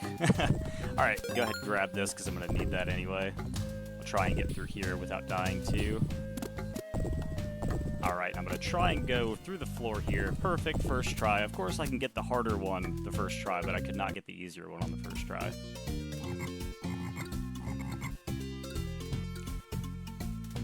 Alright, and this level is pretty infamous. Anybody that's played the game, if you've made it this far, you know what's about to come up, and that is the Waterfall of Tears from our childhood. Just trying to make it up this waterfall without splashing into the water below. Always a terrible time.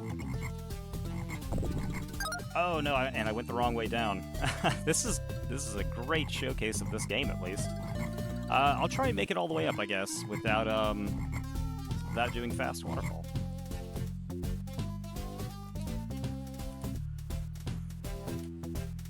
There we go. And the secret to making it up this waterfall is just going up this middle path right here. Just making sure that we try and stay toward the middle, because you can jump straight up here, and that allows you to jump higher a lot faster. There we go. Now we're up at the top. And we're just going to go down here, and we're going to fight, yes, the best character in the movie, the ape, who does not actually show up in the movie. The game and the movie were developed at the same time, and the ape was actually supposed to be in the movie, but they decided that because he did not add any value to the movie, that they would not add him to it. So he's in the game, just not in the movie.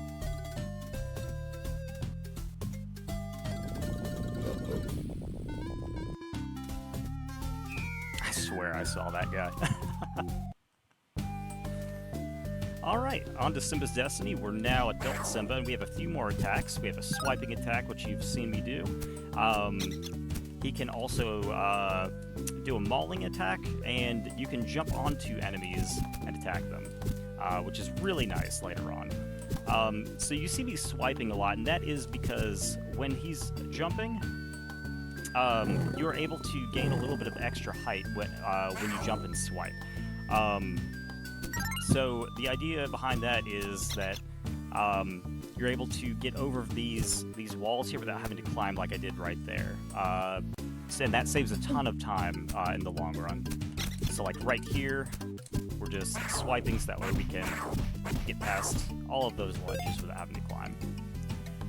And right here, what I'm doing is a glitch where we can get through these leopard spawners without having to kill all of the leopards. I believe there's 5 in total that you have to kill, but that just cuts all of that completely out, which is really nice.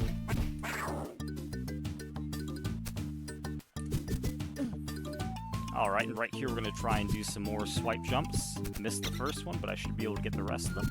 There's that one, that one, that one, and I almost got it. There we go. This is the hardest trick in the game. It's called boulder skip. It's 5 total inputs, but it's very precise on how you have to do them.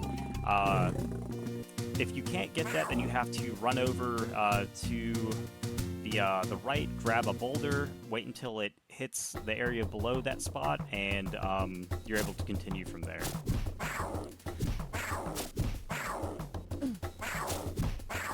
Alright, so right here we're doing a skip through pretty much the entire level, which is really, really nice, because this level sucks. No other way to put it. It is a terrible level. There's a lot of lives lost in this level. The top half is you have to get past a bunch of enemies, and the bottom half you have to stay on a platform that's floating on the lava, which is no fun. And what I'm doing right now is trying to set up for a geyser skip, where basically it will skip one of these cycles for us, but I unfortunately did not get it.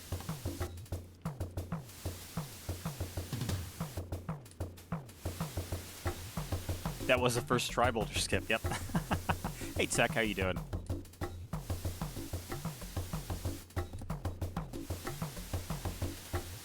And so now I just gotta wait until these geysers go off. They go off 5 times each, and then they plug up, basically, like this. And if you hit that plug while it's coming down, it's an instant death, so it's terrible. Alright, and in this level, this is just one big maze. You have to know which doors to go into, and each room that you go into, you have to kill all of the enemies in that room. Otherwise, you cannot go through any of the doors, even the one that you just came out of. So we do have paths set up, so that way we can kill them in a quick order, basically.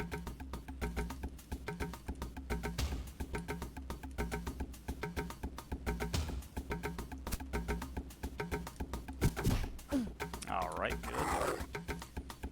Now we're just going to go through this door. We're almost to the end of this level. Very nice, that was great. This kill that's about to be coming up here at the top of this is a glitch kill, basically. So he'll run to the edge, and we can climb onto the edge and kill him at the same time. It's one of my favorite glitches in the game. Alright, now we just take care of all 3 of these guys at one time, and we're off to the final level. So here we're going to be fighting Scar 3 different times. This is going to be the first time straight up, and I'm doing something called Scar skips here, where basically,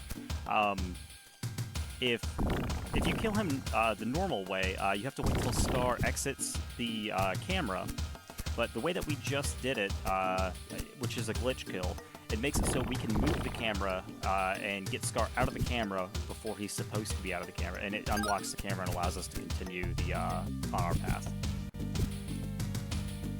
Unfortunately, I won't get this one, so you'll probably see what it looks like when Scar normally leaves like this. So he has to jump up and out of the way. And I'm going to attempt something that is only done in TASes right here. So there's a way to jump up to this platform by doing this.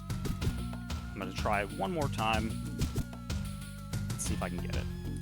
I cannot get it. So I'll just do it the normal way that we do it. So we just get here, run, jump off the edge, and swipe. Like this, so we can get up here. It is doable the other way that I did it. Got it in practice a couple times earlier, so I was hoping I could get it and show it off to you guys, but unfortunately we didn't get it. Alright, so that's actually time. After we throw Scar off, he just goes to the edge, roars, and then rain starts.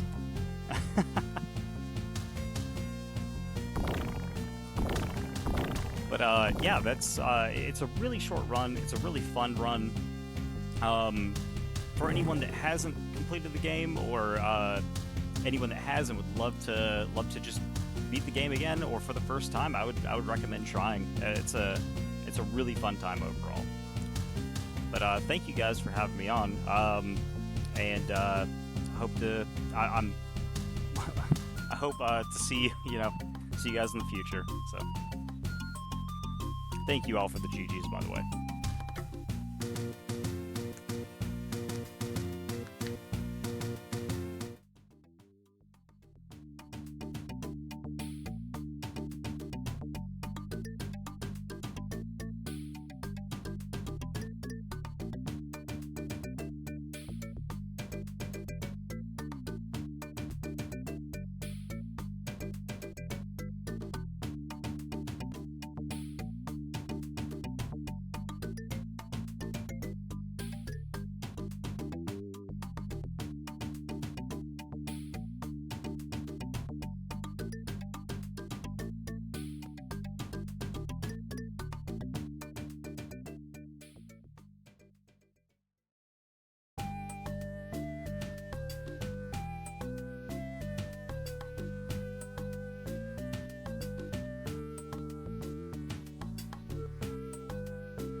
And Lion King and Somnimatics.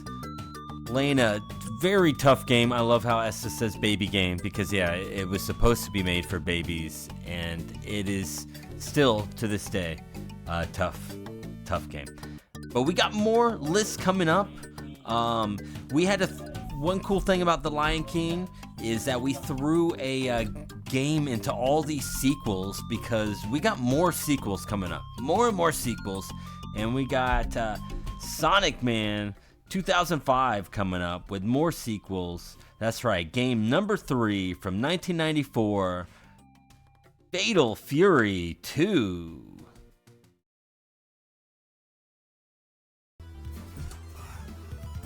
Alright, ladies and gents, it is me again. Hey there, hi there, hello there. I will have game number 3, Fatal Fury 2. Now, the two characters you see fighting right now is who I normally play as. But for this run, we're gonna go with Kim. Now, with Kim, it's like having a cheese pizza. Get my drift with the cheese pizza? Because that's what it's going to be, like lots and lots of extra cheese, as my older brother would say. He don't say cheese, he say cheese. And I'm like, okay, sir, it is called cheese, not cheese. But that's it for you. So let me set my buttons. Gotta set my buttons. Alright. This is going to be a cheesy run, so enjoy the cheese pizza with extra cheese. Thank you for the good luck and have fun. Alright, so, my man, Kim, and Ching. All right, and we begin. And I'm gonna show you how cheesy this run is gonna be right now. That one move, that's it. That's all I'm gonna be doing throughout the entire run, is that one move.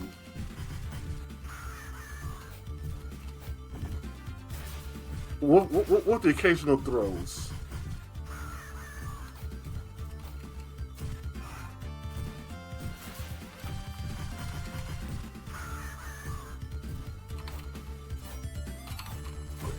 Uh-oh, nope.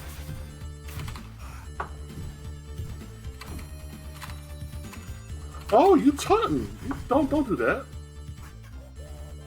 Yoo-hoo-hoo-hoo. And down you go. Woo. All right. Round two.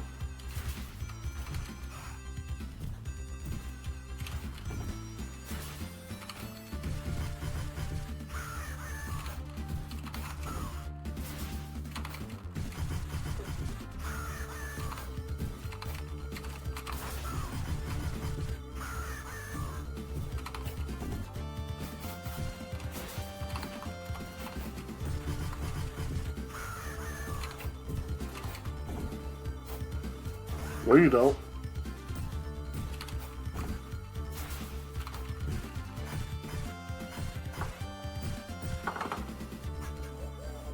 Yo-hoo-hoo-hoo. I love the way he passes out. Yo-hoo-hoo-hoo. Like he's singing. Alright, my favorite girl in King of Fighters. I love Mai, but I'm about to kick her butt right now. So, yeah.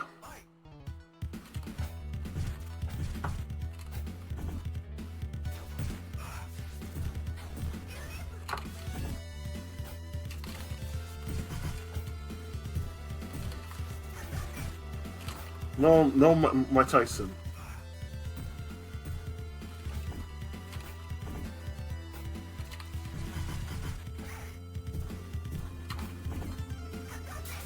No.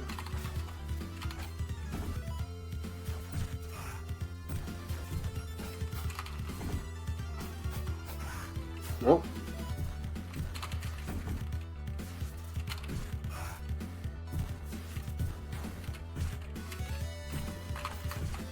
Got her.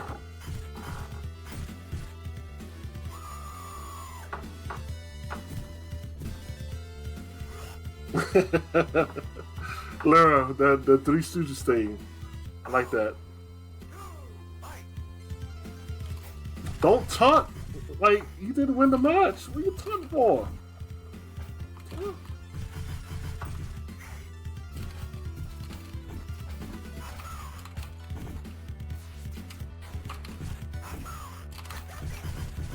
No Mike Tyson.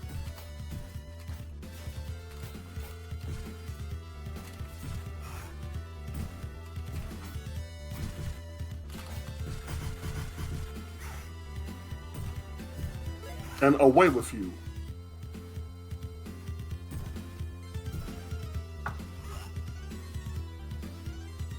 Alright, that's it for my girl Mai. Mr. Higashi, let's go. Come on down. Alright, third stage, Mr. Higashi.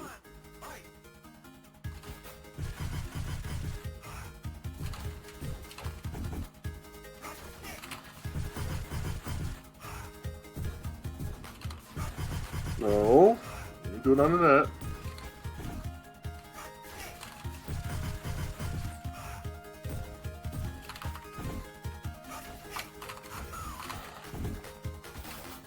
No, away.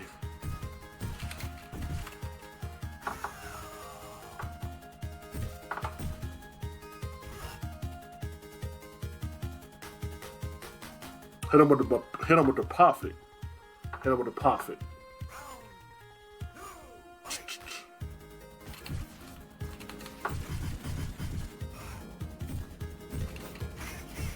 Oh, that kick. Okay.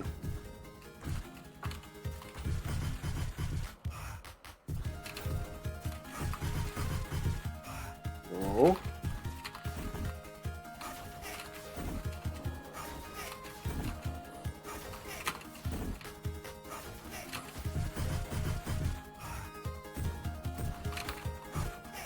No, that kick don't work.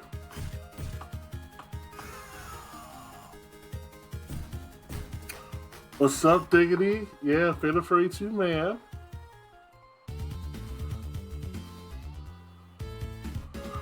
Dubai, like Dubai, but Dubai about to get his butt with. Come on, get this whipping.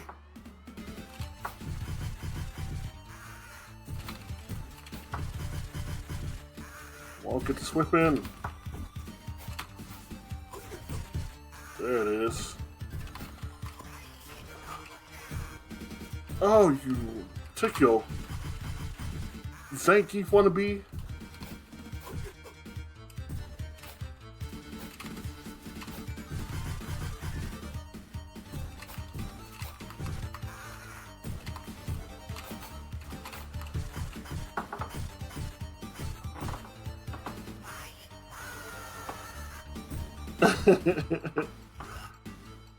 I mean, he's playing like Milena from Mortal Kombat 2, where she does that dive kick.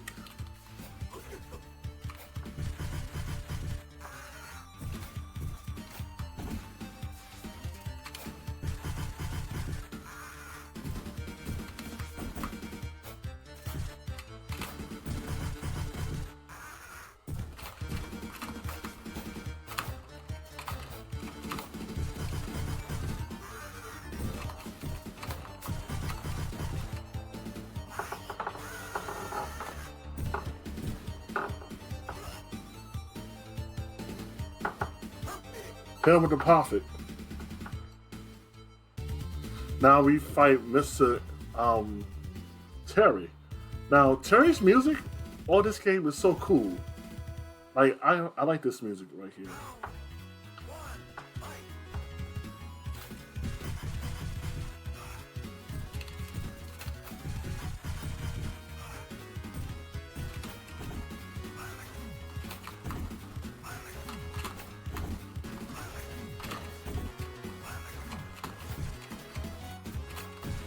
Uh-oh.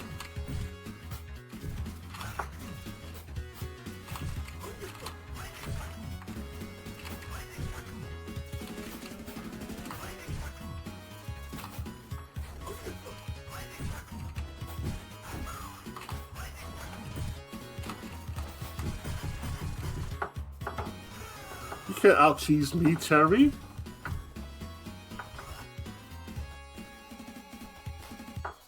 But I love the music though.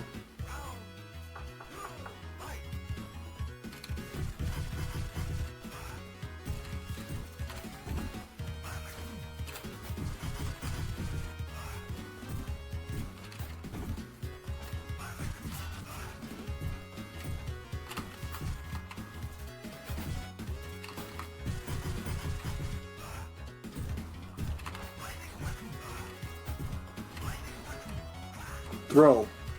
Uh-huh. Throw you away. Like garbage. Like garbage. Thank you, Terry.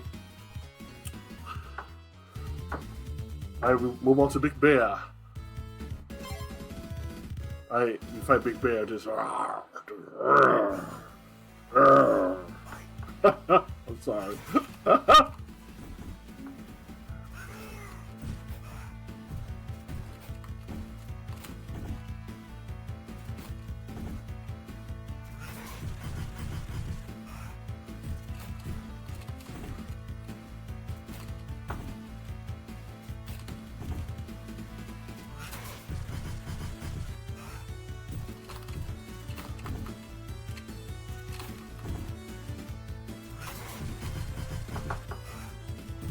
We got him.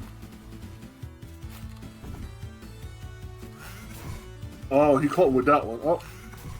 Oh, he tried to get some. Try to get some.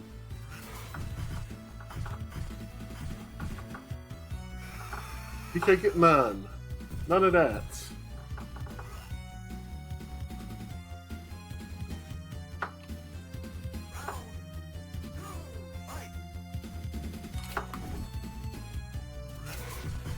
There we go.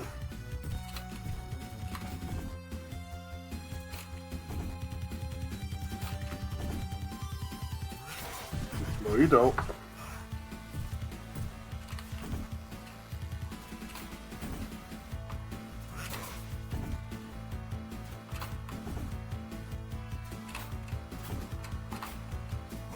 Oh no! Ooh. A clothesline. Rude.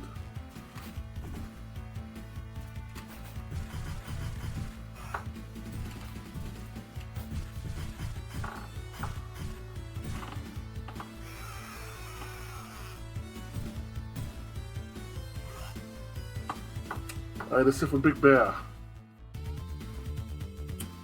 Mirror match. I can't let him get out his corner.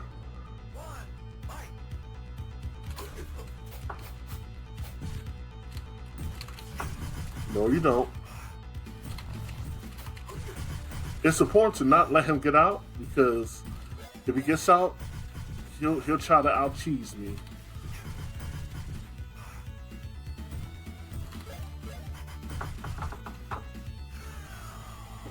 And you can't out cheese me because this is not Kraft, this is not Velveeta, this is mac and cheese with the real cheese.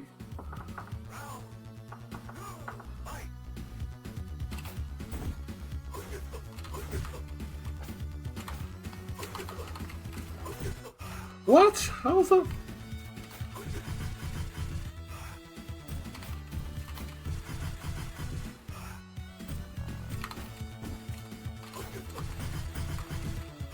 Back door. There we go.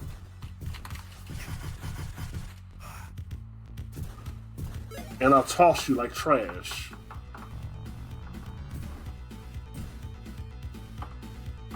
I'm the real Kim. Better recognize. Alright, come on, Andy. Let's go.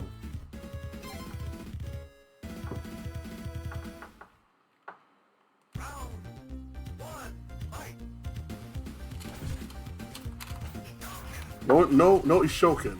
No, he's choking.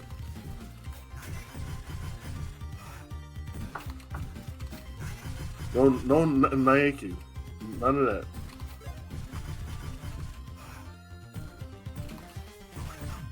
Okay, you got him with that one. No, I'll toss you though.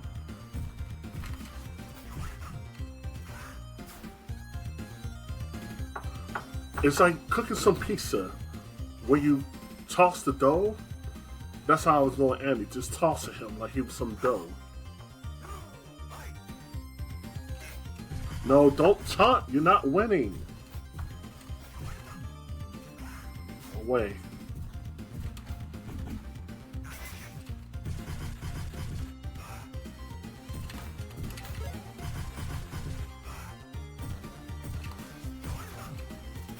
No. No. I trash, I'll toss you.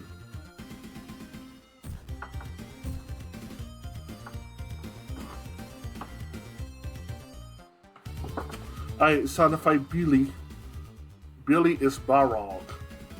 Come on, Billy. Oh, Billy. Alright, I can't let him get out. I can't let him get out. Because he's tough. I make sure he don't get out.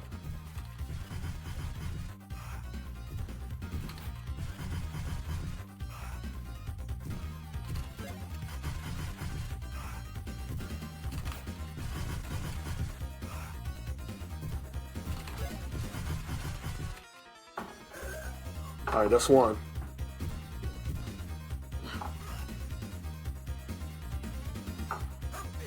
Profit. Then with the profit.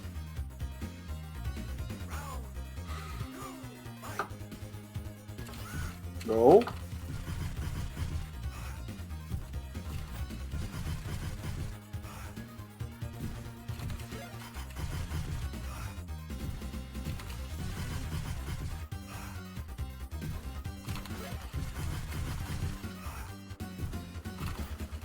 Oh, he got out. Oh, no.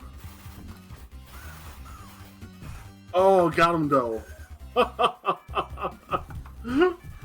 Woo, that was close. Alright, we gotta fight Ackwell, the boxer. Come on, Ackwell.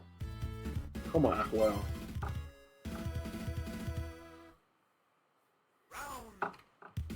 Oh. Now he's like Mike Tyson. He's aggressive.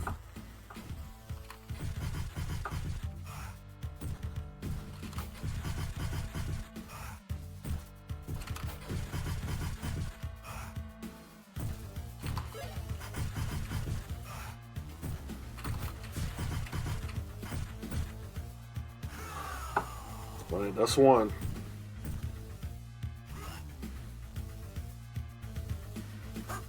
Perfect. Hit him with a perfect.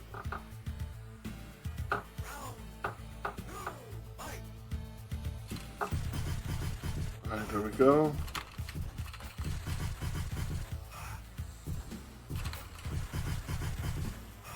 He tried to be aggressive.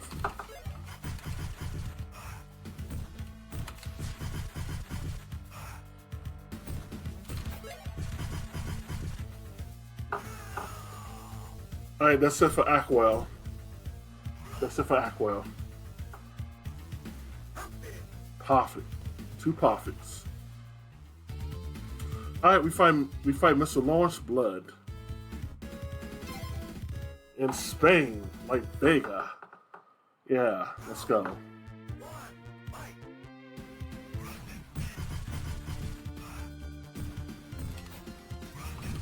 Oh, Lawrence?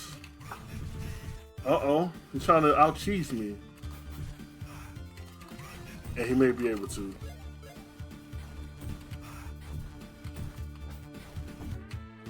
Not with that cape, not with the...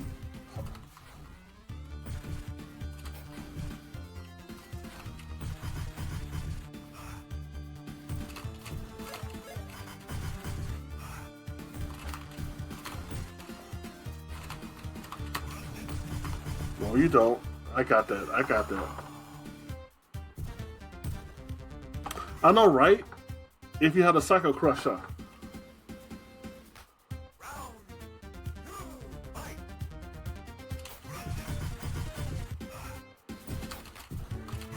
Oh, no you don't.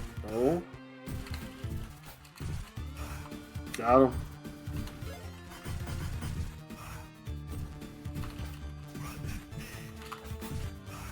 Oh, that knife, dude.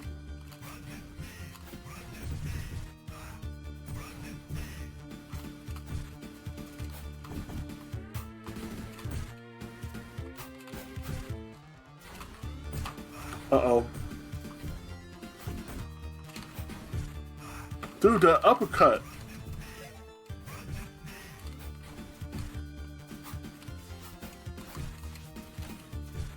Got him.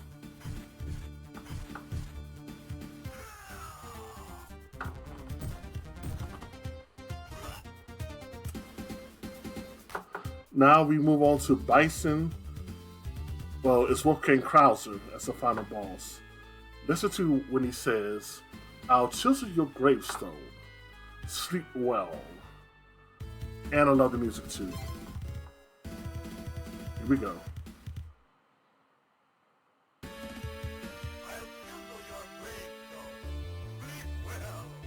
I'll chisel your gravestone. Sleep well. No, why are you talking? You're not winning yet. Oh.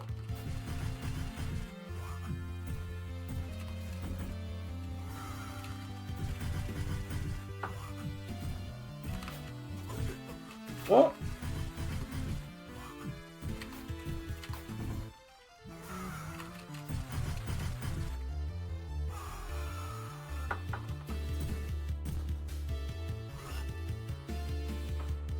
Mm-mm. Da-da.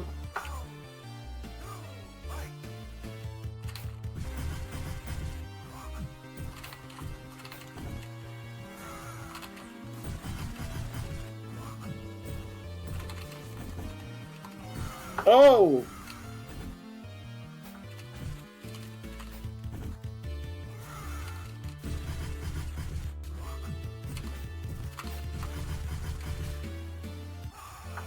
And there you have it, ladies and gentlemen. This has been Fairly Furry 2 as Kim. And I thank you so much. Thank you for the GG Shine, Grim,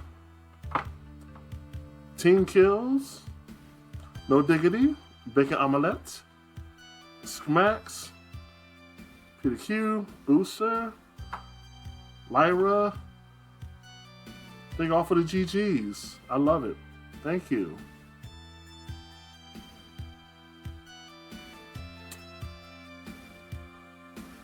Rasek Ever, thank you for the GG.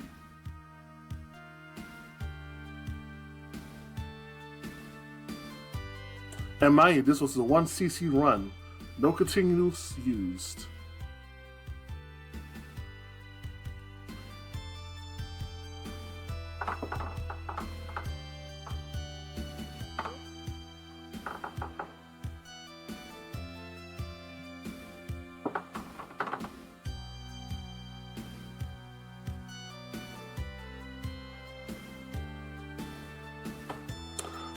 Also, thank y'all for having me on here. As always, I love it. Thank you.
All right, welcome back to Sega Sunday Countdown for 1994.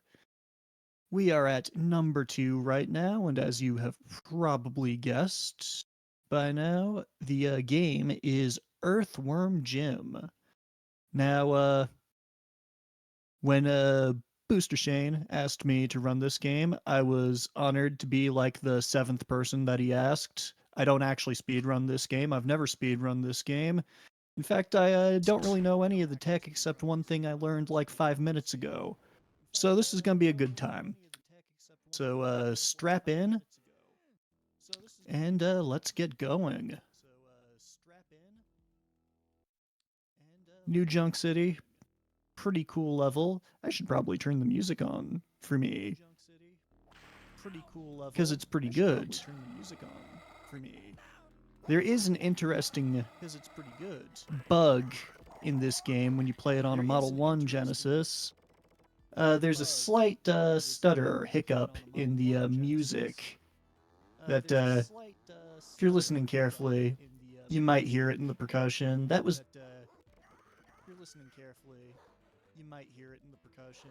due to the game's development was led on the Model 2 Sega Genesis. The audio is echoing. Okay. What's going on?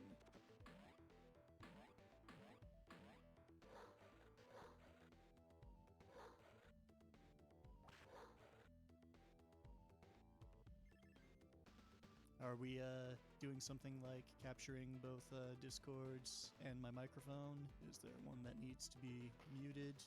Plus there's no game audio. Well, that's definitely not correct. How about we take a moment to get these technical difficulties resolved. Just bear with us for a moment.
All right. Hopefully we've got everything resolved there. All right. Let us know in chat if there are any other difficulties. Let us know in chat if there are any other difficulties. Echo's back. Okay. What's going on here? Go ahead. Should fix itself now? Okay. Alright, well, I'm gonna choose to believe that everything is fine and that you're hearing my microphone and the game music until, I hear otherwise. Estacako says it's now gone. Audio is still low. I can't do anything about that.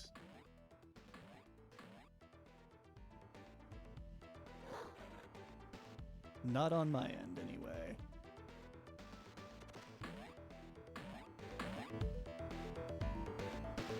Perhaps make sure that,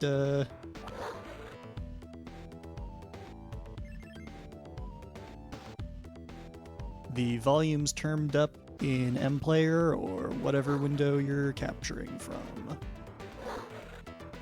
Alright, it's good now? Fantastic. Glad to hear it. So, we use a toilet as a teleporter, as you often use toilets for. Grab these plasmas. Head up here. Let's get an extra life for good measure, because I don't really know what I'm doing. First boss, just the garbage can and tires. We're gonna use the grand strategy of shooting him until he dies.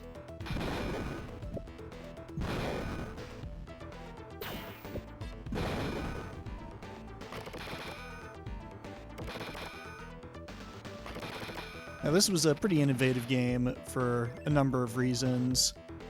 All of the graphics were drawn by hand on pen and paper and digitized into graphics that would work with the 16-bit systems.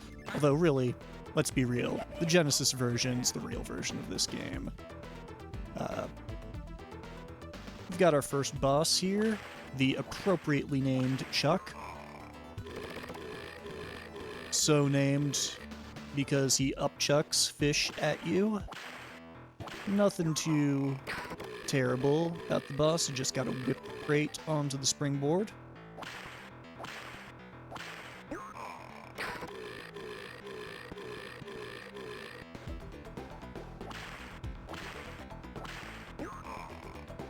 And shoot the brass instruments before they hit you. It's not a big deal if you don't, they don't do a whole lot of damage. And on this last hit, Chuck chucks continuously. But, easy boss. And we're on our way to the next level.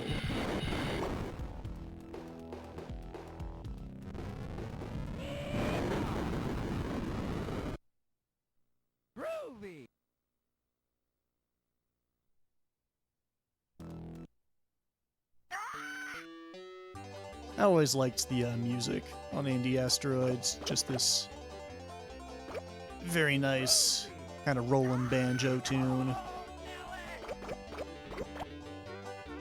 While we are in the asteroids here, I'm going to try to collect as many of these bubbles, or fuel pods as the instruction booklet refers to them as possible.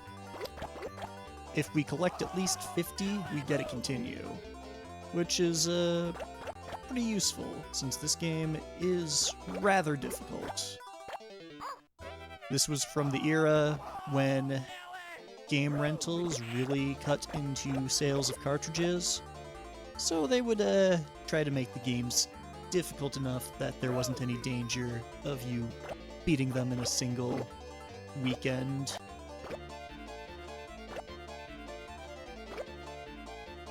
And since we beat Psychro in the race, we're not going to have to duel him on the planet.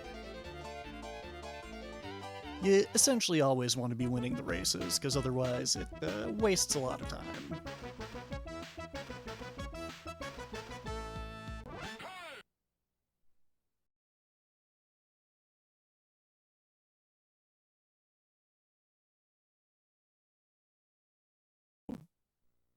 Tie part of me in a lasso and swing it around. Anyway, here's What the Heck. I always liked this level because I'm a big fan of the music. Night on Bald Mountain. You probably remember it from Fantasia. Just really excellent tune.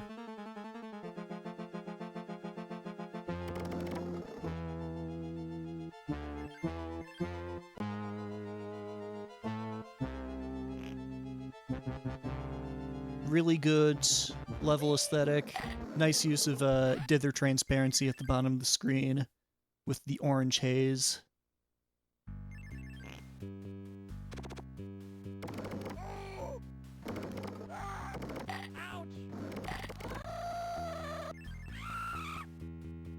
And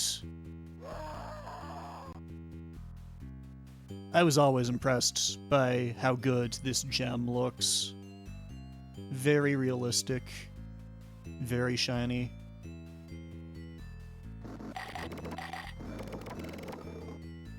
And I particularly like the transition to elevator music. Lets you know we truly are in hell. There's a cool boss here. You might remember the snowman. But there's also this hook here. We whip it and we skip down there. Pick all these up. We're gonna jump over that to... Oh, I didn't jump well enough, so unfortunately we triggered the spike trap. That's okay.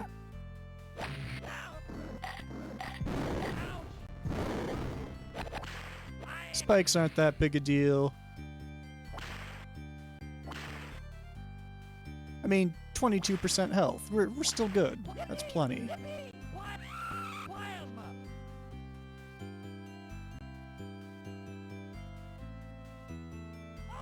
You didn't know that I played this game? I've played every game ever made, Wax. And don't you forget it.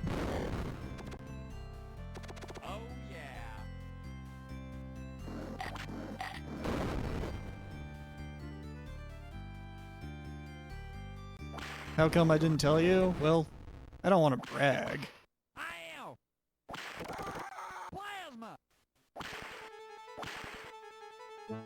So I'm really hoping to find some health. Unfortunately, here's some right here.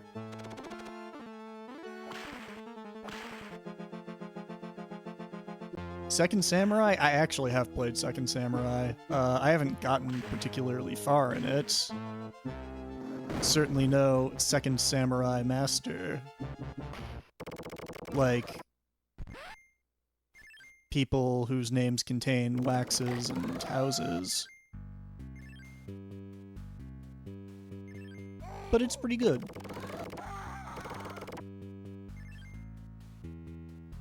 As far as games that originated on the Amiga, it's pretty okay. So for this first phase, if we just sit right here and crouch, none of these fireballs will hit us.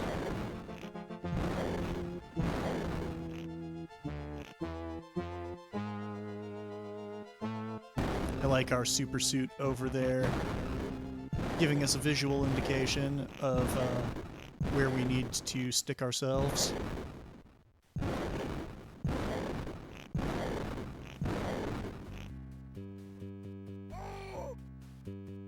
Is it better than Mr. Nuts? Oh man, that's a tough one.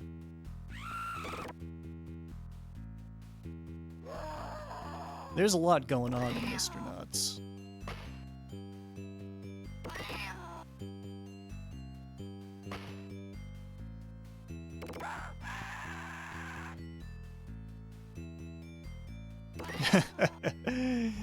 Bacon didn't play Mr. Nuts the entirety of November. That's what they mean by No Nuts November. Truly, it is a sacrifice for us all.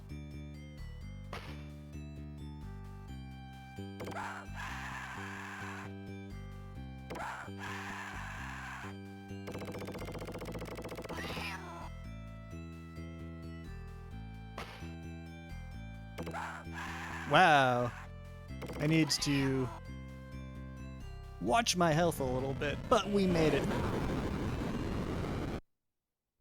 Groovy. We are groovy.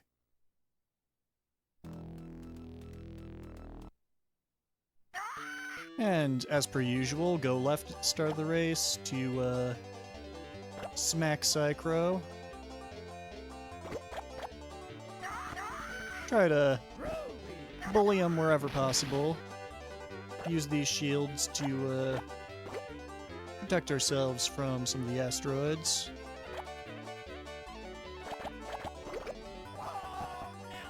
Hit the atomic accelerators for speed boosts. Try not to look too closely at the background, because otherwise you'll start getting dizzy. this is a game where the composite video blending on the Genesis made a huge difference. Of course, we're not getting that effect right now because I'm running component video, but if you play this on a CRT with composite or RF, all of these dithered sections kind of blend together and you get the illusion of more colors on screen than there actually are. That's something that Shiny Entertainment accounted for. That's why developers, you gotta test your games on consumer equipment.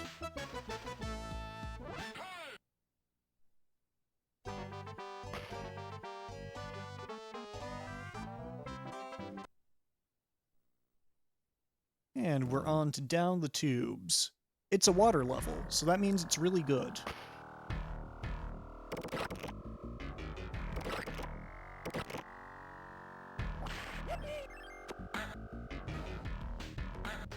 Pull ourselves up by the seat of our pants in order to avoid these rather gigantic cats. They're extremely buff, like all cats are.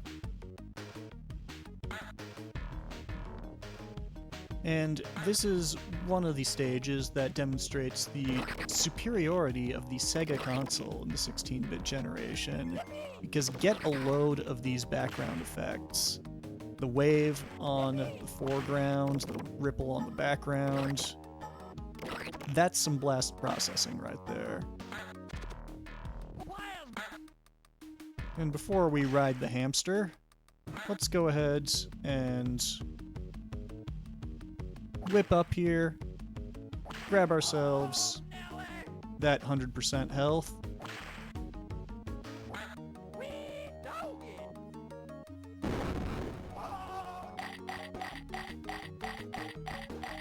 One of the things I appreciate about Earthworm Jim is how realistic it is.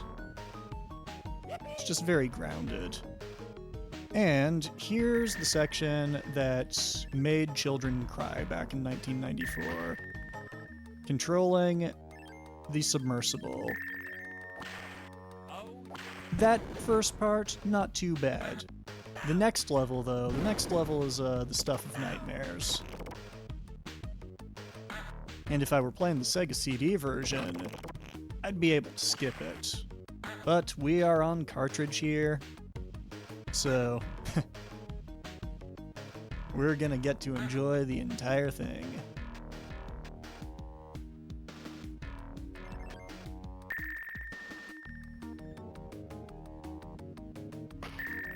Fortunately, every once in a while, there are these little arms on the wall that replenish our health. By health, I mean air, of course. You need air to be healthy.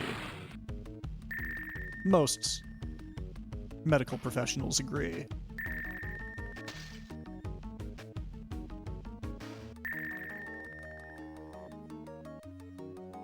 And I'm gonna be extra safe. You can make it through the entire tube section here without refilling your air, but you have to go pretty fast. And going fast, you're liable to crash into things, crack open the sphere. That's not good. Get a hidden one up here. Hidden 100% health. And onwards to the tube race, likely the most infamous level in Earthworm Jim.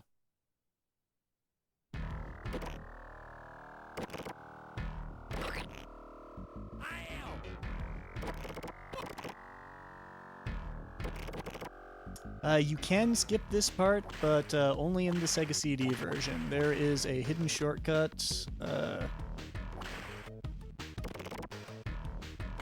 Unless there's some tech that I don't know about on the cartridge version, which is very likely because, as I said, you are watching my first attempt at running the game right now.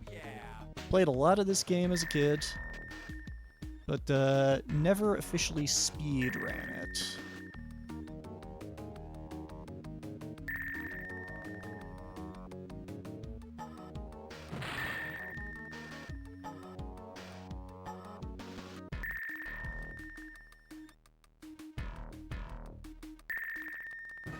Fortunately, if you understand what you're doing,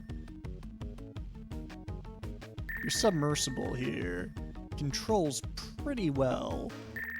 I like to kind of fan the trigger in order to get short little bursts where I'm not holding down the accelerator. That makes it a little easier to control.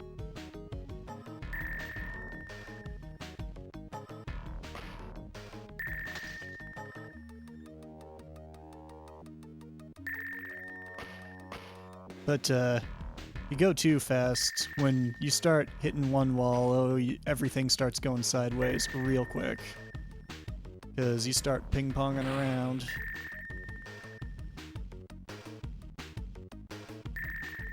And one of the great things about this game is Jim very rarely stays in the center of the screen. He likes to live in the corners, which makes it hard to see what's coming up. It's just some extra nice stuff from the developers. But we made it. First try. There's a hidden room up here.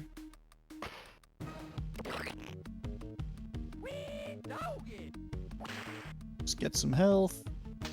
Take out Bob the Killer Goldfish. His name is Bob because he's orange. I expect one person in chat to get that joke.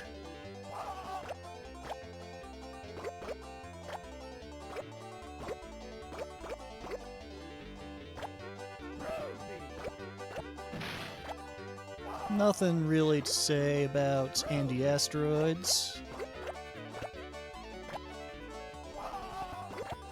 I think this is one of those levels that's fun the first time, but then they make you do it in between every level.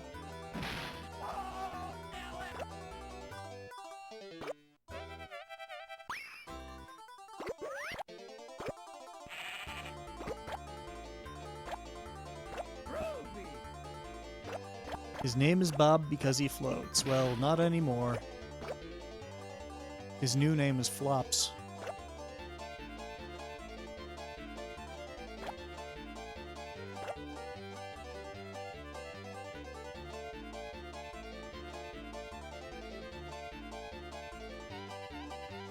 And exactly 50 bubbles. That's good for another continue.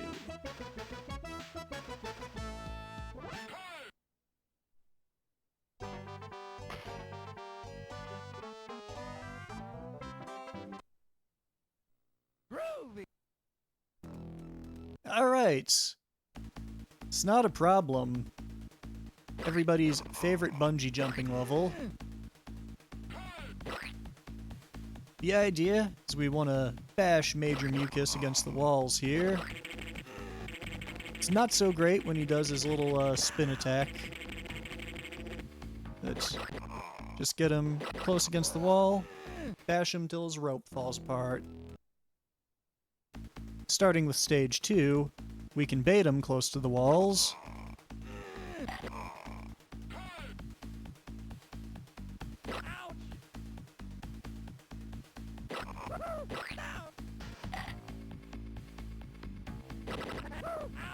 But he figured out our plan. That's okay, though. Just gonna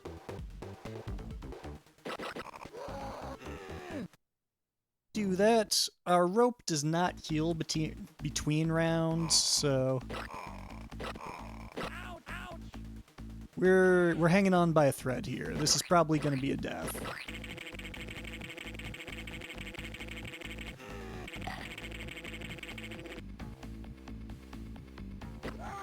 Yep, that's fine. First death, whatever. We've got so many continues.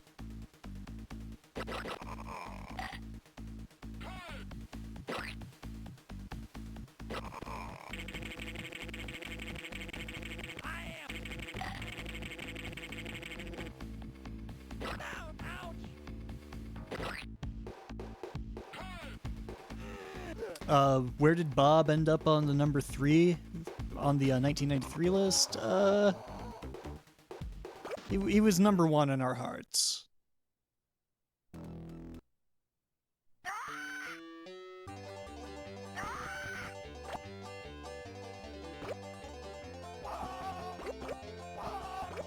So, once again, shooting through space on our pocket rocket.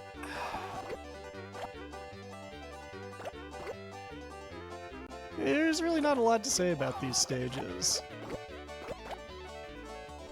I think overall the gameplay of Earthworm Jim is very tight, but probably could have used a little less filler.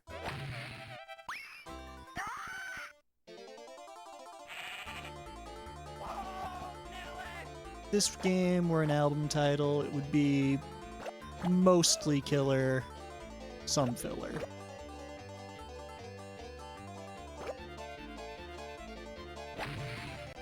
Where can the previous lists be found? Why, I believe you can find them in the highlights section of this channel. And I was reading chat instead of paying attention. We're gonna have to fight Psychro now. That's not too bad. Psychro, all we gotta do, shoot him with our gun till he gets a little dazed, then whip him with our head. Sometimes he likes to chill off screen because he's a great big jerk.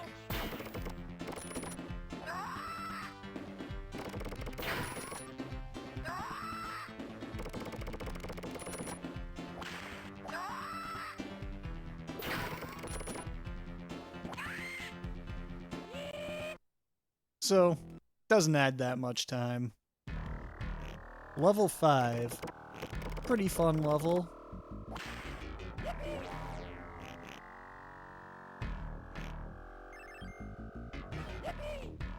First thing we want to do is go over here, shoot the target.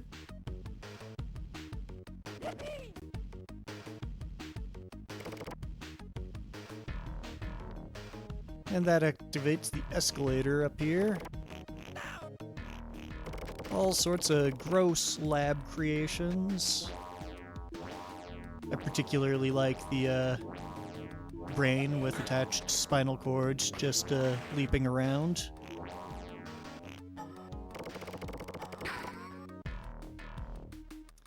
And boy, this is gonna be fun. I'm probably gonna die here, because this auto-scroller just has all sorts of amoeba being chucked at us. And you know what? I'm just gonna go ahead and take the death.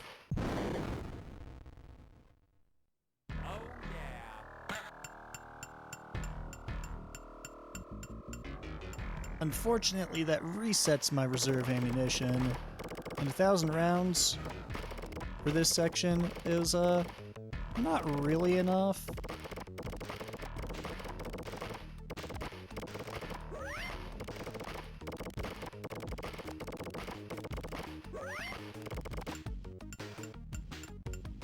Because we've got to do this 2 more times, I think.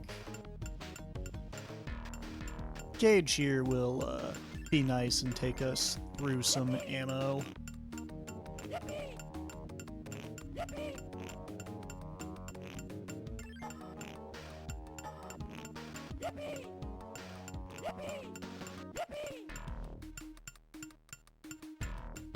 And very generously provides us a heal.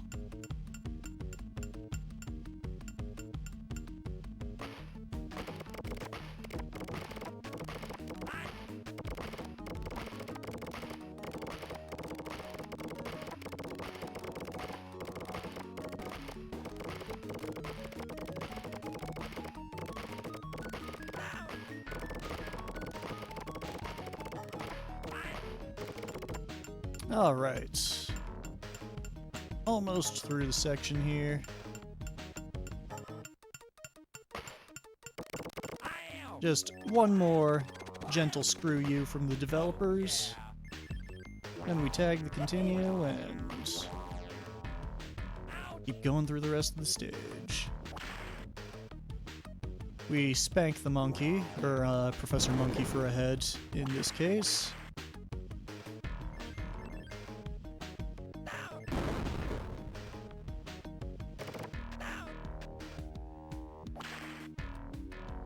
And if I jump into those red lights, it takes us to Hey, Who Turned Out the Lights, which is a secret level that is mostly just a joke. You play in total darkness, you occasionally see the silhouette of Jim in spotlights, but there's no reason to ever go to that level. It is purely for the laughs, and since we're serious gamers, we don't know how to laugh.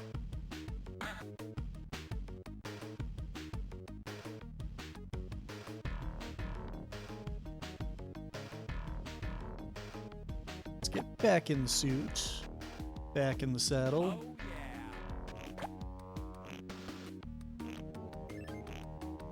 And use this opportunity to collect some extra health.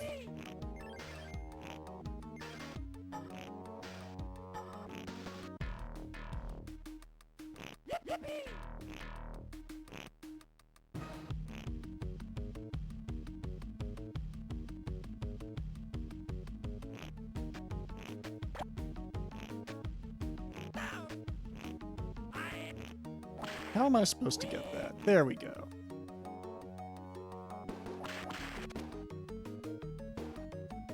Oh, and looky there. Since I fell down, the game's gonna make us do the section all over again. Here's a tip to aspiring developers. That kind of mechanic is very fun. Gamers love it.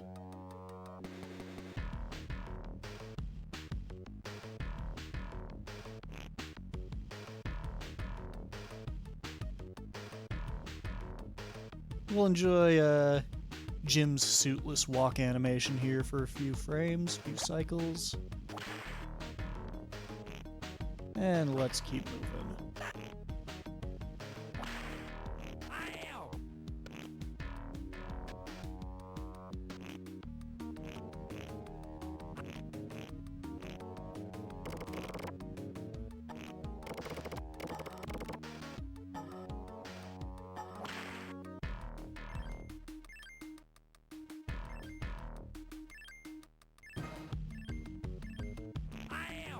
What's cool is each health pickup only restores 4% of your health, but most attacks do 10% damage, so... the game's just very generous. And we can just shoot Professor Monkey for a head until he runs away. Or we can ignore him. Ignoring them works pretty well too.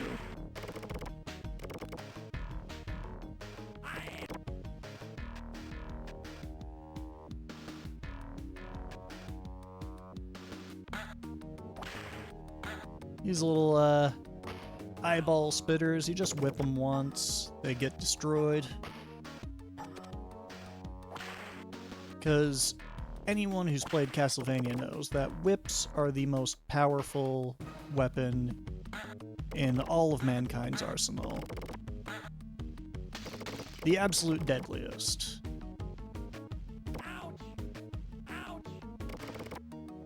And this nice thing, we're gonna whip it a few times to get some free pickups.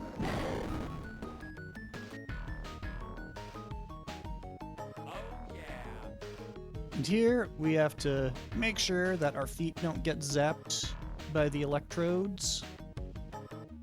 And we're onward to the chicken boss. Just needs him to...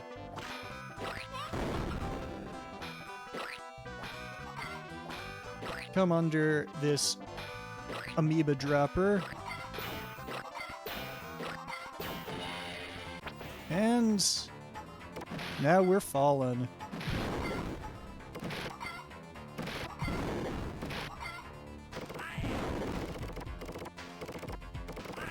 Not much to it. Just want to shoot the boss until he dies. Very creative boss design.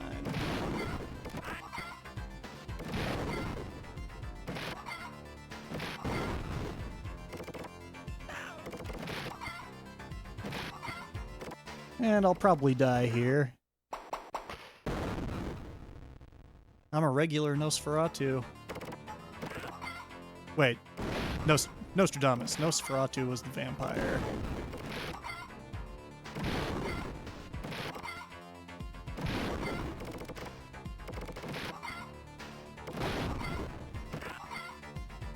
Although it has been a little while since I've been out in sunlight.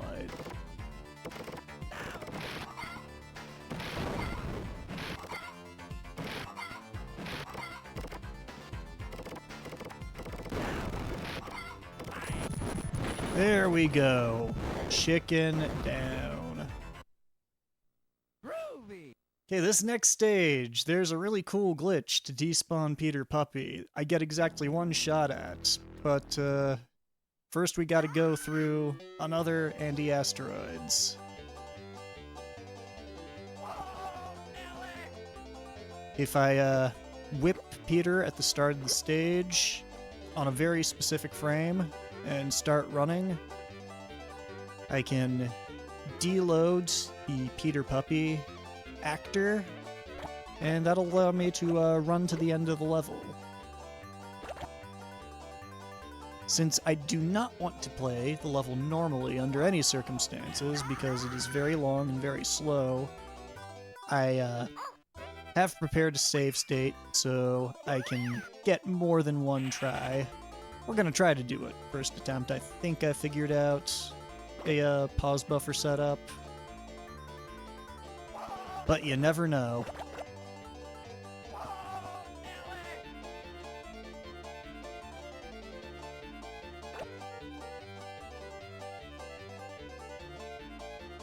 And another successful race.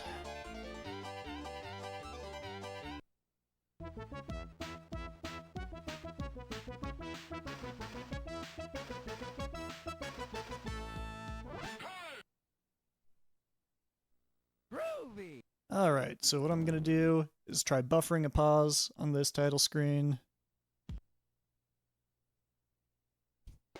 And we're gonna try that again.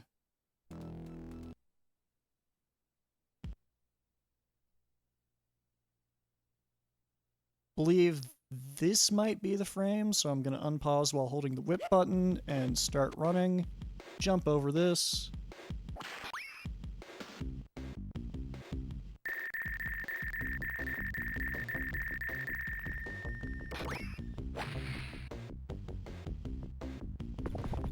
And that's not the sound that I wanted to hear. That was the sound of Peter transforming, and we don't want him to do that. That's probably a frame too late, but let's give it a shot. I also have a save state where the trick has already been in effect, and this takes too many more tries. I'll go ahead and load that. Yeah, it's one frame too late again.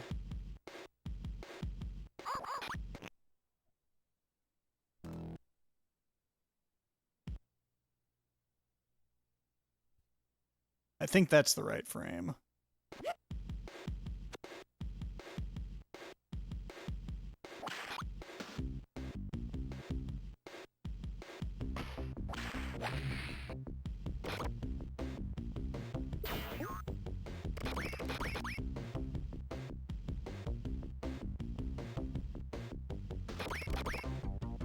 Ladies and gentlemen, I think we did it.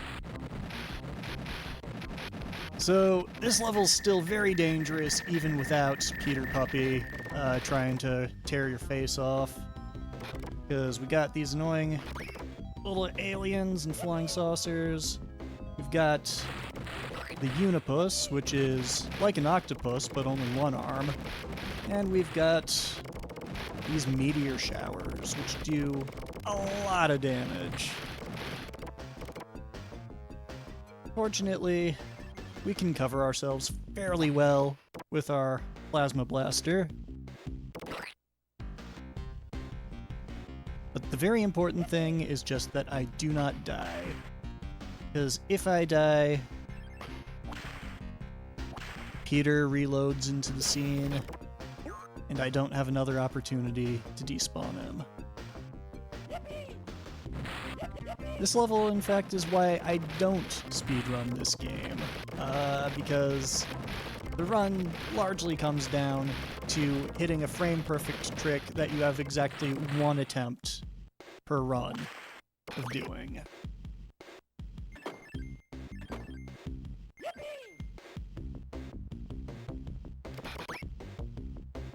And contrary to what you may believe based off of what you've seen tonight, I am not that good at video games.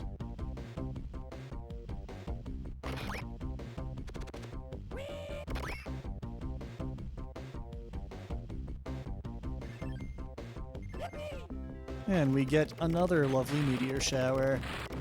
You can damage boost through these, but they do a ton of damage. And since I'm not interested in being competitive, I'm just gonna take it easy. I very nearly got knocked into a pit by the Unipus there.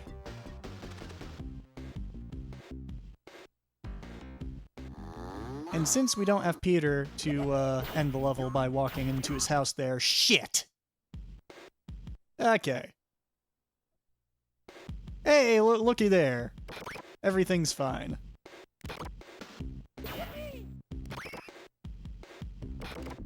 As I was saying,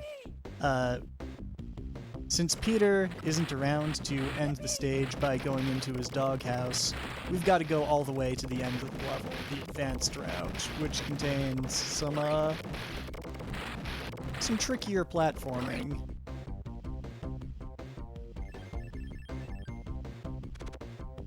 Yeah, didn't see a thing. Everything has been going as expected. Shit, only really, truly awful gamers die in video games like this. And as we have established that I am not an awful gamer, I didn't die.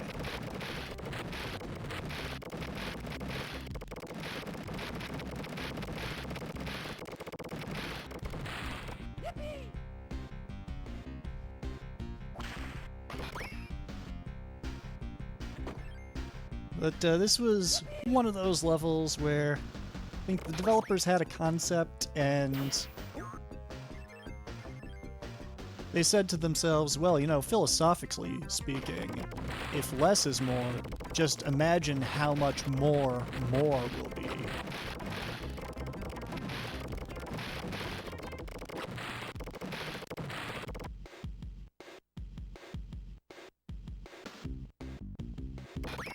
This level's the old country buffet of video games.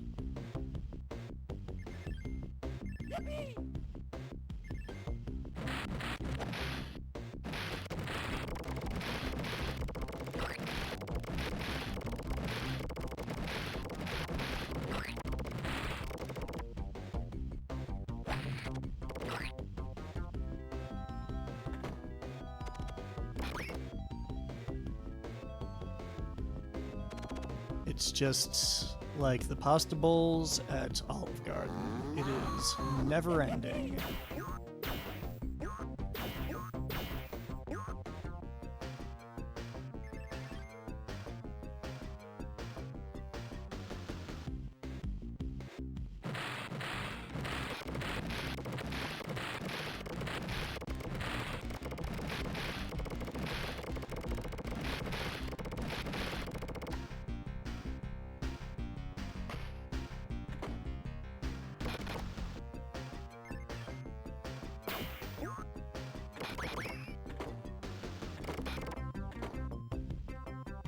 Okay, and we made it. First try. That's an epic gamer moment right there. And we've got another round of our favorite level. Andy Asteroids, so named for Andy Astor, one of the programmers.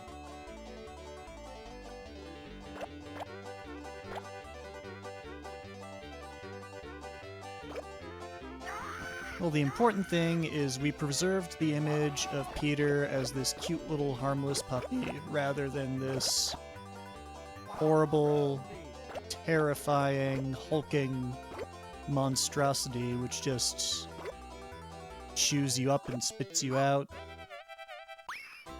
I like the cute puppy better.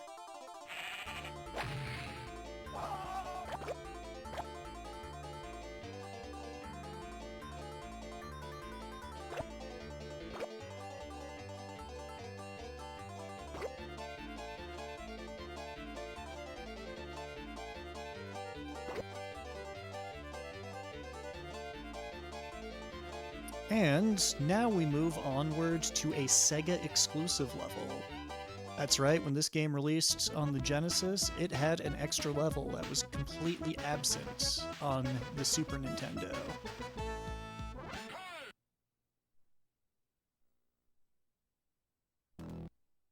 And Intestinal Distress, what a lovely level it is.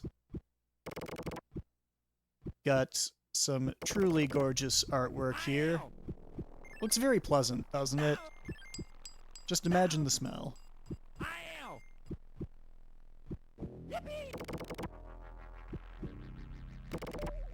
I rather like the soundtrack, though. That very foreboding heartbeat in the background. Let's run back over here and pick up this extra life. We're gonna need all the help that we can get for the final stage coming up real soon.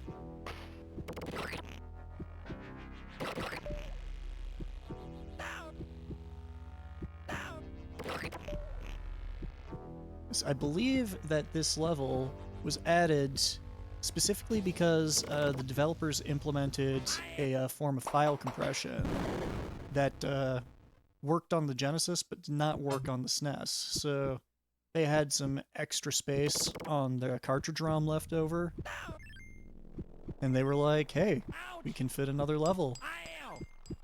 The kidney stones that roll towards you are especially annoying.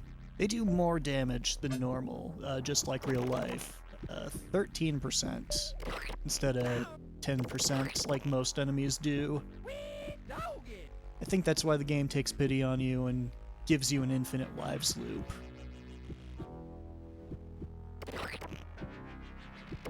Because that's always an acceptable substitute for balancing the game. Just give him some extra lives.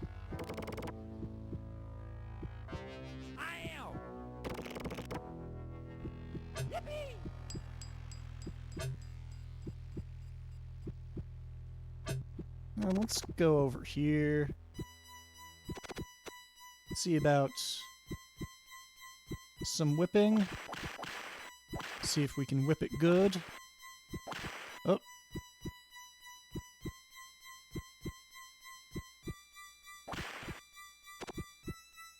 Devo would be so disappointed in me right now. And this plasma, these plasma blasters, that's a trap. Not gonna fall for it. We're gonna hit the continue here.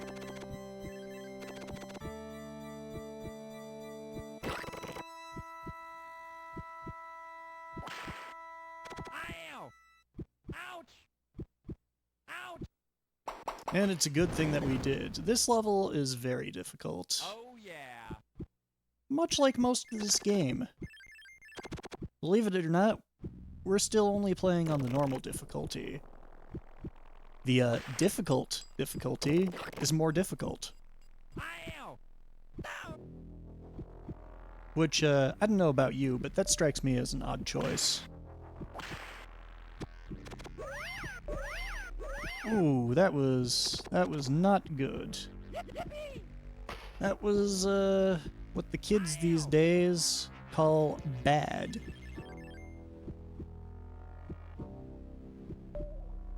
And onwards to the boss, Doc Duodenum.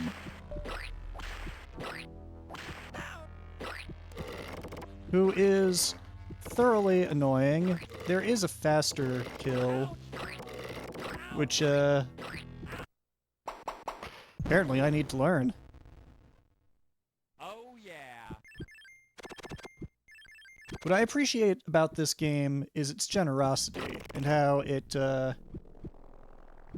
doesn't make you run terrifying gauntlets to get back to boss fights that are likely to take repeated attempts. And certainly would never throw a whole bunch of dangerous, nigh unavoidable traps towards you.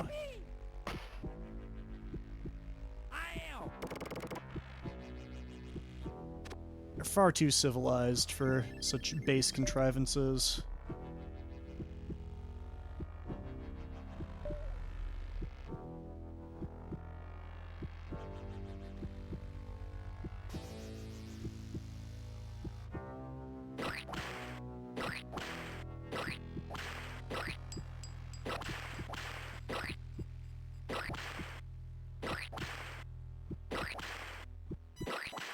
Alright, the whip is the way to go. As we've already established, whips, they're more dangerous than guns. And all I can say right now is thank God, because we are on the last Andy asteroids.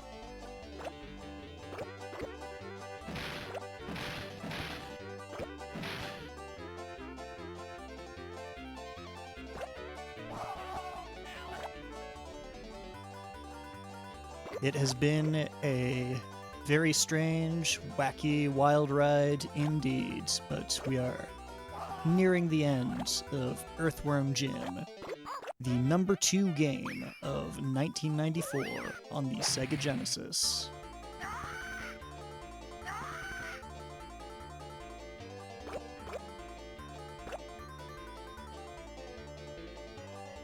Asteroid Field is kinda dense here, but it's all good.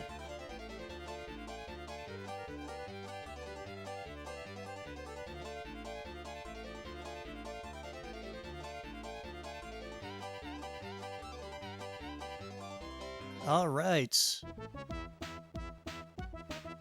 And we have achieved final victory over Psychro.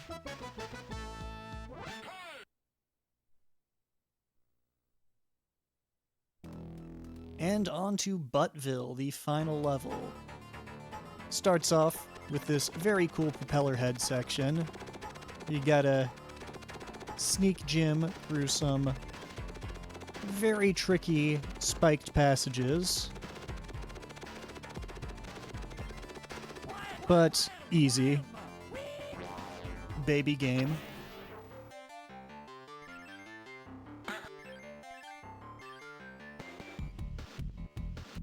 And let's go ahead, grab ourselves some additional plasma. So we whip our way to the top here. There is a way to skip going to the left here, but I'm not too good at it.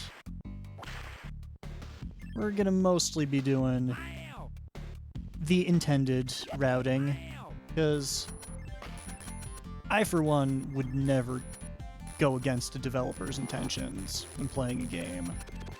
Games are art, and I want to experience it the way that the artist intended me to experience it.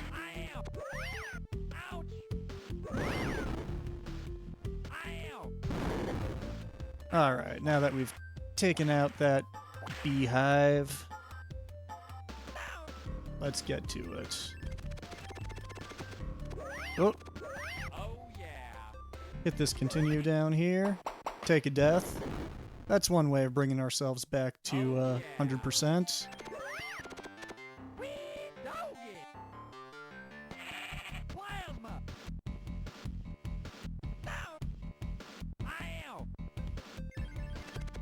Maybe we're not quite keeping it 100 here, but we're keeping it like at least 60%.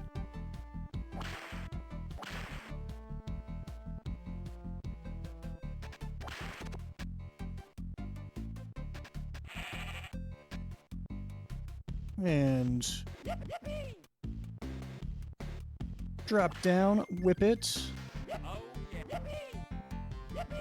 Do our best not to get chomped in half by these nasty boys here.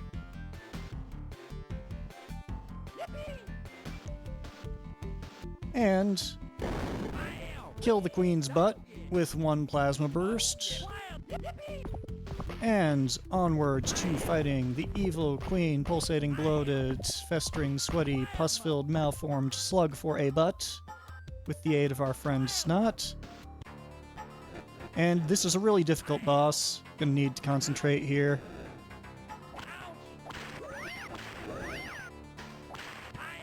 Actually, it is difficult, apparently.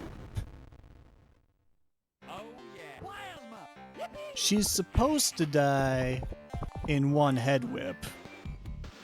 But apparently, I can't aim, which makes things a little bit difficult. And certainly, there we go! That is Earthworm Jim on the Sega Genesis. Your number 2 best game of 1994. We are indeed the best, and we get to see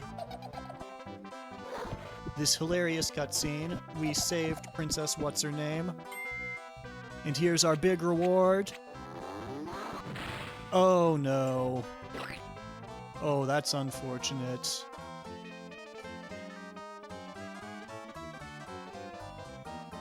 So yeah, as the credits roll here, just want to give a huge shout out to Retro Gaming Live TV and Sega Crew for collaborating on this event. Huge shout out to Booster Shane, who has been doing the hosting and has just been doing an absolutely fantastic job. And shout out to everyone who has, participated in this event. Just, you're all awesome. Sega is awesome. And we've got... Oh, that's not too good for the princess. What are we gonna do about it? We're gonna take the crown. Alright. Thanks so much for watching, everybody, and stick around for your number 1 Sega Genesis release of 1994. Coming up right next.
Well, hello everybody. How are you guys doing on this amazing Sunday night? Here's me, Team Gabriel. I've been here on a couple of SEGA Sunday Countdown before, and now I'm back with the top voted game for the 94 ballot list, which is Sonic Free. You guys saw the second part of this game, which is Sonic and Knuckles. Now you're gonna get the first part, and for me the best one of both. So it'll be amazing, it'll be fun, and yeah, I'm very excited to show this game for you all. And let's get it started. So first things first, we're gonna run this game from Angel Island to Launch Base, and we're gonna be playing as Sonic Solo. Tails will be participating later on, but most of the part he actually can be a bit meany and bother us. And well, I hope you guys are ready, and we're gonna start this run in 3, 2, 1, and let's go, let's rock.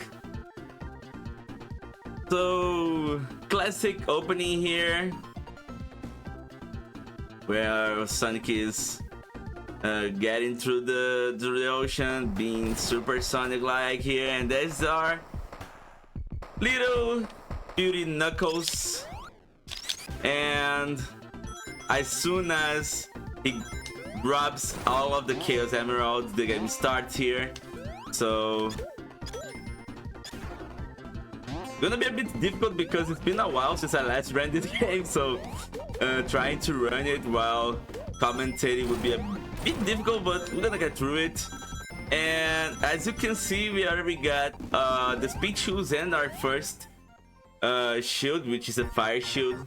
There are 3 shields in this game, the fire one, the lightning one, and the bubble one, the water one.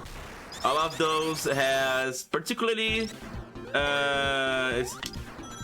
stuff, so we can use the fire shield to get a kind of a boost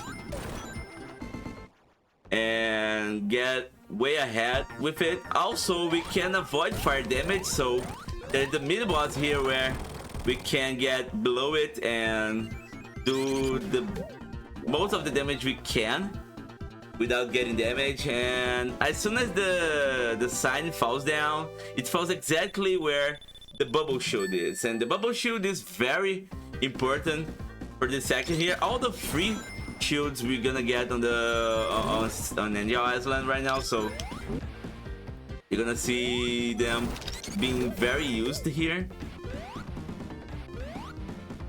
So with the bubble shield we can bounce as we press the jump button, and also we can get underwater as much as we can. So as long as we have the bubble shield, we can die by out of breaths. And I get a super jump here, nice. And we got the lightning shield. The lightning shield is very important because it can get us a double jump, and also it attracts the rings around us, so we can get as much as ring possible with it without worry about it. And the lightning shield is also important for the first boss fight here. So we're gonna go right here. There'll be a plane going on, bombing us away. So as long as we keep pressing right, we won't be getting damage from it. And just kind of an auto scroller right now, so just waiting up a little bit.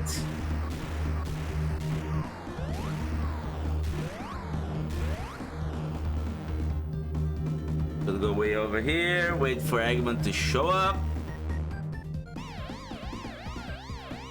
and do a full spin dash here, so we can get on the on the boss fight.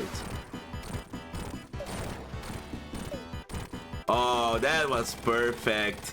So we can kill it while he's on the left because we can use the double jump in our favor.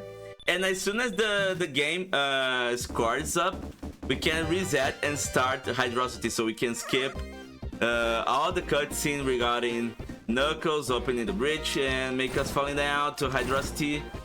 And well, this is a water themed stage, so although we're gonna be staying underwater too much, just for a small part of it, it's at least on Act 1.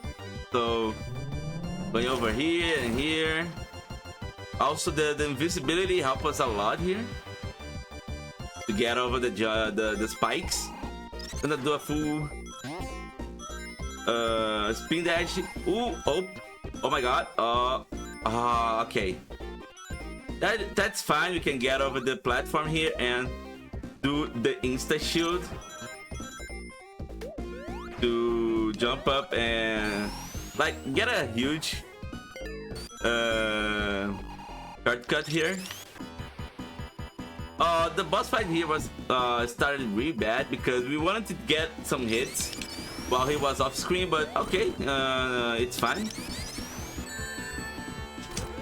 Okay, so as soon as he gets in the middle and starts spinning the pillar, we can free hit him and finish him real quick. And that was the Act 1. That was the first act on the Hydrosity here. And now for the Act 2, some stuff's gonna happen here. We won't be using glitches, but yeah. And by the way, this whole run will be glitchless, so you won't be seeing any tricky stuff here. But we're gonna get some shortcuts as we proceed through second act. Oh, got a good cycle here, and let's go. Gonna go way up here, jump up the slope. Okay, we took a damage, but that's fine.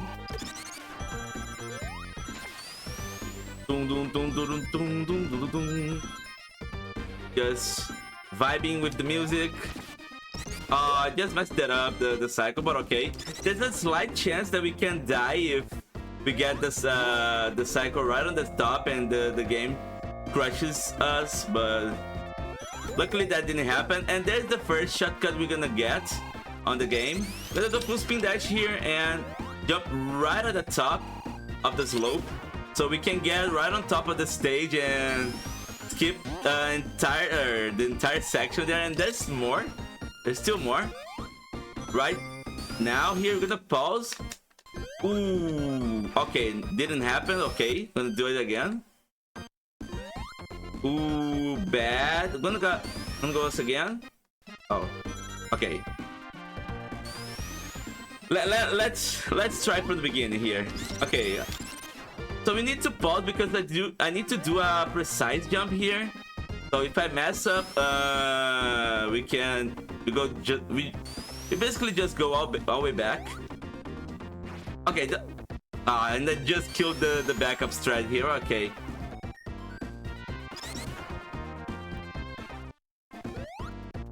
Oh, so close. We're gonna do it. I at least this one here I need to show you guys. Okay, done. So that's a shortcut. We basically skip a third of the stage by doing that. And we're gonna do this. Oh no! Oh, okay. Just messed up the timing here on the pillars, but we can do it again. Dun, dun, dun, dun, dun. Ah, right in the middle. That was the worst spot possible. Okay. Once again, let's see if we can do it. Okay, now it's done. So just do a normal spin dash here, and there's Knuckles showing up once again, deactivating the bridge and make us falling down. We just need to walk through here because if we spin, there's a slight chance that we can get soft lock here. And for this boss fight, we're gonna line up right on the background here, and that didn't work properly, so I'm gonna take some damage here, but the intended way was to get lined up with the background so we could hit Eggman while getting up on the tornado, and we could kill him on the spot. But okay, that's fine. You just can do the backup strat here, which is something like that. And that's it. That was Hydrosity. And now for the worst stage of the entire Sonic 3 and Knuckles, in my opinion, which is Marble Garden. Marble Garden is way glitchy because the ground isn't well solid, I would say.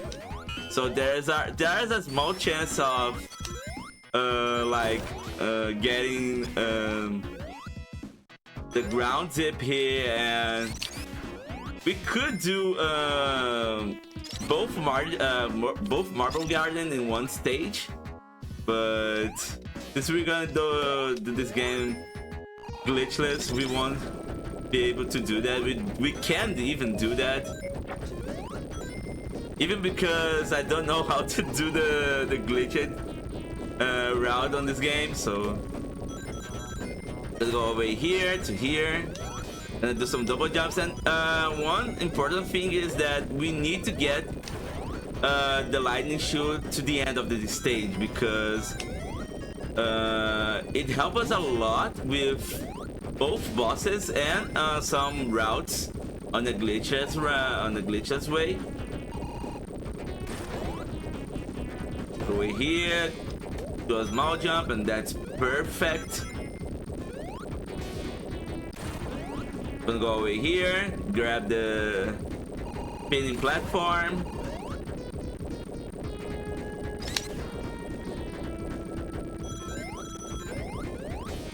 Ooh, okay, messed it up here, okay. Okay, done. So now we just need to walk through here and... Oh no, I messed up. Oh man, did I mess up? Okay. There's a backup here, so I need to be paying attention right now. So there's the Act 1 boss. It would be way easier if we had the lightning shoe. We would be doing it in one cycle, but since we didn't have it, we can like manipulate the signpost here to grab this lightning button. The lightning shoe. What I'm talking about here. So yeah, we got the backup lightning shoe, so we're fine. And the lightning shoe plays has a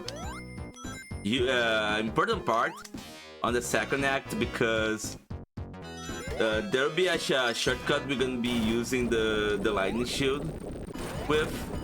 So sometimes Eggman will be showing up, destroying the entire garden here, and just a single hit and he's gonna just run away. So the skip comes right here, so I'll be quite focused for a moment.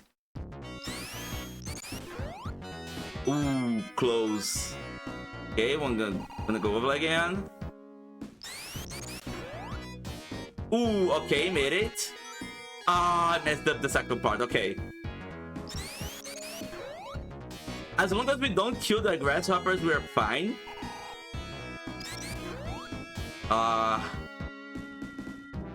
Wasn't that... Okay, perfect. Ah, no. Okay, one last try. Ooh. But the way is that we need to jump on that grasshopper to skip through it. Oh, now we're done. Oh, okay, we got it. So that's the... that would be the fastest way if we did it first try, but... This is a showcase, so why not showing it? Because we have the stuffs to do it. Go over here.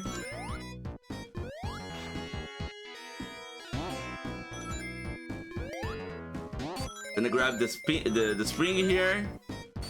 doing some jumps. We need to be careful because if we get on the right on the wrong side, we would need to take a long way to go to the boss, and we don't want that to happen. So everything going fine over here. Oh my god, it bounced back. Okay, okay. We lost the shield, but the most important part was getting the grasshopper jump, so we're fine. We don't need that anymore. It would be optimized to have it into the boss stage, but you know, it isn't as bad as losing it on the beginning of the stage, so we would be just losing a couple seconds, but at least I could show everything the stage has to offer. Run away here. The full jump, full spin dash. Getting the platforms there, and we are right on the boss stage. So the thing here is we're gonna do 7 hits on the boss before he breaks the ground. Oh, I think I missed one shot, but okay. No worries. So we just need to hit one more, just once more here, and he's done. So that's it. That was the worst stage of Sonic 3. And now for the Carnival Night, because I saw that someone voted for Sonic 3 because of Carnival Night, and Carnival Night is actually fun. Aside from Act 2 being a bit slow, but the first act is actually real fast. So I'm gonna do full spin dash here. Grab the fire shield, which is really important for half of the stage right now. Okay, perfect.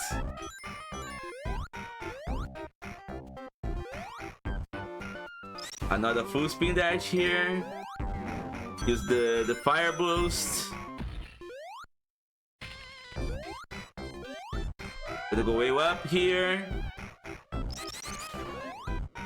And that's it. We're on the way to the boss, to the Act 1 boss. So this is kind of a breakout thing. And the way we beat this boss is by bouncing on him and make the spiky thing here hits on him, and just 4 hits is enough. And as soon as we finish the boss, we just get on the lowest spot possible and press down, so the signpost comes on the ground faster. There's a clip, I think aside from Angel Island, every stage has a way to glitch it and break the entire stage. So Carnival Night wouldn't be different. But since we are going glitchless, there's no need to show that. Plus, I don't know how to do it, so I wouldn't show it anyways. But there's the Carnival 2, so need to wait for the spring things here, or some platform sections show up. Oh, that was a good fire boost here. Perfect. So there's Knuckles once again, which turns the entire stage off. So we need to deal with this stage without lights.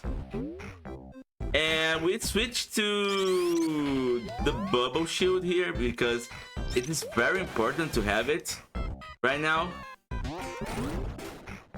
Oops. And those balloons have some of those air bubbles that we can get to replenish our breath. But since we have the bubble shield, we don't need to worry about it. Dun, dun, dun, dun, dun, dun. And I don't know y'all, but I do prefer the prototype version over this music here, because the prototype version was incredibly good, and unfortunately it didn't make to the final version of the game, but it was a good track actually. Gonna go get some shortcuts here, some full spin dash, popping up some balloons here to get more height.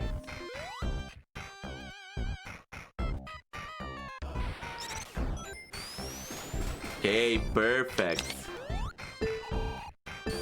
Oops, not so perfect.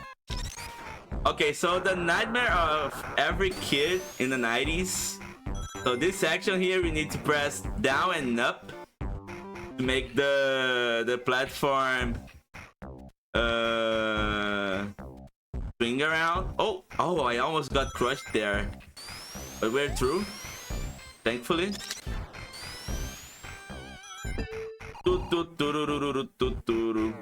But yeah, just need to press down when the barrel is going down and up when the barrel is going up. So you're gonna get a lot of momentum on it and can pass through it normally. But yeah, it's a bit tricky. We know it's a bit tricky. And there's Knuckles once again, turning things off here. In the case, swapping the way the teleporter is going on. And we're on the way to another boss here. So the way we beat this boss is by insta shooting on him. There it is. And there it is. That was the Caravan Knight. And once again, we're gonna reset as soon as the scar goes down. So we don't need to get the cannon there and go straight away to Ice Cap Zone. And oh, hard times, hard times. So a good, just a cute cutscene here of Sonic snowboarding.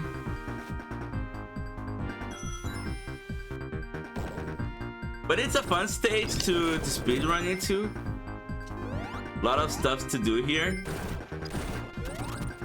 Breaking some ice pillars. Spin dashing away. Woo! Nice. Gonna do some insta shoot here. Get the lightning shoot, which is also important for this the entire stage here. We're gonna be using this lightning shoot a lot, especially on the boss fights.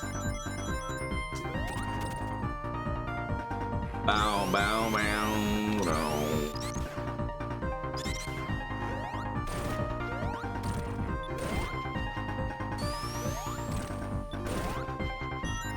The way up here, the spin dash. Oh, I almost got caught in the stalactites there.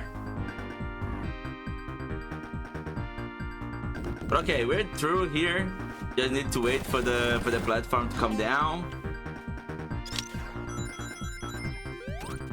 Ba-da-dum-pum, ba-ba-bum-pum, ba-da-dum-pum, ba-da-dum-pum.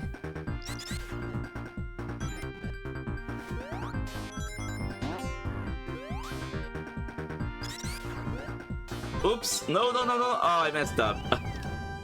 I almost messed up here. Oh yeah, I messed up. Okay, we're gonna try again. I just forgot the platforms here, but okay. Okay, this one here we wait, and now on this one we do a double jump. Or not. And we are on the Act 1 boss. So it's very easy. Just double jump and hit it while he's on the top before creating the icy shoot here. And that was the first act.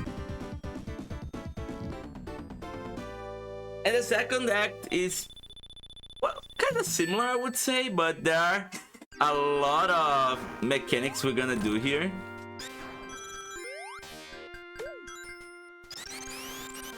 Do a full spin dash here.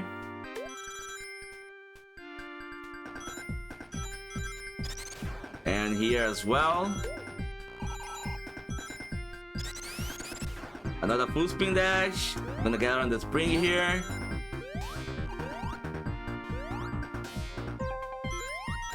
Do some jumps here. And right now, we're gonna try to get on the top here. And we need to be very careful. Okay, perfect. We basically skipped a huge part of the stage by doing that. Just as we did on Hydrosity. We do it right here. But if we mess up the spin dash, we get all the way down, and that would be a huge time loss because we would need to go underground, and there's a lot of things on the underground that takes away our time. And as we did on the Act 1 boss, okay, I messed up, but it's fine. Oh, I got frozen, but okay. Just one hit is enough, and then we are done with Ice Cap Zone. And now we're on the final stage of Sonic 3. We're on to Launch Base, and Launch Base is very hard to execute. So hope you guys are ready, because this stage here is one of the hardest to execute properly. So some precise jumps right here. Okay, perfect. The last jump was kind of wrong, but it went well.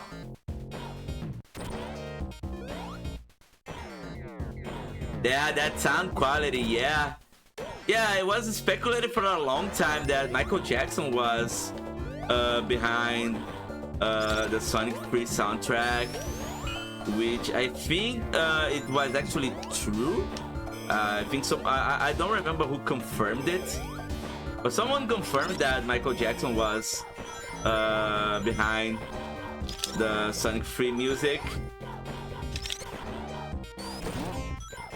And which would explain the high quality of the sound, you know, at least of the soundtrack.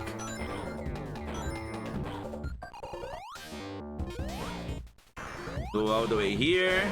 We're gonna be skipping a lot of the stage using the lightning shield, and the lightning shield will be very crucial to the boss stage, so we don't want to lose it. Perfect. And I think I got the proper way here, so we're gonna be skipping. Oh no, I thought we would skip the cutscene here, the animation on the elevator, but okay.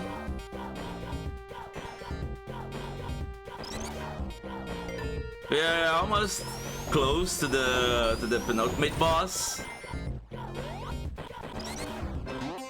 Gonna jump over the bridge, the spring here. All right, that's fine. And once again, Knuckles trying to get on our way here, bombing the entire base.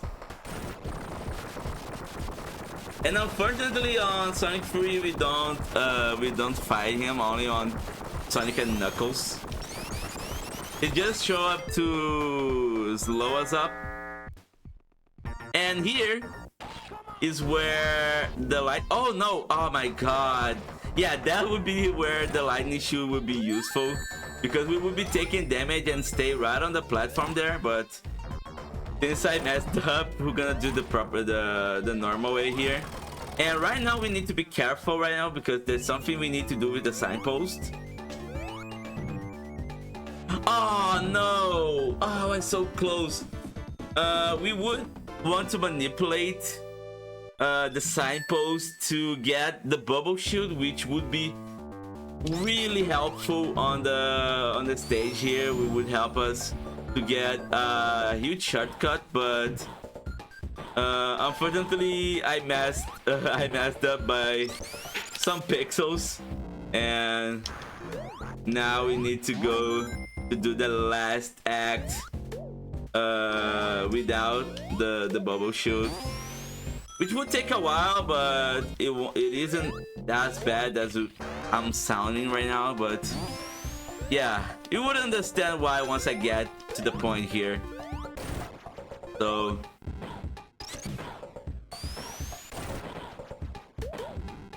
oh god, okay, I took a hit here, but we're actually fine.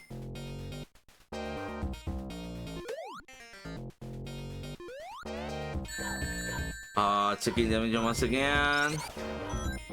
We're fine. We're fine. So here would be where the bubble shoot would be useful, because we would bounce on these birds here and get on the on the upper platform there and skip all the trip we're gonna be doing right now. So that part here, we just do that if we don't have the bubble shield, which takes us some time. Perfect.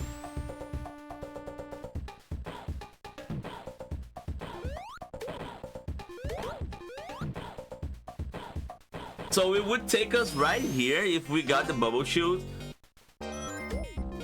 So that's why getting the bubble shield on the Act 1 ending would be so important. But it's fine. We still have a lot of rings, and we're gonna need those rings on the final battle. And now the gauntlet begins. So this is the real penultimate fight against Eggman. You just need to stay on top here and hitting him with the insta shield until he breaks. And we get his pod here, so we travel all the way where the death egg is. And for the last time, Knuckles trying to stop us, but he doesn't notice that the death egg is launching and that it strikes him down.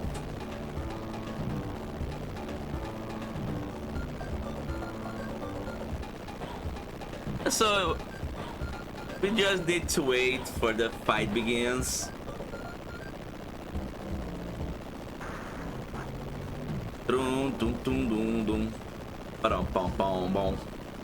And there we have it.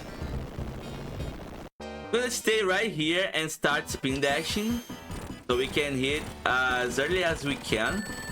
We're gonna take a hit, but we're gonna grab the rings here. We will need that. Oh my god, okay. This is fine. So now the fight against Big Arms is very complicated. We'll be trying the optimized fight, but still it's risky because we don't have a lot of rings and we can take some damage by doing that. So you see that he has some spikes on his head, but we're gonna try to bypass it by insta shielding him. Oh my god, oh, I almost choked out here. But okay, but that's what we wanted to do, is insta shielding him while he's below us. We can't do that, but it's very risky and we can die by doing that. But this is it. Eggman is done, Sonic 3 is finished, and that was the top 10 games of 1994 in Platino style, in a SEGA style, and I hope you guys enjoyed it. And that was a lot of fun. That was a good run, actually. It could show almost everything this game has to offer.